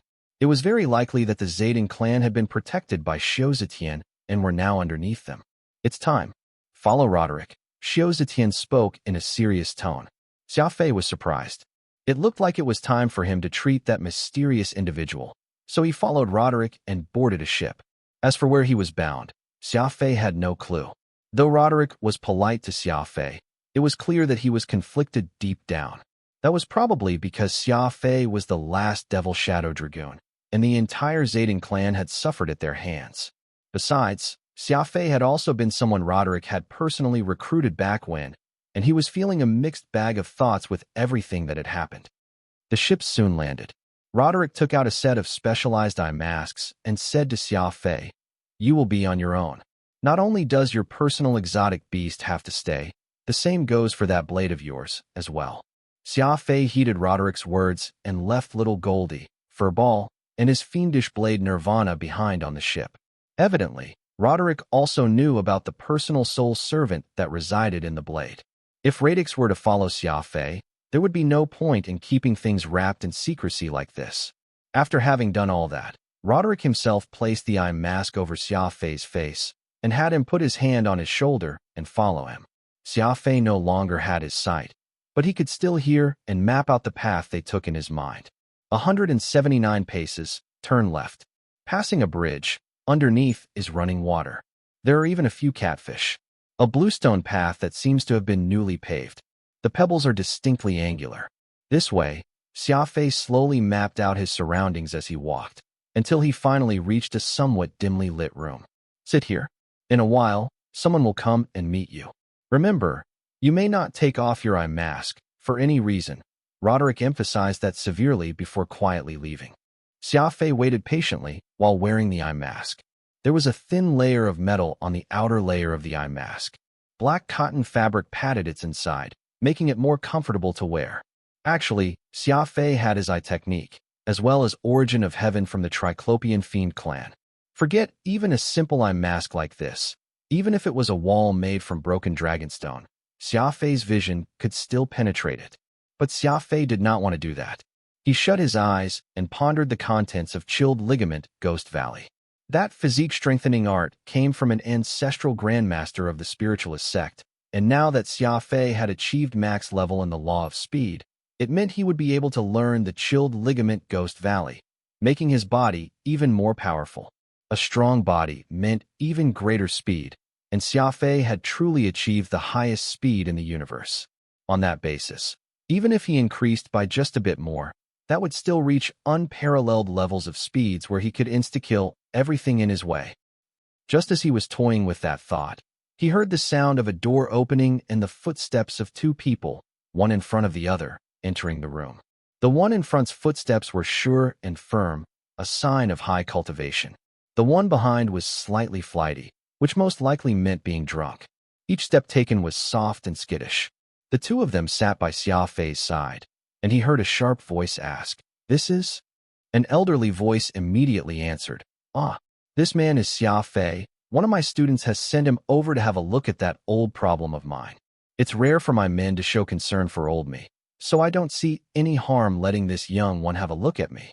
With that, the elderly individual addressed Xia Fei. "Xia Fei, being unable to see you face to face is also a hardship of mine. You may call me Old Yi, and beside me is Mr. Wu.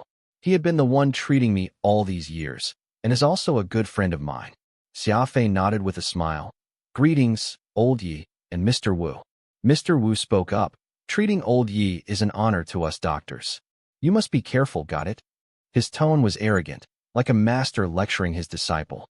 Xia Fei was mildly displeased deep down, but he did not voice it. "Let me ask you a few questions," Mr. Wu asked testily. "Have you read the Complete Encyclopedia of Pathology by Zhang Xuan?" "No," Xia Fei answered truthfully. "The 3,000 case studies of soul injury." Xia Fei could hear the dismay in his voice as he asked another question. "I haven't read that either." "How about the theory of complementary energy?" "No to that too." Whoosh.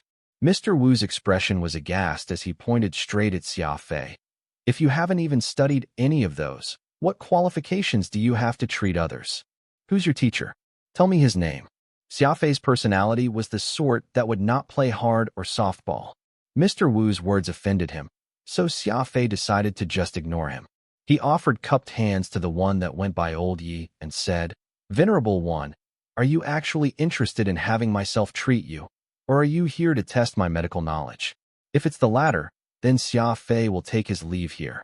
Old Yi chuckled. "Say no more, Mr. Wu. Whether Xia Fei is capable or not, we'll know the answer once he gives it a try. Come, my young friend Xia Fei, what is your treatment plan?" Xia Fei replied softly, "It's very simple. I'll use my spirit energy to comb the venerable one's body, and I'll immediately know if something's off once I'm done." "Definitely not." Mr. Wu was shocked as he warned Old Yi. "Using spirit energy to comb the body would require letting down your bodily defenses totally. It would be terrible in the event that this rascal harbors ill intent and uses this chance to assassinate you."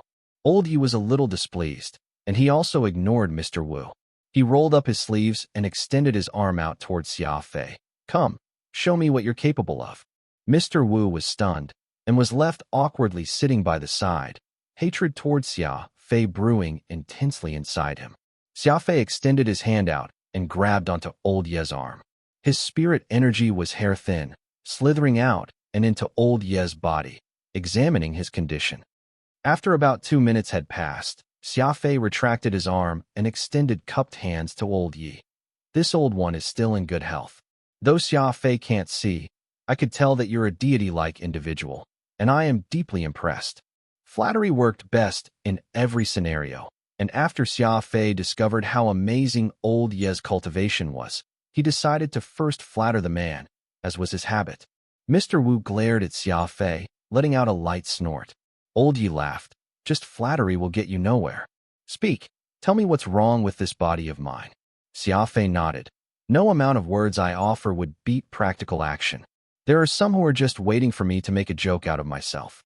If this venerable one is willing, I can first give you a list, and if you prepare everything as I instructed, you'll know once you try." Xia Fei spoke with words within words, clearly directed toward Mr. Wu. The man bristled as he felt his teeth itch, but thinking of it in another manner, Xia Fei was young and must be taking a risk by giving a prescription so as to compete with him. Mr. Wu had been treating Old Ye's illness for many years, and so he knew his master's condition like the back of his hand. He refused to believe that there was anyone in the many universes that could treat the old man. With that thought in mind, he turned to Old Yi. "Since Xia Fei speaks with such confidence, it's worth a try. Who knows? Maybe there really is someone as enlightened as him." Xia Fei shut his eyes and guessed that the face on this Mr. Wu must have a sinister smile right now. Old Yi nodded his agreement. Xia Fei wrote down a list with his eyes still covered and handed it over. Old Yi glanced at the list and shook his head repeatedly. Xia Fei was using the food supplementary therapy he had learned from serpent-swallowing whale. There were plenty of fruits and vegetables written on the list, and not even a single precious ingredient. No matter how he looked at it, It looked more like a recipe he would give to a cook than a prescription to treat an illness. Mr. Wu finally could not hold back his laughter as he said, "If these foods could treat his illness, then I'll eat this table right here." Old Yi, there's no need to consult him any further. This twerp is clearly trying to prank you. Old Yi was slightly hesitant. Someone who Xiao Zetian recommended could not have been terrible. Besides, Xiao Yi had indeed recovered thanks to Xia Fei, so he momentarily felt at a loss over what to do. That was when Xia Fei blurted out, "Deal."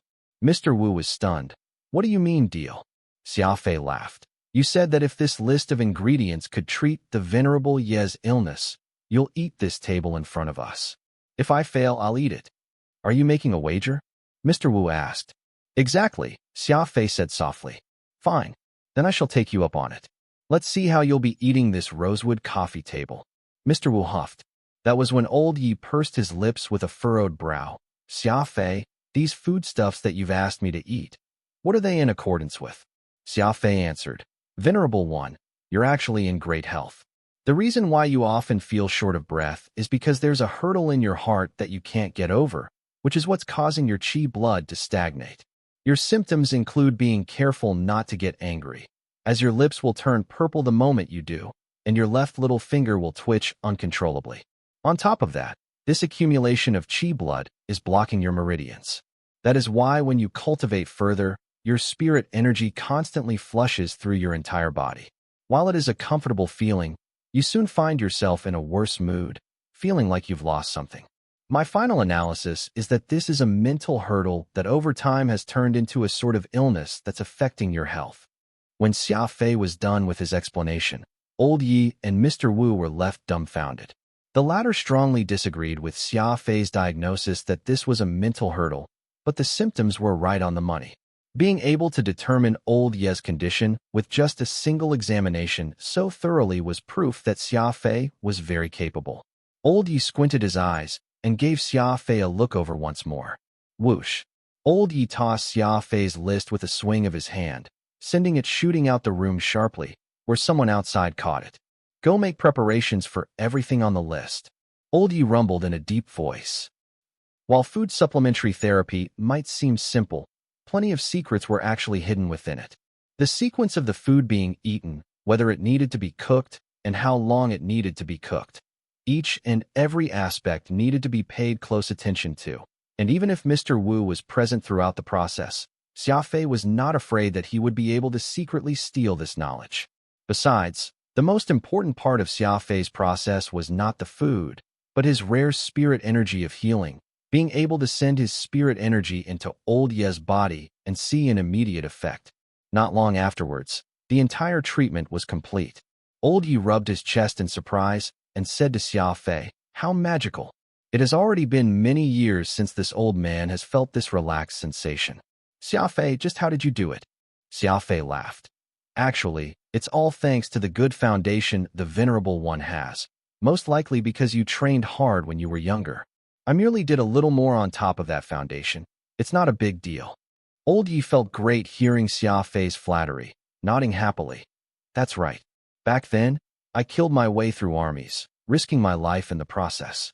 For the sake of building a strong foundation, I spent countless seasons cultivating. People tend to endure hardship when they are young so that they can enjoy their old age. Now it really makes sense." While Old Yi was in a good mood, Xia Fei of course had to strike while the iron was hot, bragging even further about how amazing Old Ye's cultivation was, and how extraordinary his physical fitness was. Mr. Wu was deeply irritated hearing all this, and he quietly cursed under his breath, "Hypocrite." Xia Fei heard what he said and chuckled. "Master Wu, Xia Fei has already fulfilled what's expected of me, so I'm wondering when you'll start to eat this table." Xia Fei knocked on the table's surface as he said this, a crisp and bright sound that caused Mr. Wu's face to pale. Old Yi could tell that the situation was getting awkward, so he laughed. "Xia Fei, you can't be discourteous. Mr. Wu had been fretting immensely over my health all these years. I asked that you not to pursue this matter on account of me." Xia Fei offered a fisted salute and earnestly said, "Old Yi, the more I take you into account, the more I'd need to settle this score. You originally had a mental hurdle, and for it to actually turn into an illness just goes to show that you have been misdiagnosed all this time. I'm sure you are well aware who the one at fault for that is. Old Yi was startled. He turned to look at Mr. Wu. He was of course innocent, since he lacked the healing ability Xia Fei had. No one else could have done a better job than Mr. Wu had done so far. If his luck were to blame, it would be his fault for provoking Xia Fei. He was someone that was obstinate and vengeful. Old Ye's expression chilled as he said again, "In any case, you need to show this old man some face." Smack! Xia Fei raised his hand and chopped off a corner of the table with his hand that was about the size of his palm. He said, "I respect you, so I'll only ask that he eat just this one small piece." Mr. Wu was finally done eating the wood. Xia Fei did not see how he did it, but it sounded pretty terrible from the sound of it. Mr. Wu retired with a bitter expression on his face. Old Yi sighed as he watched him leave. "Your unforgiving temperament. You gain nothing from offending Wu Yongkai." Xia Fei chuckled. "I simply can't stand that quack misdiagnosing your condition, which was why I had to teach him a lesson. There are rules in every profession. Take me, for example. I rarely treat anyone, since my original profession is a warrior. Since Mr. Wu is actually a doctor by profession, he ought to be much better than me, an unorthodox doctor." Xia Fei was a good talker, and the words that came out from his mouth were easy on Old Ye's ears. It sounded like Xia Fei was not really looking to take revenge for the slight, but was instead angry with Mr. Wu's behavior. Without even realizing it, the distance between the two people grew much closer. Changing the topic, Xia Fei mentioned, "I won't deny it, your illness still needs some treatment, and it'll take me quite a bit of effort to search for some rare ingredients. Unfortunately, I'm too busy with my job, otherwise I could help you run this errand on your behalf, to get what you need as soon as possible." Xia Fei purposely sighed after saying all that, waiting for Old Ye's response. The elderly man first stiffened, but soon laughed. "That's nothing. The 29th place has plenty of manpower as it stands, so there's no need for you to do much. I'll talk to Xiao later and get him to help you with whatever you need." Xia Fei had been waiting for him to say this. His words were as good as Xia Fei getting his hands on a treasured sword. From here on out, Xia Fei could use Old Ye's name at any time and leave 29th place to visit God's Eden without even needing to give them a heads up. Roderick sent Xia Fei back to the 29th place. Sure enough, Xiao immediately called for Xia Fei and commended him. "You've done very well this time, even better than I expected. From today onwards, I'll be giving you the highest pass clearance, allowing you to use the warships here whenever, as well as access to a variety of data resources. Of course, this is all so you can find what you need as soon as possible to help that venerable elder make a full recovery. Don't abuse it." Xia Fei nodded with a smile. "It won't be an abuse of my authority if I wander around the Annihilation universe, would it?" Xiao froze, but soon laughed out loud. "Of course not. I nearly forgot that you've only just arrived in Annihilation, and there are still plenty of places you've not yet been. But you must remember, helping treat the venerable elder is of the utmost priority. If you achieve that, there will be benefits coming your way beyond what you currently enjoy." Xia Fei did not care. His goal was to get freedom to move about the Annihilation universe, as that was the only way he could visit God's Eden. As for Old Yi and his little illness, Xia Fei was already confident he could cure it. He merely wanted to intentionally drag things out a bit, so he could fight for better conditions. With that, Xia Fei pulled up a large screen, first letting Xia Fei see if there was anything in the Black Ops warehouse that Xia Fei needed. After all, there would not be any need for him to run around the universe if it was right there in their backyard. Xia Fei glanced through it once over and said, "Sorry, there's nothing in the warehouse that I need." "What exactly are you searching for that even the Black Ops warehouse doesn't have?" Xiao asked, curious. Xia Fei answered, embarrassed. "My pharmacology knowledge is unorthodox, so all I know is how what I need looks like, but I have no idea what they are called. Let's do it like this. I'll write down what I need here, and you can help me look too. Perhaps we can gather what's needed sooner if we adopt a two-prong approach to this." "That works, too," Xiao agreed. Xia Fei wrote down a few descriptive sentences and handed it over to Xiao. Xiao read through it and immediately knitted his eyebrows together. Are there such things in this world? Xia Fei had randomly come up with a few items, so of course they do not exist. Xia Fei had done this so as to deal with his errands.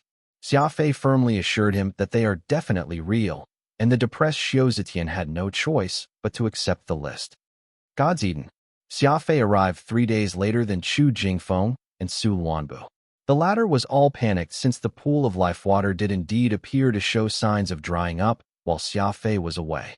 Xia Fei related what had happened to Chu Jingfeng before finally saying, "Even if I now have gotten the authority to come and go freely in 29th place, I still need to be careful.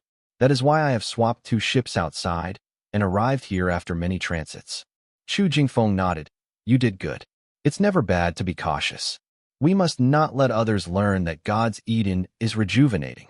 Are you confident that you can treat that old man that Xiao Zetian made you diagnose?" Xia Fei answered softly. "The old man calls himself Old Yi Wan, and his cultivation is incredible. I reckon he must at least be standing at the peak of the annihilation universe. The fall of a leaf, and you know it's autumn. My guess is he is one of the 5 ancient apexes, autumn erudite." "Autumn erudite." Chu Jingfeng and Su Luanbu gasped, looking very surprised. Xia Fei asked, "How much do you two know about autumn erudite?" Chu Jingfeng thought about it before answering. "Autumn erudite is a remarkable person. He's the most orthodox out of the 5 ancient apexes. Back in the day, he held the #1 spot in the logistics division, and it was because he needed to take charge of the logistics division that he did not show up in the front lines of the final battle. Others, like Vandez or Gregory, have plenty of rumors flying behind their backs, but Autumn Erudite is the only one who everyone only had praises for. Even the other ancient apex who was also part of the logistics division, Thunder, was Autumn Erudite's underling back then. If your conjecture is right, then that means Xiao Zetian has Autumn Erudite as his backer. It is no wonder he dares to be so bold in how he deals with everything. So it turns out that it's the most powerful member of the 5 ancient apexes that has his back," Chu Jingfeng analyzed. Su Luanbu stroked his chin and muttered, "Master, I think Xia Fei's conjecture is reliable. I also recall something. Autumn Erudite's daughter seemed to have married a fiend, who then disappeared without any trace after the Great Cleansing. Speaking of which, if there was anyone among the 5 ancient apexes who would not be disgusted with the fiends, it would be Autumn Erudite. That is why Xia Fei's identity could be kept under wraps so well, even going so far as to let him inherit the rank as a member of the Devil Shadow Dragoons." Chu Jingfeng also felt that this made a lot of sense after their discussion, saying to Xia Fei, "No matter the case, this person who calls himself Old Yi is someone worth paying close attention to. As a fiend, you're destined not to have too many friends, so you can't let anyone who could accept you go, especially in existence like the 5 ancient apexes." Xia Fei understood what Chu Jingfeng meant. In his view, Xia Fei's identity should have been exposed long ago, though Xia Fei and his relationship with the Yggdragon clan and Yang Wang's family were good, and while Chu Jingfeng could also be considered a friend of Xia Fei's, having more support could never be considered a bad thing. With that said, Chu Jingfeng excitedly retrieved a small botanical preservation canister and said to Xia Fei, "These are seeds from God's Eden. The medicinal cauldron prince gifted these to my grandfather, and they include some of the seeds to plants that will bear miracle fruits. As long as we are able to nurture all of them, God's Eden will surely be able to make a comeback." Xia Fei was stunned. God's Eden had been languishing for eons, and being able to find the seeds of those miracle fruits was hardly an easy feat. Though there were not many of these seeds, they nevertheless held all the hope Xia Fei had for the place. "Then what are we waiting for? Let's hurry up and plant these seeds," Xia Fei urged. The speedster Xia Fei was now a gardener, learning from Chu Jingfeng how to tend to the plants. Xia Fei was someone who would often dabble in a miscellaneous spread of knowledge, and had now added yet another skill to his repertoire: plant cultivation. Xia Fei regretted somewhat that he did not learn anything from the botany spiritualist Ulan when they were traveling together, since that could have been conveniently put to good use now. Xia Fei missed Ulan quite a bit the moment he thought of this. The spiritualists of botany had since dwindled, and he had no idea where Ulan had ended up. It would be great if he was able to find him and his fellow botanists, and invite them to come tend to God's Eden. Ulan was not a fighter, but he was loyal like a sturdy oak tree, and was someone dependable. Soon, the first plot of God's Eden had been re-established. Besides the grand silken white rain lotus, over 100 other seeds were also planted. Unfortunately, these seeds belonged to Chu Jingfeng's grandfather, and Chu Jingfeng himself had no idea what they were or just what they would look like when grown. Furthermore, there were several miracle fruits that had been harvested to be seeds. Those fruits had all been edible, but for the sake of the long term, they had no choice but to abandon the idea of eating them. In any case, God's Eden was looking more like its name. It was just too bad that those seeds would need time to sprout and blossom. The grand silken white rain lotus was the only one visible when Xia Fei looked on from outside the garden, while the rest were still buried deep in the soil. Suddenly, Xia Fei had an idea, recalling that when Ulan first followed Xia Fei, it was because Xia Fei's spirit energy was the rare healing type, which was beneficial to the growth of plants. The Xia Fei of today was incomparable to how he was then, and there was an ocean's worth of spirit energy all stored up inside his seventh brain region. If this energy were to be unleashed, would it help the plants of God's Eden experience rapid growth? Xia Fei told his idea to Chu Jingfeng, who felt that it was worth a try. Thus, they individually transplanted the grand silken white rain lotus away, doing the experiment on it. This way, even if it failed, it would not affect all the other seedlings. The little white flowers were very pretty. Xia Fei took a deep breath and shut his eyes. He placed one hand on the ground and injected spirit energy into the ground, which was then gently diffused through the soil. Xia Fei was being very careful. It was not easy for God's Eden to recover, so every plant was immensely precious. Xia Fei was unwilling to lose even a single one of them. His spirit energy was like earthworms burrowing into the ground, before turning into water droplets that proceed to melt into the soil. Soon, that grand silken white rain lotus felt Xia Fei's spirit energy and gave off a faint glow. It worked. It's actually effective. Su Luanbu exclaimed in shock.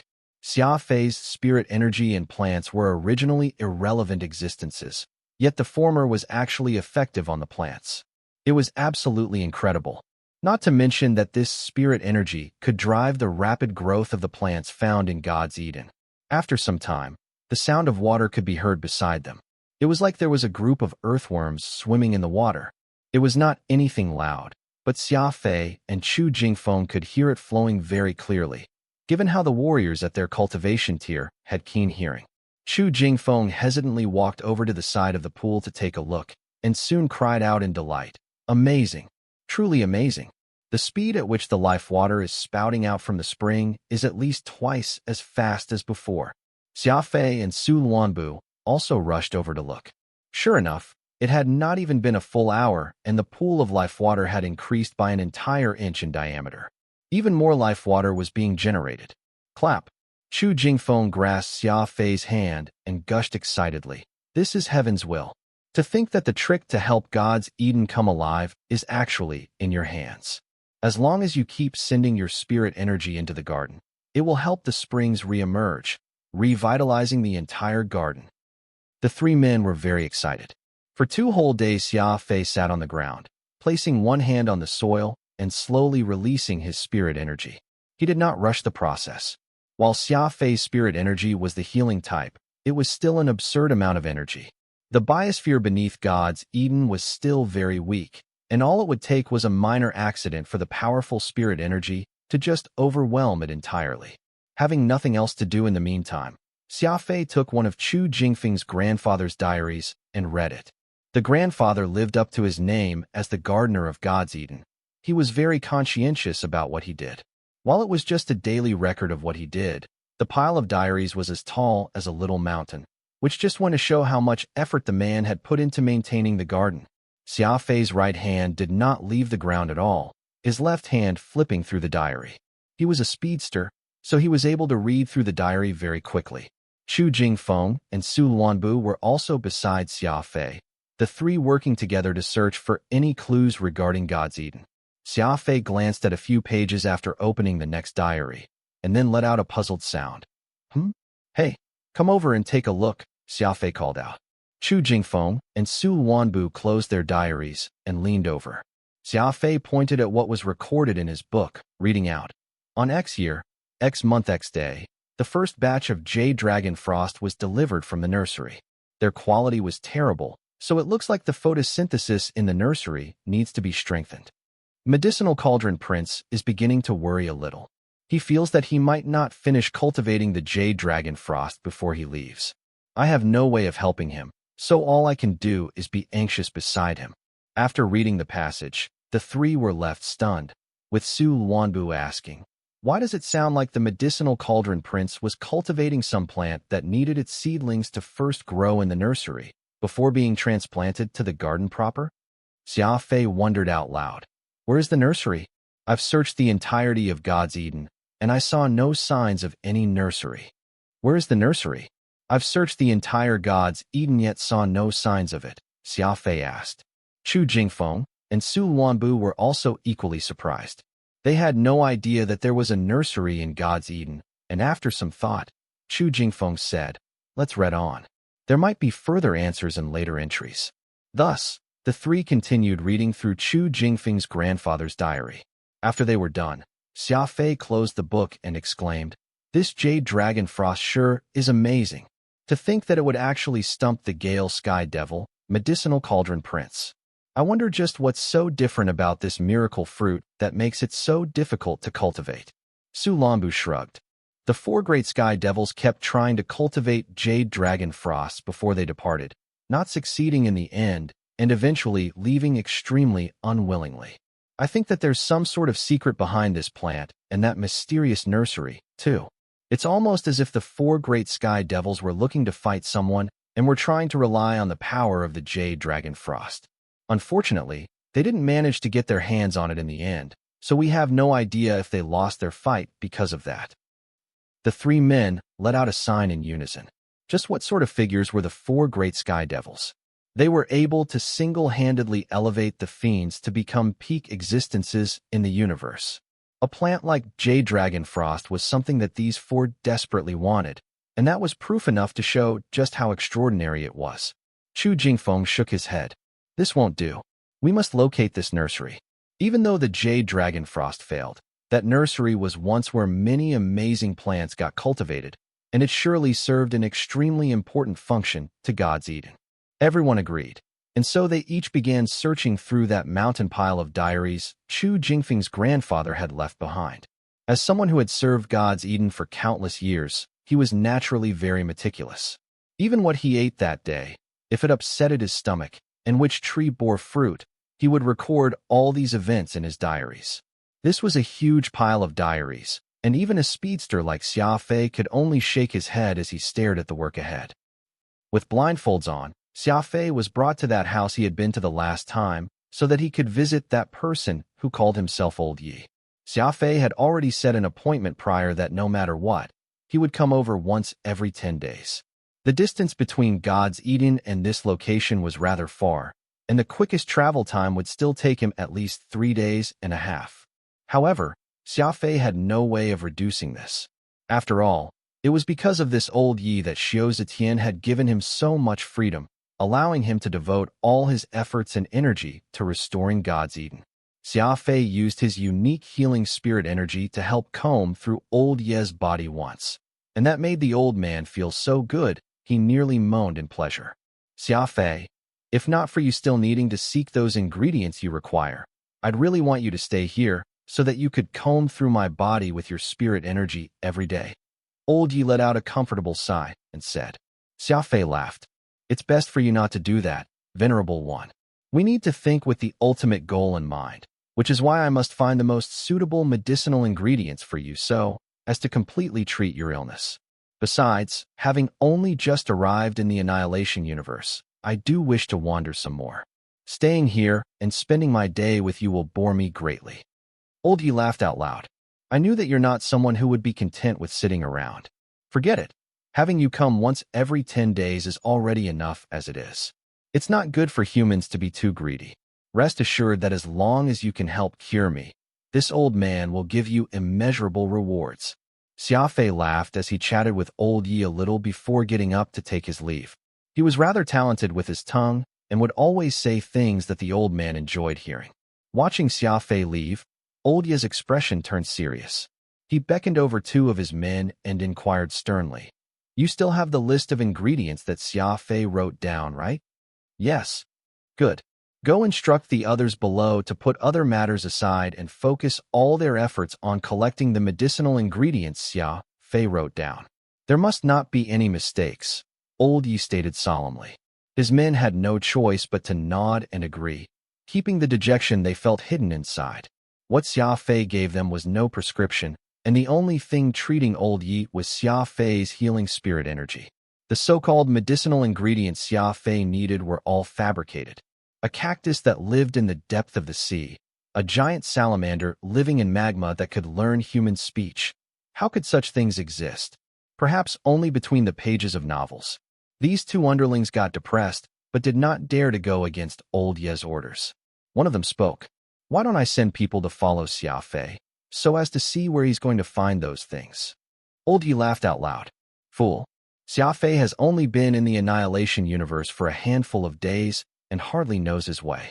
Where will he go to find such things? Then why is he always in a hurry to leave? The underling asked, confused. He's still young, and it's his first time being in the Annihilation universe, so of course he will find everything interesting and fresh. He's just finding an excuse to have fun on the outside, Old Yi reasoned. Don't bother with what Xia Fei's doing. Just do what I told you guys to do. That's all that matters. Understood. These two underlings answered reluctantly. After leaving the room, the two exchanged incredulous looks and let out long sighs. They would really have to pay a heavy price to find things that did not exist in this world. Xia Fei, whose thoughts were only on God's Eden, was simply going through with the motions when treating Old Yi. While getting the venerable old man's help was not a bad thing, Xia Fei still firmly believed that he should depend on his strength. Right now, his efforts were all devoted toward God's Eden and nothing else. Returning to the garden, he spotted Chu Jingfeng with his disciple happily chattering beside him. Both men must have not gotten a wink of sleep recently, seeing as their eyes were bloodshot from reading the diaries all night. We found it. Xia Fei, we discovered the coordinates of the nursery. Chu Jingfeng hollered loudly. Su Luanbu pointed to himself, declaring smugly, It's me who found it first. Chu Jingfeng, who was in a good mood, playfully smashed his knuckle on Su Luanbu's head. All right, this is all thanks to you. I'll be sure to let you eat your fill when the miracle tree bears fruit. Saying this, Chu Jingfeng handed Xia Fei the diary, which recorded the coordinates of the nursery. Xia Fei read the entry and did not share the same excitement as Chu Jingfeng. This set of coordinates is located in a planetary belt? It's far too general. It won't be easy finding an ancient nursery located in a vast star field. Chu Jingfeng grabbed Xia Fei's shoulder and said, Don't worry, I've got my methods. Let's head out right now. Luanbu, stay behind and watch over the garden. Whoosh. They boarded Chu Jingfeng's warship and headed for the coordinates written in the diary. As it was not too far away, it only took them about 12 hours to travel with spatial arrays and the ship's warp drive. Perhaps the four great sky devils had considered the problem with transportation, so they chose a location that was about a day's travel to and from God's Eden. Xia Fei thought about it and asked, Just what exactly is this method you've got to locate the nursery? Chu Jingfeng pulled out a half-translucent crystal ball from his spatial ring and replied, With this thing right here. Xia Fei knew that this was Chu Jingfeng's strongest soul weapon, the Thara Buddha star, but he had not fully understood what the device could do just yet. You probably don't know this, but the Thara Buddha star in my possession is a clan inheritance, something that was placed in God's Eden's pool of life water for many years. That's why the Thara Buddha star resonates strongly with it. Even if it's a nursery, there's no way it won't have water. As such, there's no need for us to find the nursery. We just have to use the Thara Buddha star to locate signs of life water, and we'll be fine, Chu Jingfeng explained. Xia Fei nodded vigorously. That's right. The diary did mention that the nursery is located in a place with an extremely harsh environment, so we can use the super radar to scan places like that, and then use the Buddha star to test them one by one. The two proceeded to do just that. According to the series of diaries Chu Jingfeng's grandfather left behind, the nursery was located in a pitch-black place without any sun exposure, and it needed a large amount of artificial sunlight to subsist. Furthermore, the very air was covered in this substance called red fiber, which was extremely harmful to plant life. The reason why Jade Dragon Frost ultimately failed was the combination of terrible environment and the presence of the fiber. Soon, the radar system search came out with a list of locations with similar geomorphic features. Xia Fei and Chu Jingfeng looked into these places, sending forth the Thara Buddha star to each. Whoosh! The warship came to a halt once more. This was already the 12 locations Xia Fei and Chu Jingfeng searched. It was a long valley, where the cliffs to either side stood tens of thousands of meters tall. Light did not shine down into the valley, with only the cold breeze that blew through the landscape. Quickly look. This could be the red fiber. Chu Jingfeng used a transparent glassware that captured the microorganisms in the air before observing it under a microscope. He spotted the presence of reddish substance in the air, looking very much like micro-earthworms that were only visible under the microscope. There's no need to look. This is the place, answered Xia Fei softly. He then proceeded to unleash his killing intent, pulling out the fiendish blade Nirvana from his spatial ring. Chu Jingfeng hurriedly lifted his head, only to find Xia Fei's 2 eyes shining like pearlescent orbs. He was using Origin of Heaven, his most powerful eye technique. Xia Fei had no need to check the microscope because his vision's even stronger than any microscope there might be. Even the microorganisms in the air could not escape his eyes. Why have you taken out your weapon? Chu Jingfeng asked curiously. Not just that. Xia Fei appeared to be very serious, as if he was prepared to begin a massacre. Xia Fei did not say a word and only did a hand gesture, beckoning Chu Jingfeng to follow him. Chu Jingfeng swallowed and took out his Thara Buddha star as well, hiding it in his palm. Assist me, Xia Fei blurted out. It was as though he had discovered something, for he said those words in a haste. He then used his fiendish speed to charge out. Assist? Trouble? Danger? Chu Jingfeng was stunned. This was why speed was so heaven-defying. Their combat strength alone was terrifyingly powerful. Just by relying on their extraordinary speed, one could be on the offensive or defensive in a split second. Xia Fei asked Chu Jingfeng to assist him, clearly because he had found an opportunity to launch a sneak attack. Alas, this was not a guaranteed ambush attempt, and he could not be certain he could retreat unscathed, which was why he had directly asked Chu Jingfeng to provide assistance. Fast! Faster! Chu Jingfeng's face went red. He was not like Xia Fei, nor was he a speed warrior. He would have an extremely hard time just trying to catch up to Xia Fei. Thara Buddha star, go! Chu Jingfeng ran for a short distance, but still saw no sign of Xia Fei, so he decided to just activate his legacy Death Star. He used Thara Buddha star to drag himself forward, further improving his speed.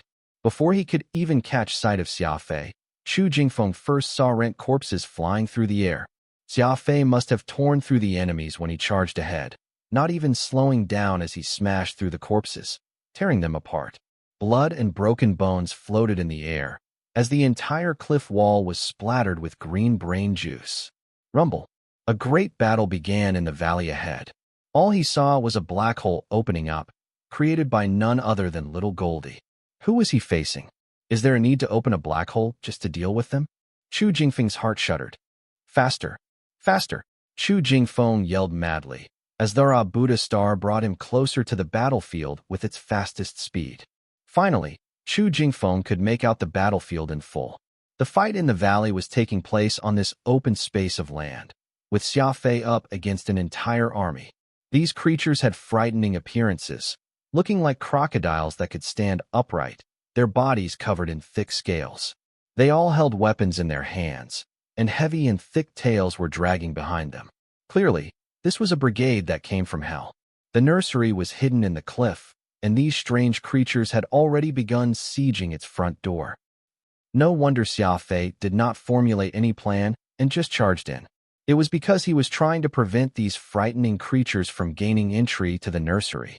No wonder Little Goldie had opened a black hole. It was because the enemy's numbers were innumerable, and he wanted to send a portion of the enemy forces into the black hole so as to lessen Xia Fei's load. Furball, Little Goldie, and Peacock Blue were all going crazy. This was an entire army brigade.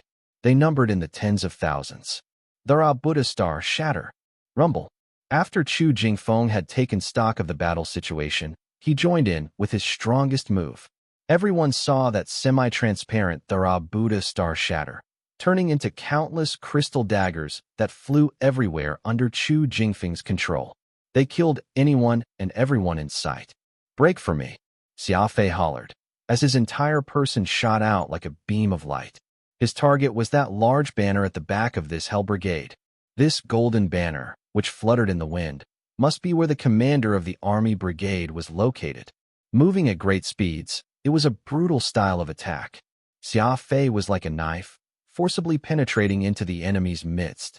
He sprinted directly to that golden banner, placed a single hand on the standard, and exerted force. Rumble. That banner, which had been stuck firmly into the ground, was lifted up into the air by Xia Fei as he broke it with his bare hands. "You're all dying today," Xia Fei bellowed menacingly like a living demon. Whoa! Exotic beasts followed their master, and if Xia Fei was a coward, so would Furball and Little Goldie. Unfortunately, Xia Fei was ferocious. Furball and Little Goldie were invigorated, letting out thunderous roars as they dashed toward the enemy. The army banner was a symbol of an army's fighting spirit. They would stand tall and proud if the flag stood, but the loss of the flag would similarly be a huge blow to their spirits. Xia Fei understood this concept very well, which was why he had immediately made a move toward the Hell Brigade's army banner. Whether they intended to fight or not, it was important to ruin the enemy's mind first. He was as ruthless as they came. Even Chu Jingfeng could feel his blood surging. This was what it meant to truly enjoy a fight. Whether it was against a single foe or tens of thousands, killing was all that mattered. If there was more to kill, then they should carry on killing. Squelch. Nirvana slashed freely, slaying 2 soldiers in a single swing of the sword. At the moment, Xia Fei was already covered in blood from head to toe, but he was still holding Nirvana in hand as he yelled, "The nursery of gods, Eden is mine. Anyone who stands in my way shall die." What a powerful aura, a truly crazy display of fiendish energy. Though his fiend wing was broken, Xia Fei's fiendish energy was significantly greater than before. When he exerted his full force, it was akin to a living, breathing demon. That was when someone from this Hell's Brigade suddenly swore, "It's the accursed fiend clan again." Xia Fei was startled. He turned around to look, only to find someone hiding at the very end of the brigade. This individual had a frame far larger than the average soldier in this army. His fat face a distinct feature that made him stand out from the rest. Does he understand my language and knows about the fiends, too? Xia Fei thought to himself. Pointing with his fiendish blade Nirvana, Xia Fei declared loudly, "Kill onward in that direction." Whoa! Furball and Little Goldie, both already red-eyed from killing, pounced forward. They did not hesitate to carry out Xia Fei's order, while Chu Jingfeng consciously stood at Xia Fei's back to cover his rear. Though Chu Jingfeng had a peak annihilator cultivation and was the Chu clan's inheritor of God's Eden, he was only Xia Fei's helper when it came to fighting. After all, Xia Fei, this speedster, was the lone wolf on any battlefield. Impact force was not something that could be measured in terms of level. Rumble. Fiend Lock lashed out. Xia Fei felt that his killing speed had been abysmal thus far, so he decided to pull out Fiend Lock, sweeping it across a wide area. Ever since Xia Fei learned how to utilize Fiend Tier, Fiend Lock had turned into a mighty weapon in his arsenal, which radiated with astronomical amounts of energy. Every strike left warriors in shreds. Huge chunks of rocks were even constantly breaking off from the 2 cliff walls flanking the valley, creating a scene more terrifying than an earthquake. At Xia Fei's command, his group made their way in the direction of that creature, which had spoken just then. Every slash from Nirvana and every bite from Furball or Little Goldie meant another death to their enemies. Chu Jingfeng was controlling that peak soul weapon, providing the perfect defense for Xia Fei's rear. Despite it being their first time working together, the combat strength that both demonstrated was insane. Dead bodies lay scattered messily in their wake, practically forging their path ahead in the sea of their enemy's blood. Xia Fei stomped his foot down and caused the head of a creature to explode, brain matter and viscera flying everywhere. This valley had turned into hell itself. This was not Xia Fei's hell but his enemy's, instead. That creature, who understood Xia Fei's words, started panicking. Evidently, Xia Fei's savagery and viciousness terrified him. He kept backing away as he urged the other creatures around him to become his meat shield, blocking Xia Fei's advance. Alas, Xia Fei had already been killing to the point he was seeing red. How could any of these creatures fend him off? Xia Fei, Furball, and little Goldie were covered in blood. Even Chu Jingfeng was drenched in blood as they made their way forward on this gory battlefield. They were no different from meat grinders, heartlessly butchering everything that stood in their way. Xia Fei hoisted up that creature who could speak with one hand. The entire army had been decimated by the hands of Xia Fei and Chu Jingfeng. Even someone as worldly as Chu Jingfeng felt high-spirited. This had been an enjoyable fight. It was a complete and total victory. 2 men and 2 beasts slew an entire army. This was actually the first time Chu Jingfeng had done anything like this in his life. It must be said that the speed Xia Fei possessed was truly deranged. A speed reaching 60 million meters per second was practically light speed. Most of the enemies on the battlefield had died at Xia Fei's hands. And of course, at those 2 vicious pets with him. Speak. Where are you from? Why have you appeared here? Xia Fei pointed Nirvana at the creature and growled. Fiend. Evil fiend. Accursed fiend.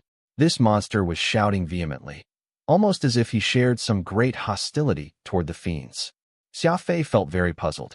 The fiends had gone extinct for many eons past, and he had no idea just what tragedy his ancestors had visited upon these creatures that they would still hold such deep-seated hatred toward the fiends even after all this time. Squelch. The sword in Xia Fei's hand swung, and he cut off the thigh of this creature. Fresh blood spurted freely almost at once, gushing out like a fountain. Chu Jingfeng grimaced. He found Xia Fei's methods of torture somewhat distasteful, which was why he turned to enter the nursery and take stock of the situation inside. Hearing the heart-wrenching cries from the creature behind him, Chu Jingfeng shook his head and chalked it up to that creature's bad luck to have ended up in Xia Fei's hands. The entrance to the nursery had been blown open by those creatures, and had Xia Fei not desperately rushed in to stop them, those creatures might already have flooded inside. Chu Jingfeng went in and took a look, promptly heaving a sigh. There was still another door inside, and it was still in perfect condition, not suffering any damage at all. Xia Fei's peacock blue was guarding this entrance, and the moment it saw Chu Jingfeng, its blue leaves parted to open a path, almost as though it possessed intelligence of its own. Chu Jingfeng was surprised. No wonder he had not seen peacock blue appear anywhere during the battle. It turned out that Xia Fei had sent it to guard this door, so as to ensure that the nursery would not fall into the wrong hands, before charging to the enemy's ranks with furball. Behind Xia Fei's madness was conscientious cautiousness. Even when he had to jump into the fray sans any preparation, Xia Fei would still make accurate calculations, and this ability of his was even more frightening than his speed. No one would like to bump into an enemy like Xia Fei, who possessed such a fearsome intellect. The first floor of the nursery was littered with dead bodies, most likely the handiwork of Peacock Blue. While momentarily dazed by this scene, Chu Jingfeng arrived at the second entrance and opened the sealed door after entering the password he found in his grandfather's diary. At the same time the door opened, a blast of air was released. Chu Jingfeng hurried in and shut the door behind him. The nursery's environment was unique. The door could not be left ajar for too long, or else it might affect the plants growing inside. Seeing everything made Chu Jingfeng ecstatic. This was an ancient nursery that belonged to God's Eden. To think that it had been operational the entire time. The many saplings and seedlings he found inside truly dazzled him. After some time, Chu Jingfeng met Xia Fei outside the nursery. He saw him sitting on the ground, smoking a cigarette, looking like he had something on his mind. It's great. The nursery has over 1,000 different saplings and seedlings. They're all alive, too. We've really struck the jackpot this time. It'll be difficult for God's Eden not to make a comeback at this rate. Too bad that there's still no Jade Dragon Frost sapling stored in the automated cultivation system. I retrieved some specimens, including the seeds of Jade Dragon Frost, so that we can head back and study them for a bit. I also stored all those seedlings into botanical preservation canisters. We can bring everything over at one go. These creatures have already found the nursery, so we can't risk leaving any of these seedlings inside anymore. It'll be too dangerous. What do you think of this arrangement of mine? Chu Jingfeng rattled off in his excitement, but Xia Fei merely nodded his head slightly in response. Chu Jingfeng looked around and asked curiously, "Where's your captive?" "Dead." "Did he tell you who's the one pulling the strings?" and where they came from? Chu Jingfeng asked. I don't know who's the mastermind, but he did say that he had seen a fiend army, Xia Fei stated calmly. Chu Jingfeng was stunned. He hurriedly asked, he had seen an army of fiends? When was this? 2 years ago, Xia Fei answered. 2 years ago. Chu Jingfeng was rendered speechless. This was impossible. The Devil Shadow Dragoon had betrayed the Annihilators, disappearing without a trace, while the Fiend clan in the Annihilation universe was slain and wiped off the face of the universe as a result. How could those creatures have seen an army of fiends? Could he be intentionally telling you a lie because he knew he would die anyway? Chu Jingfeng asked. Xia Fei nodded. I can't eliminate such a possibility, but what I don't understand is where did these creatures even come from? How did they locate the nursery of God's Eden? They didn't seem to be a sapient race of the Annihilation universe. They're definitely not. Chu Jingfeng confirmed this. He picked up an intact head of a creature from the ground and stored it into a preservation canister. I know of someone that may know where these creatures hailed from. Let's head back to God's Eden and deal with these seedlings first. We can go meet him after. Chu Jingfeng suggested. Who would know where they came from? Xia Fei asked inquisitively. The 8th universe, Yggdragon King Yangwang. Chu Jingfeng replied matter-of-factly. Chu Jingfeng and Xia Fei immediately made their way back to God's Eden. Chu Jingfeng handed over the seedlings they had found to Su Luanbu, instructing him to open up a new garden and plant a batch of these seedlings. As for the precious Jade Dragon Frost, it was decided that they would not handle them just yet. Su Luanbu had followed Chu Jingfeng for many years, and he was capable of doing this much. As such, Xia Fei and Chu Jingfeng departed immediately for the 8th universe, where Yggdragon King Yingguang resided. The Yggdragon clan lived very fulfilled lives. After hearing what Xia Fei and Chu Jingfeng had encountered, Yangwang immediately became restless, shouting, Quick, hand over the head of that creature to me. Chu Jingfeng was startled. It was not hard to tell from Yangwang's demeanor that the old dragon felt very disturbed by this account, almost as though what they had described caused him to recall something unsavory. Chu Jingfeng took out the head of the creature and placed it on the table. Yggdragon King Yangwang first froze, but the expression on his face soon turned severe as he muttered under his breath. So they appeared in the end. These evil creatures. What appeared? Are they sapient life forms, or just monstrous creatures? Xia Fei and Chu Jingfeng asked at the same time, their curiosity clearly piqued. They saw Yangwang wave his hand dismissively, gesturing that they should save their questions for later. The old Dragon King then reached out his right hand and flicked a sharp finger. Usually, Yggdragon King Yangwang would maintain his human appearance, and this finger of his would be hidden. Yangwang cut open the creature's head and picked out a small piece of blood-red flesh with his finger before cutting it open. There was a drop of blood inside. The moment it came into contact with the air, this drop of blood immediately burned intensely, as if it were a flame that had shot out well over 10 meters. Fortunately, Yangwang's hall was vast, or else this could have started a fire. After it finished burning, a heavy, acrid smell, mixed with the stench of spilled blood, filled the hall. It was as though they were in the middle of a bloody battlefield, with the corpses of dead warriors already in the state of decomposition. Sighing, Yangwang's deep voice rumbled. It's been too long, and only a handful of those who survived that battle remain, which explains why neither of you two knows how frightening this thing is. That battle? Xia Fei exclaimed in shock. Do you mean that battle between the dragons and every other sapient life form? Indeed. Yangwang waved his hand and released a sliver of his draconid chi, instantly burning that evil head into ash before spitting in distaste. That's the Hell Brigade under the command of the Draconids, codenamed Immortal Black Flame. They're the evil henchmen of the Draconids, and the head you brought back belongs to a commander. That drop of blood is genuine Draconid blood. Their type has intelligence higher than that of the average soldier of the brigade, Yggdragon Yangwang said as he recalled this information from memory. Xia Fei and Chu Jingfeng became flabbergasted and did not recover for quite some time.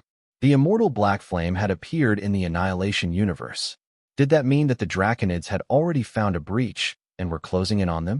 If that was true, then a great calamity would be heading to the Annihilators, as well as every sapient life form across all the known universes. The last generation of the Hero Alliance had gotten wiped out, and the Annihilations were no longer capable of clashing with the Mega Dragons head-on. There was a pause before Yang Wang continued speaking. The immortal black flames are formed mainly by mixing humans with the blue bloods. As powerful as the Draconids may be, they are few in number. That's why they often snatch the universe's populace and then reproduce them to be their puppets. The method of reproduction is very evil, too. They'll leave a warrior with only their heart, and with that as the base, they can proceed to grow the rest of the organs and body. I once saw with my own 2 eyes the graveyard where the Mega Dragons had produced warriors, with each of their still-beating hearts buried in the ground, connected to a strange tube that fed them nutrition, which would then recreate the bodies with the hearts as the cores. Creatures who undergo something like that will have long since lost any sort of sapiency, becoming complete horrors. That's just the method they use on humans. The Blue Blood's reproduction method is even worse.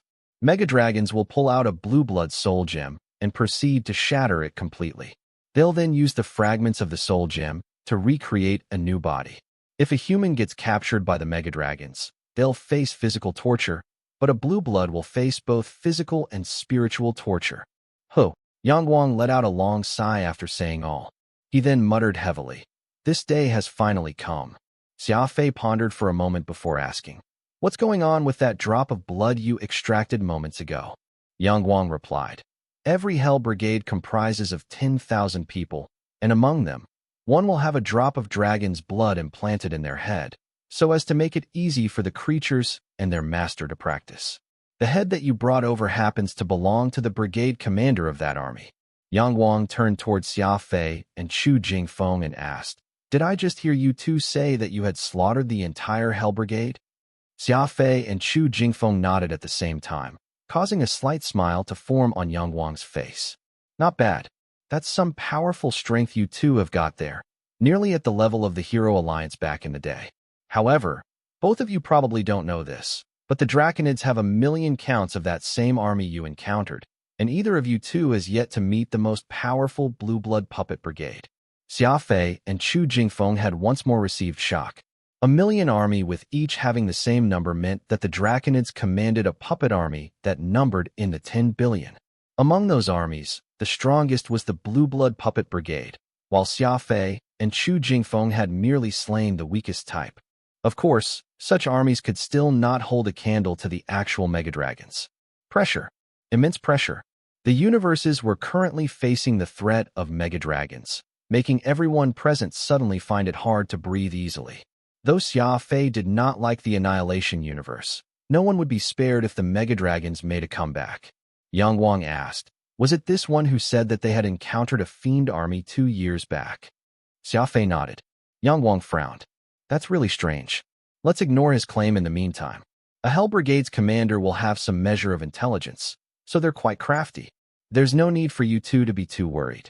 Going by the last Great War's events, the Mega Dragons will likely send puppet armies all over to fan the flames first, snatching away the things that can be a threat to them. Only after all that's been done will the real war break out, so we should still have some time." Though the Annihilators rarely mentioned it, everyone knew very well that the universe had never been stable, and that they ultimately lived under the looming threat of the Mega Dragons. Xia Fei and Chu Jingfeng had no idea if the Annihilation Universe's 5 ancient apex knew that the Mega Dragon's puppet armies had since appeared and if they had made preparations for another grand war. They did not consider revealing news of this, either, since that would implicate the secrecy of God's Eden. Returning to the garden, Chu Jingfeng and Xia Fei began to work like crazy alongside Su Wanbu. They expanded the miracle fruit that they were nurturing on a large scale. Even the usually jovial Su Wanbu became a tad more serious, following in his master's steps to become completely buried in hectic work. He asked Chu Jingfeng what Yggdragon King Yang Wang's reaction was, and the latter told him that on the day he visited with Xia Fei, the king had rushed his son Yangji into the dragon cave, not allowing him to leave until he finished cultivating. Su Wanbu, of course, realized how serious the situation was just from hearing that. It looked like even the Yggdragon king was preparing for the worst-case scenario. Yang Wang even said that he would not rule out the possibility of cooperating with the Annihilators despite how much he hated them. Xia Fei did not interfere with the work in God's Eden and merely dived deep into cultivation.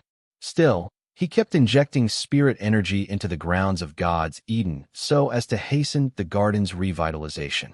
In the blink of an eye, it was time to pay old Yi a visit again.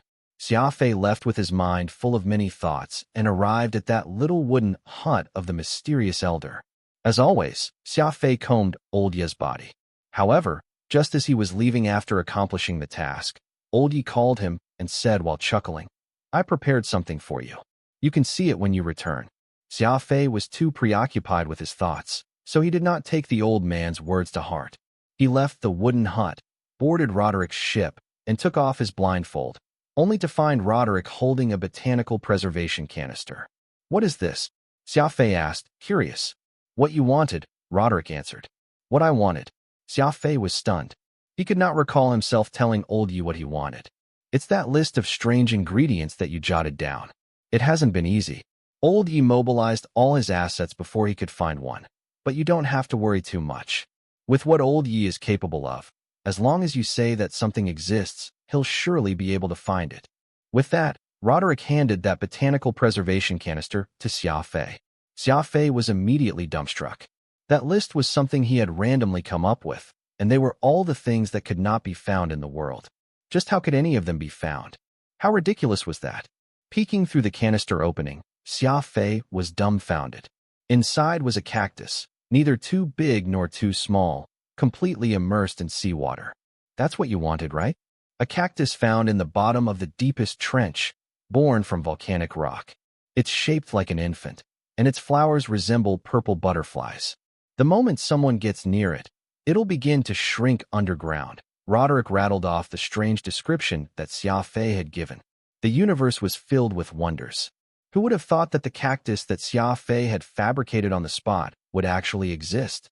Furthermore, its growth habits were exactly as what Xia Fei concocted. Xia Fei even began to suspect if he possessed some precognition ability, given just how frighteningly strange this situation had turned. Xia Fei brought this botanical preservation canister to God's Eden. Chu Jingfeng asked about it, and he truthfully told him what had happened, only to end up causing Chu Jingfeng and his disciple to roll on the ground in laughter. Su Wanbu clapped Xia Fei on the shoulder, and while still clutching his stomach, he wheezed, "You're truly quite something. You came up with some random stuff for old Yi to find, and he actually managed to find it? Tell me, a salamander born beside magma, and a monkey born from a rock. Just how did you come up with all those things?" Xia Fei pursed his lips and stayed silent. If old Yi really found the monkey in a rock, then this would really be a journey to the west. One who was to say that would not be possible? Chu Jingfeng faced Xia Fei seriously after he was done laughing. "Come look, I made a new discovery regarding the jade dragon frost." Xia Fei started and followed Chu Jingfeng into the laboratory. This laboratory was something he had temporarily set up in just 2 days, and it was tailored specifically for researching the jade dragon frost, the miracle plant that had tempted even the 4 great sky devils. Inside this laboratory was a super microscope, which Chu Jingfeng pointed to as he said, "The shocking discovery is right there. You'll understand when you see it for yourself."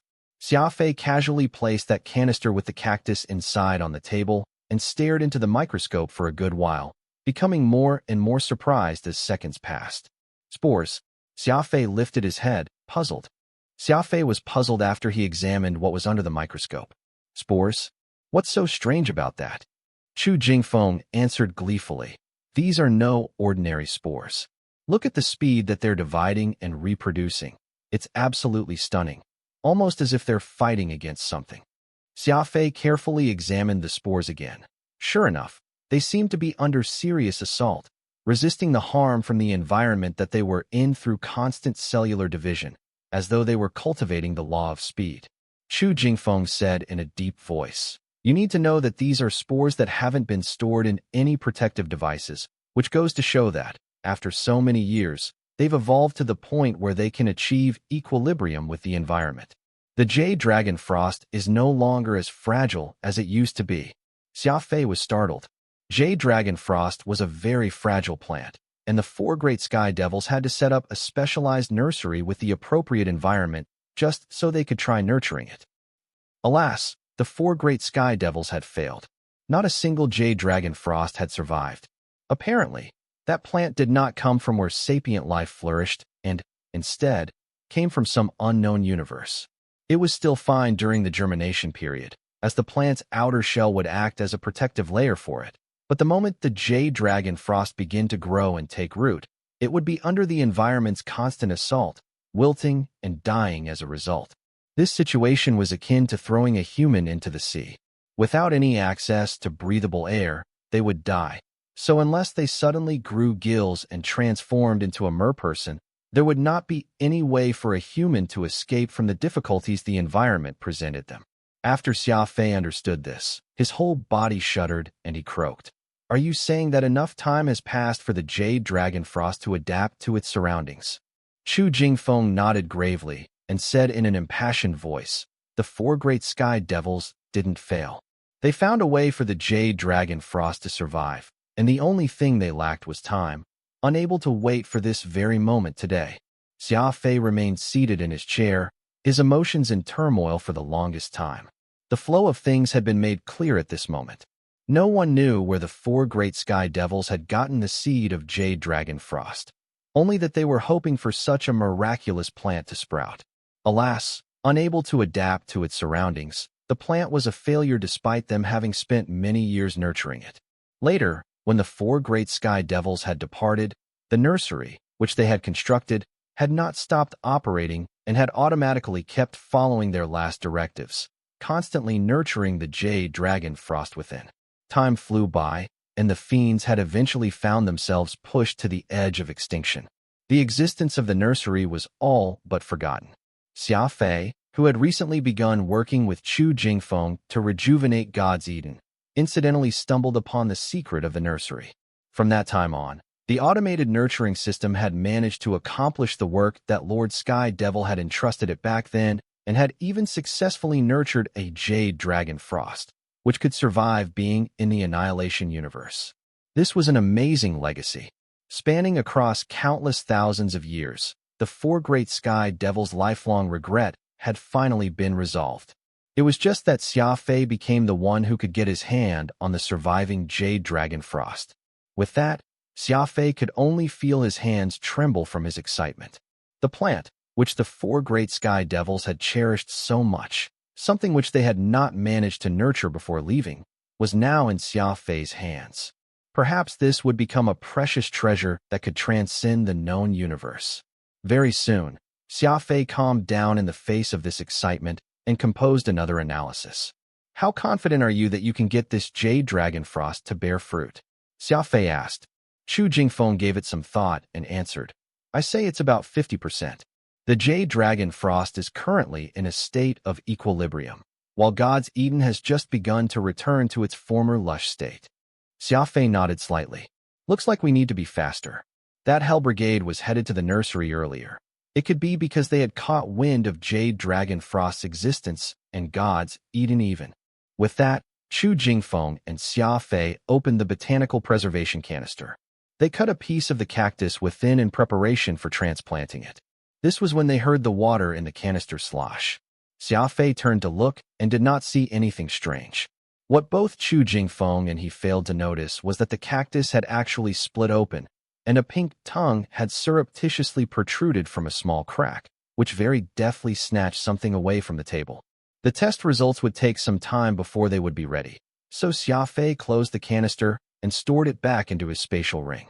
Later, after Xia Fei had departed, Chu Jingfeng tidied the table, only to discover that one of the jade frost dragon's seedlings had gone missing.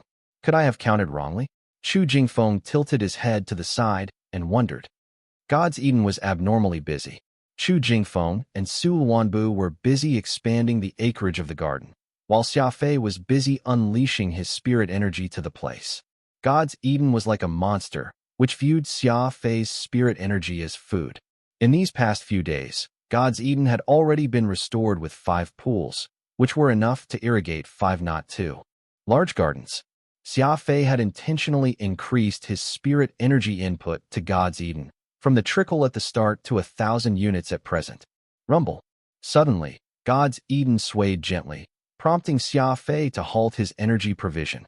Chu Jingfeng and Su Luanbu stopped their works as well and strolled over, both asking, "What's going on?" Xia Fei shrugged. "Nothing. I've increased by a bit the amount of energy I'm providing today, and in doing so, it seems to have triggered some underground system of this garden, causing tremors." Chu Jingfeng said, "God's Eden is amazing in that it has a complete ecosystem underground. Not only does it have a life water spring, it even has an underground network. Everything was created by Lord Medicinal Cauldron Prince after much effort all those years back, so you must be extra careful with it all. If we were to lose this underground ecosystem, the entire God's Eden would be gone. Lord Medicinal Cauldron Prince is already gone.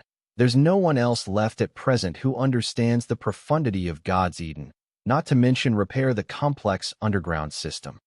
Xia Fei nodded and told Chu Jingfeng to be at ease. It was only after the master-disciple duo had left that Xia Fei's eyebrows knitted. "Penny for your thoughts?" Radix asked. Xia Fei looked at the ground beneath his feet and replied, "The underground system of God's Eden has always seemed strange to me. That moment just now seemed to be someone feeding back energy to me."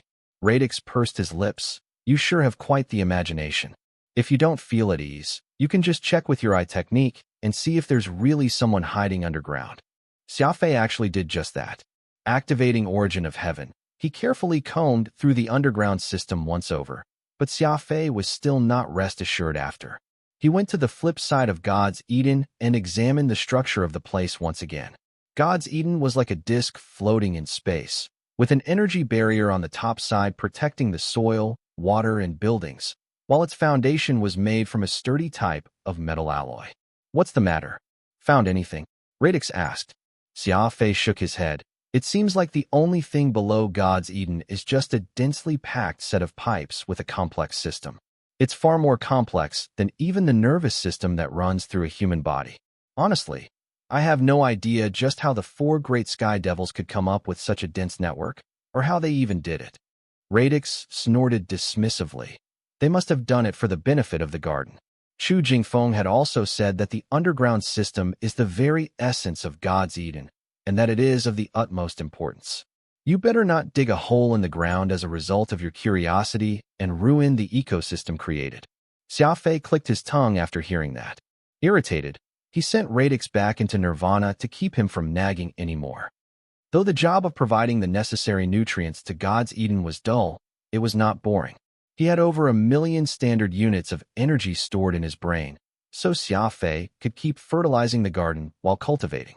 Chilled Ligament Ghost Valley no doubt lived up to its name, as it was extremely strange. The existence of Chilled Ligament Ghost Valley was to help spiritualists cultivate their physical bodies beyond their limitations. Furthermore, the method of cultivating was very insane, requiring Xia Fei to use purely spirit energy to stimulate his body again and again. This process was very much similar to electrocuting himself, letting the wires in his body link up and allowing electricity to travel through would immediately make any human lose bodily control, convulsing involuntarily, and in even more serious cases, it could outright cause death. Xia Fei thought back to his time on Earth when he heard about how a martial master of his generation, Bruce Lee, had let electricity course through his body so as to stimulate his muscles and meridians. He had not expected that this technique would use a similar method. Of course, Xia Fei's spirit energy stimulation was who knew how many tens of thousand times greater than being electrocuted. Normally, Xia Fei would also let spirit energy run through his body, but that was nothing more than running it across his meridians. Meridians were like the channels that Xia Fei could use to transport energy within his body, where even the powerful and fierce spirit energy could travel through without any problems. However, Chilled Ligament Ghost Valley was different. It used spirit energy to connect every single cell in Xia Fei's body. It was no different from turning spirit energy into chemical fluids and soaking his entire body in it. This was absolutely frightening. The first time Xia Fei tried this cultivation method, he nearly lit his hair on fire. It was like his entire body had plunged into an active volcano. Chilled Ligament Ghost Valley was truly something else. Its goal was to push the warrior right up to their very limits, which was why it utilized such a brutal method. Mental energy is what comes after physical cultivation, and then now it is inverted. using high-level mental energy to stimulate the body. Xia Fei ended a cycle of cultivation and said to himself, the ancestors of the unrestricted sect sure were capable. To think they could even come up with such an insane cultivation method. Xia Fei had the habit of getting stronger when facing even greater might, and he saw Chilled Ligament Ghost Valley as a sort of challenge. Was Xia Fei not always challenging himself, pushing the very limits of what he was capable of all this while? According to the prerequisite of Chilled Ligament Ghost Valley, Xia Fei needed to withstand 100 standard units of spirit energy to reach the first rank. 100 standard units.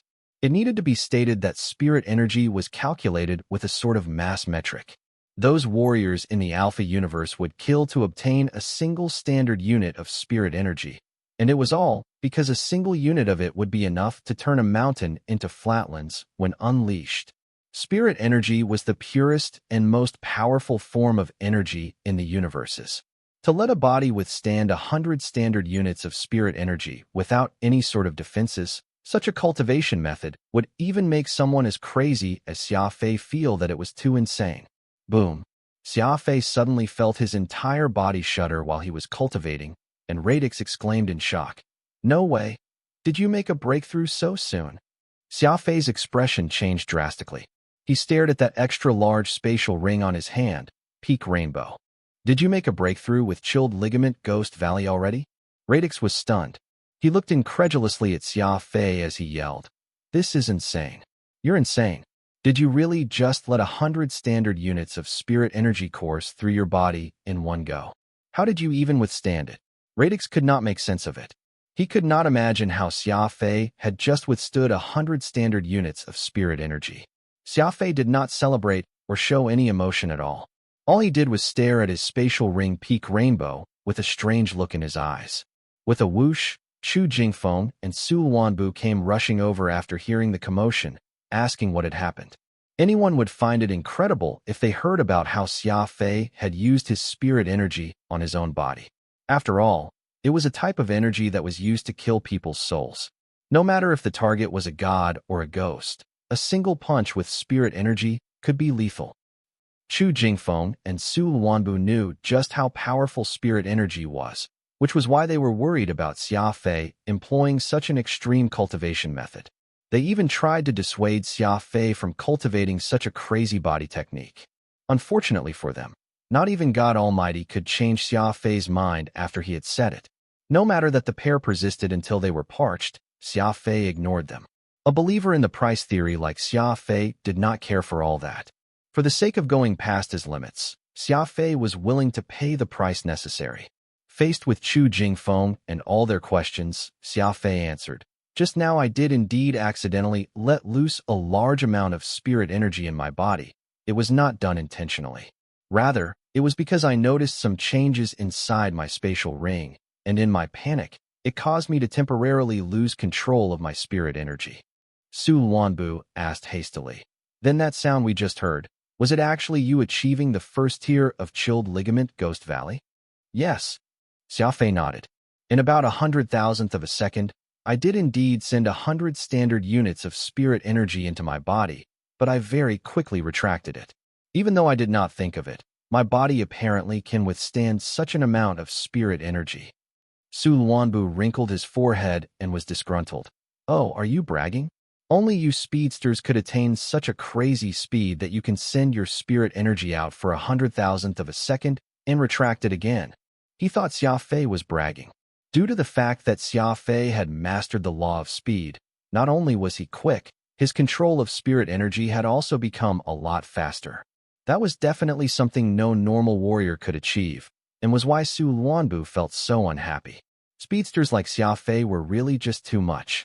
Conversely, it was Radix and Chu Jingfeng who were cheering, with the latter widening his eyes in disbelief. Xia Fei, that's the shortcut to cultivating Chilled Ligament Ghost Valley. I'm afraid even the ancestral elders of the unrestricted sect had not thought of that, and only someone like you, who has mastered both speed and possesses the unrestricted soul spirit mark, would think of it. Radix also added, that's right.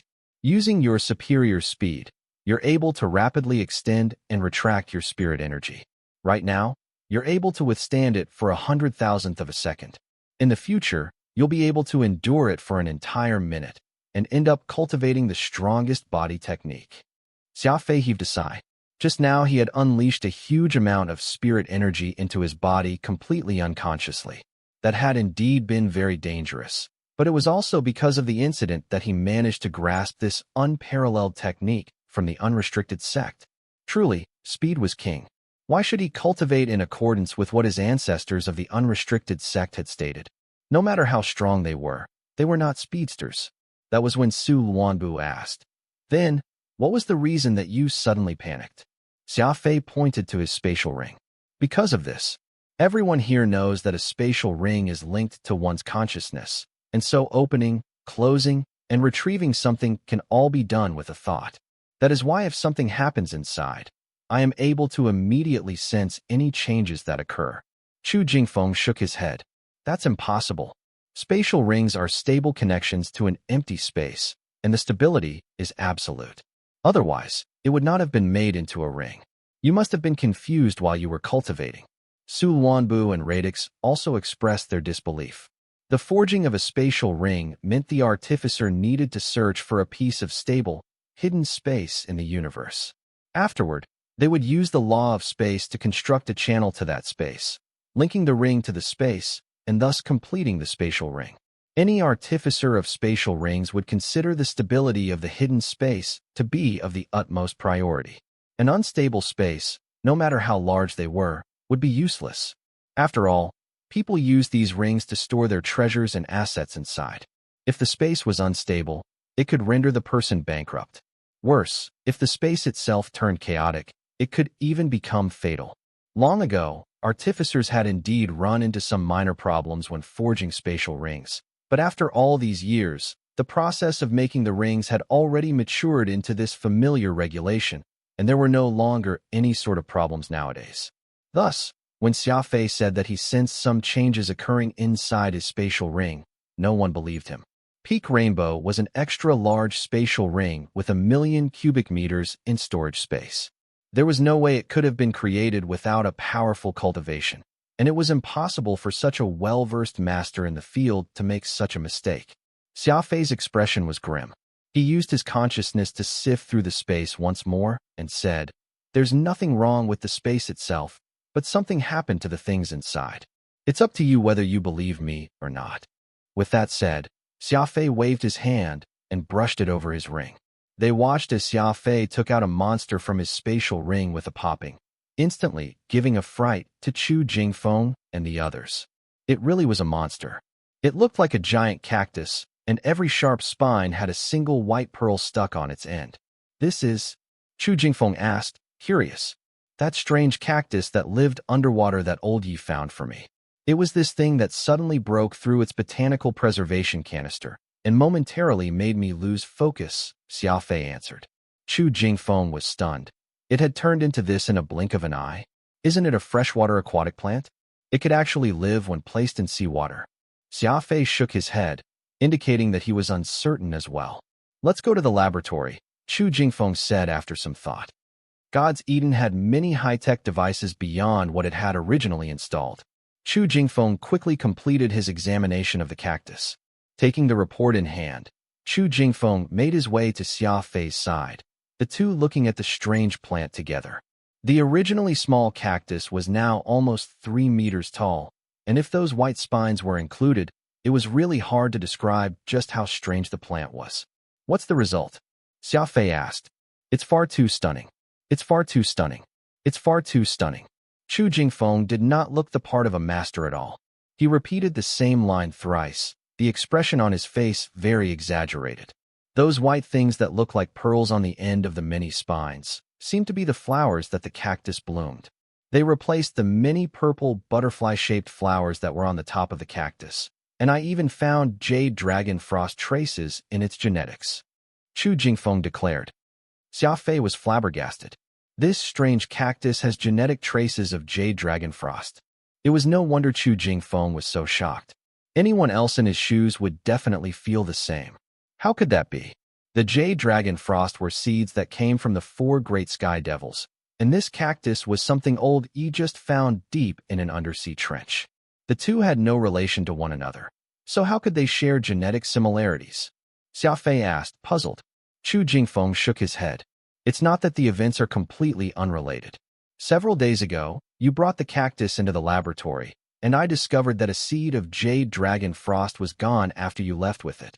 Xia Fei was speechless. He mumbled in surprise. I brought that cactus to the laboratory, and later a jade dragon frost seed is gone. Was that the doing of this aquatic cactus? But it has no hands. Chu Jingfeng replied. I don't understand, either. But look here. The report indicates that this cactus truly has the genetic code of the jade dragon frost. Xia Fei took the report over and read it, line by line. He was someone who had learned a myriad array of knowledge, so he was able to make out at least 70 to 80% of the botanical analysis report. After he was done, Xia Fei exclaimed, You are right. Now, the cactus not only has the genetic code of the jade dragon frost, it's even an enhanced version of it. The genetic code that originally made the jade dragon frost has been all but devoured. In its place are genes that grant it a greater survivability. That's right. Chu Jingfeng could barely contain his excitement. This cactus is definitely a freak of nature, living several tens of thousands beneath sea level, in a deep sea trench. Who knew just how great a water pressure it had to withstand? And this is on top of the fact that it was growing in salt water, something considered fatal to most botanical life forms. It also lacks the access to photosynthesis plants are known to have. Under such conditions, the fact that this cactus could continue to live just goes to show that its survivability is comparable to your immemorial mystical armament, peacock blue. Right now, the situation is that the fragile jade dragon frost and this very tenacious cactus have combined to form a new entity. It's a completely new plant now. I have no idea how they managed to do this, but the fact is right before our eyes. The jade dragon frost has become a supermutated plant together with the cactus. Heavens, I already have no words to describe just how peculiar this thing is. God knows just what exactly this thing is. After hearing Chu Jingfeng's words, Xia Fei's mouth hung open. He had come across plenty of strange and inexplicable things in his life, but this was definitely the most outrageous. A moment passed, and Chu Jingfeng spoke even louder. The most peculiar fact isn't all this, but according to conventional plant growth, what does it mean after a plant blooms? Xia Fei thought about it, and his expression changed drastically. He uttered the next sentence word by word. Plants blossom, then they bear fruit. That's right. That's the result. But just look at this ultrasonic analysis chart, Chu Jingfeng said. With that, Chu Jingfeng handed Xia Fei an ultrasonic analysis chart. The chart clearly indicated that there was a small fruit inside the cactus, and it looked like a peach, red in color. Countless veins connected to the fruit in order to provide it with the necessary nutrients. This peculiar cactus not only hybridized with the jade dragon frost, but it even bore fruit. Xia Fei yelled, absolutely shocked. In a corner of God's Eden, a spring was flowing. Due to Xia Fei feeding the place with spirit energy, a pool of life water had recently begun forming. Beside this pool was a newly dug garden plot, and in that plot was planted a very strange-looking plant, the cactus with the flowers that looked like pearls. Playing it safe, Xia Fei and Chu Jingfeng had decided to open this garden and keep it independent, all for the sake of catering to this unbelievable cactus. After restructuring itself with the jade dragon frost genes, turning it from an aquatic plant to one that is land-based, just what kind of situation are we in? It's as if every impossibility related to what we know of botany has happened all at once. Su Lanbu shook his head and commented, God knows what plant this is. After one short month, God's Eden had been completely transformed. 7 new gardens had been opened, and while the plants had only just started to sprout, Xia Fei and Chu Jingfeng could see a little hope. God's Eden consisted primarily of springs and pools. The springs of life gushed out of the ground and gathered in pools where their waters were stored. This water was then guided through canals to the nearby gardens. Each spring and pool was used to nourish a single garden, the gardens all being independent of one another. All of the small gardens placed next to each other formed the massive God's Eden. There was also a complicated hydrological system underground and a life support system. In short, God's Eden was truly the handiwork of one of the four great sky devils. Its exquisite protection and perfect design were simply enchanting. Xia Fei felt like watching the plants in God's Eden grow was a pretty good feeling. If he had to retire one day, he wouldn't mind spending some time with Avril here, planting flowers. But Xia Fei didn't dare to relax right now. Chu Jingfeng and Su Wanbu were running around taking care of the garden and tending to the new plants. As for Xia Fei, he cultivated while also providing God's Eden with spirit energy. The three of them were so busy that they hardly had time to rest. Bang! A great boom came from Xia Fei's location, which drew Chu Jingfeng and Su Wanbu over. It was actually quite strange. Xia Fei only had to send a little too much spirit energy into God's Eden, and it made the entire garden tremble. It was like the garden was a slumbering dragon that was being disturbed by Xia Fei's spirit energy. The servant army of the Draconid, the Hell Brigade, had already appeared in Annihilator. Both Chu Jingfeng and Su Wanbu were very nervous about this. Historical records said that the Hell Brigade loved looting and plundering, appearing here and there in the universe to steal rare treasures and weaken the strength of the sapient races. Chu Jingfeng was the one who had drafted the 1,000-soul ranking, so he had his spies. The news he had been receiving recently hadn't been very good. Some small clans in the outer edge of Annihilator had come under attack. Although there was no proof that the Hell Brigade had been behind that, everyone knew that war was drawing closer and closer. Chu Jingfeng was worried that the Hell Brigade would attack God's Eden, so whenever Xia Fei triggered a tremor, his heart would tighten. What's happening? Did you release too much spirit energy again? Chu Jingfeng asked after running over. Chu Jingfeng and Su Wanbu both stopped in shock, for above Xia Fei were 2 soul marks. Unrestricted soul spirit marks, no less. And they were enormous, Annihilator-level soul marks. You broke through, Su Wanbu shouted in shock. He continued enviously. It was only 2 days ago that you broke through the chilled ligament Ghost Valley, and now you've broken through the unrestricted soul spirit? Isn't this speed a little too absurd? He turned to his master, Chu Jingfeng. Chu Jingfeng wasn't as envious. Instead, his eyes were sparkling with delight.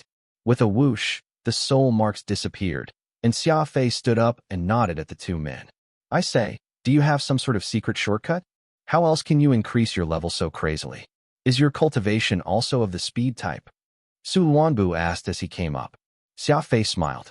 I just have sufficient spirit energy reserves and force my way through. If 1 try won't do, I'll try 100 times, and if 100 times won't do, I'll try 1,000. I'll break through eventually. Su Wanbu shrugged. This was Xia Fei. His energy reserves were just too frightening. No one could compare to him. After several lucky encounters, Xia Fei had accumulated 1.2 million units of spirit energy in his brain region, an astronomical number. Chu Jingfeng smiled and patted Xia Fei on the shoulder. Your cultivation speed would probably leave even the 4 great sky devils envious. Perhaps it's because you've dabbled in so many fields. Back then, the most powerful of the 4 sky devils was the broken-winged sky devil, Paletooth, but the greatest talent was the Gale sky devil, Medicinal Cauldron Prince. But the Medicinal Cauldron Prince didn't like to fight, and he never put any time into researching combat knowledge. But you seem like a combination of both Lord Medicinal Cauldron Prince and Lord Paletooth, a high-speed combat version of the Gale Sky Devil. Xia Fei didn't take the comment seriously. He knew that Chu Jingfeng was just joking around. The 4 great sky devils were transcendent beings, and he was still far from reaching their level. Suddenly, a hair-raising whistle pierced through God's Eden. That's the alarm. Outsiders are approaching, Chu Jingfeng shouted. The air howled as the 3 of them hastened over to the entrance. God's Eden had been built by the 4 sky devils and possessed a terrifying defensive system. Everyone needed to register before they were able to get close to the garden. The alarm just now was the level 1 warning. It meant that an unregistered stranger had appeared within 100 light years of the garden. As Xia Fei and company arrived at the garden entrance, the whistle turned into something more like a train horn. That meant that the enemy was not just coming closer to the garden, but that they had come in great numbers. It was clear that a horde of unknown enemies was rapidly approaching. Where did these unknown people come from? To dare get close to God's Eden? Chu Jingfeng snarled as he looked over the warning report swiftly. At that moment, he heard Xia Fei, who had been the first to arrive at the entrance, say sternly, "These people aren't unknown at all. It's the Hell Brigade. They've managed to locate God's Eden." Aya, Chu Jingfeng, and Su Luanbu paled in shock. When they looked at Xia Fei, they saw that his eyes were like flashlights. He had already used Origin of Heaven to inspect his surroundings. "How many of them are here?" Chu Jingfeng asked. "A lot, and they brought a large number of blue blood puppets." Xia Fei replied grimly. Demi-Dragon King Sunlight had explained the structure of the Hell Brigade once. The lowest level consisted of human puppets. Blue blood puppets were one level higher. A single blue blood puppet had the combat power of 1,000 human puppets. Among them were the brigade commanders, who were Draconid hybrids. The Hell Brigade had always moved out in the form of legions, with each legion having 10,000 people. If the enemy had 10,000 high-ranked blue blood puppets, they would be an extremely tough opponent. From how heavy the warning signals were, the enemy had clearly sent more than one legion. "What do we do?" Su Luanbu was in somewhat of a panic. God's Eden hasn't completely recovered and doesn't have the ability to counterattack. We can only rely on the maze and seal on the perimeter to prevent them from getting close. If there are too many enemies, they will be simply too powerful, and they will eventually break through. I should have guessed that this was going to happen. If the Hell Brigade was able to find God's Eden Nursery, then they also could have found the garden itself. Chu Jingfeng deduced with a frown. "There's no point in saying this now. Master, call for reinforcements. Have Yggdragon King Yangwang come and help," Su Luanbu suggested. Chu Jingfeng shook his head and said sadly, "It's not possible. First, we're too far, and second, this is the Annihilation Universe. The moment Yangwang enters, he'll be attacked by the 5 ancient apexes. Those guys consider Yangwang to be part of the Megadragon race. The God's Eden made by the 4 Sky Devils originally had the ability to counterattack, killing anyone who got close. The problem was that God's Eden had declined. Though Xia Fei had done his best, he had only managed to reinvigorate a part of God's Eden. Counterattack was still impossible. Standing at the entrance of the garden, one could see steps scattered about in a haphazard fashion, like standing atop a mountain and looking down on the terraces on its slopes. Those steps were the maze. One had to proceed on them in the correct way. If one went the wrong way, one would be sent back to the starting point or run into an invisible wall. The greatest advantage of a God's Eden while bereft of the ability to strike back was its position. On the outer edge of existence, thick nebulas prevented any sort of detection device from plumbing its depths. The Hell Brigade had already passed through the nebulas, and Xia Fei could even see their shadows. The situation was dire. Xia Fei's side had only 3 people, and they were facing down the innumerable forces of the Hell Brigade. Gritting his teeth, Xia Fei took out Fiend Tears and Fiend Lock from his spatial ring, while having Radix take control of Fiend Blade Nirvana. "There's no point in saying anything now. Look," Xia Fei pointed at the terrace-like steps below. "Those steps are our last chance to defend ourselves. The enemy doesn't know the secrets of this place, but we can see them clearly. Thus, we need to make the battle happen here, where we have the advantage. In a little while, I'll be the vanguard while the 2 of you assist me. If possible, we'll stop the enemy at the steps of God's Eden. If that doesn't work, we'll retreat into the garden." Su Luanbu's eyes turned red as he said, "Little Goldie. You still have Little Goldie. Have him. Don't waste time." Xia Fei rebuked him sharply. "I've already calculated everything. Little Goldie can't open up a passage big enough to fit God's Eden inside. The garden is just too big. Our only chance is to stop the enemy on the steps." Whoosh! Xia Fei raised the Fiend Lock and jumped out of the entrance with Little Goldie and Furball. Chu Jingfeng and Su Luanbu followed behind. There was no doubting Xia Fei's tactical prowess and impressive calculating ability. If he felt the only opportunity was on the steps of God's Eden, then that was the place to fight. Xia Fei and Chu Jingfeng were holding up well. Not too long ago, they had fought against an arm of the Hell Brigade and accomplished the stunning feat of wiping them out completely. They also had a certain level of teamwork between them. But this was Su Luanbu's first time against the Hell Brigade, and he was naturally uneasy. The steps of God's Eden were very strange. They were all rectangles 1 square kilometer in area, with grass growing atop them. They floated in space, forming a spiral that consisted of more than 1,000 of those steps. Xia Fei's group quickly reached the very bottom of the steps, where they saw the monsters of the Hell Brigade jumping up, step by step. Coldly looking down at this dense mass of monsters, Xia Fei shouted, "Stay close to me." As he jumped, he spread out his body and plunged straight down. I'd love to hear from you. Thanks so much for watching. Did you enjoy this video? If you did, make sure to hit that notification bell so you never miss an update. And don't forget to subscribe and give this video a big thumbs up. Your support means the world to me, and I can't wait to see you in the next one. Thank you.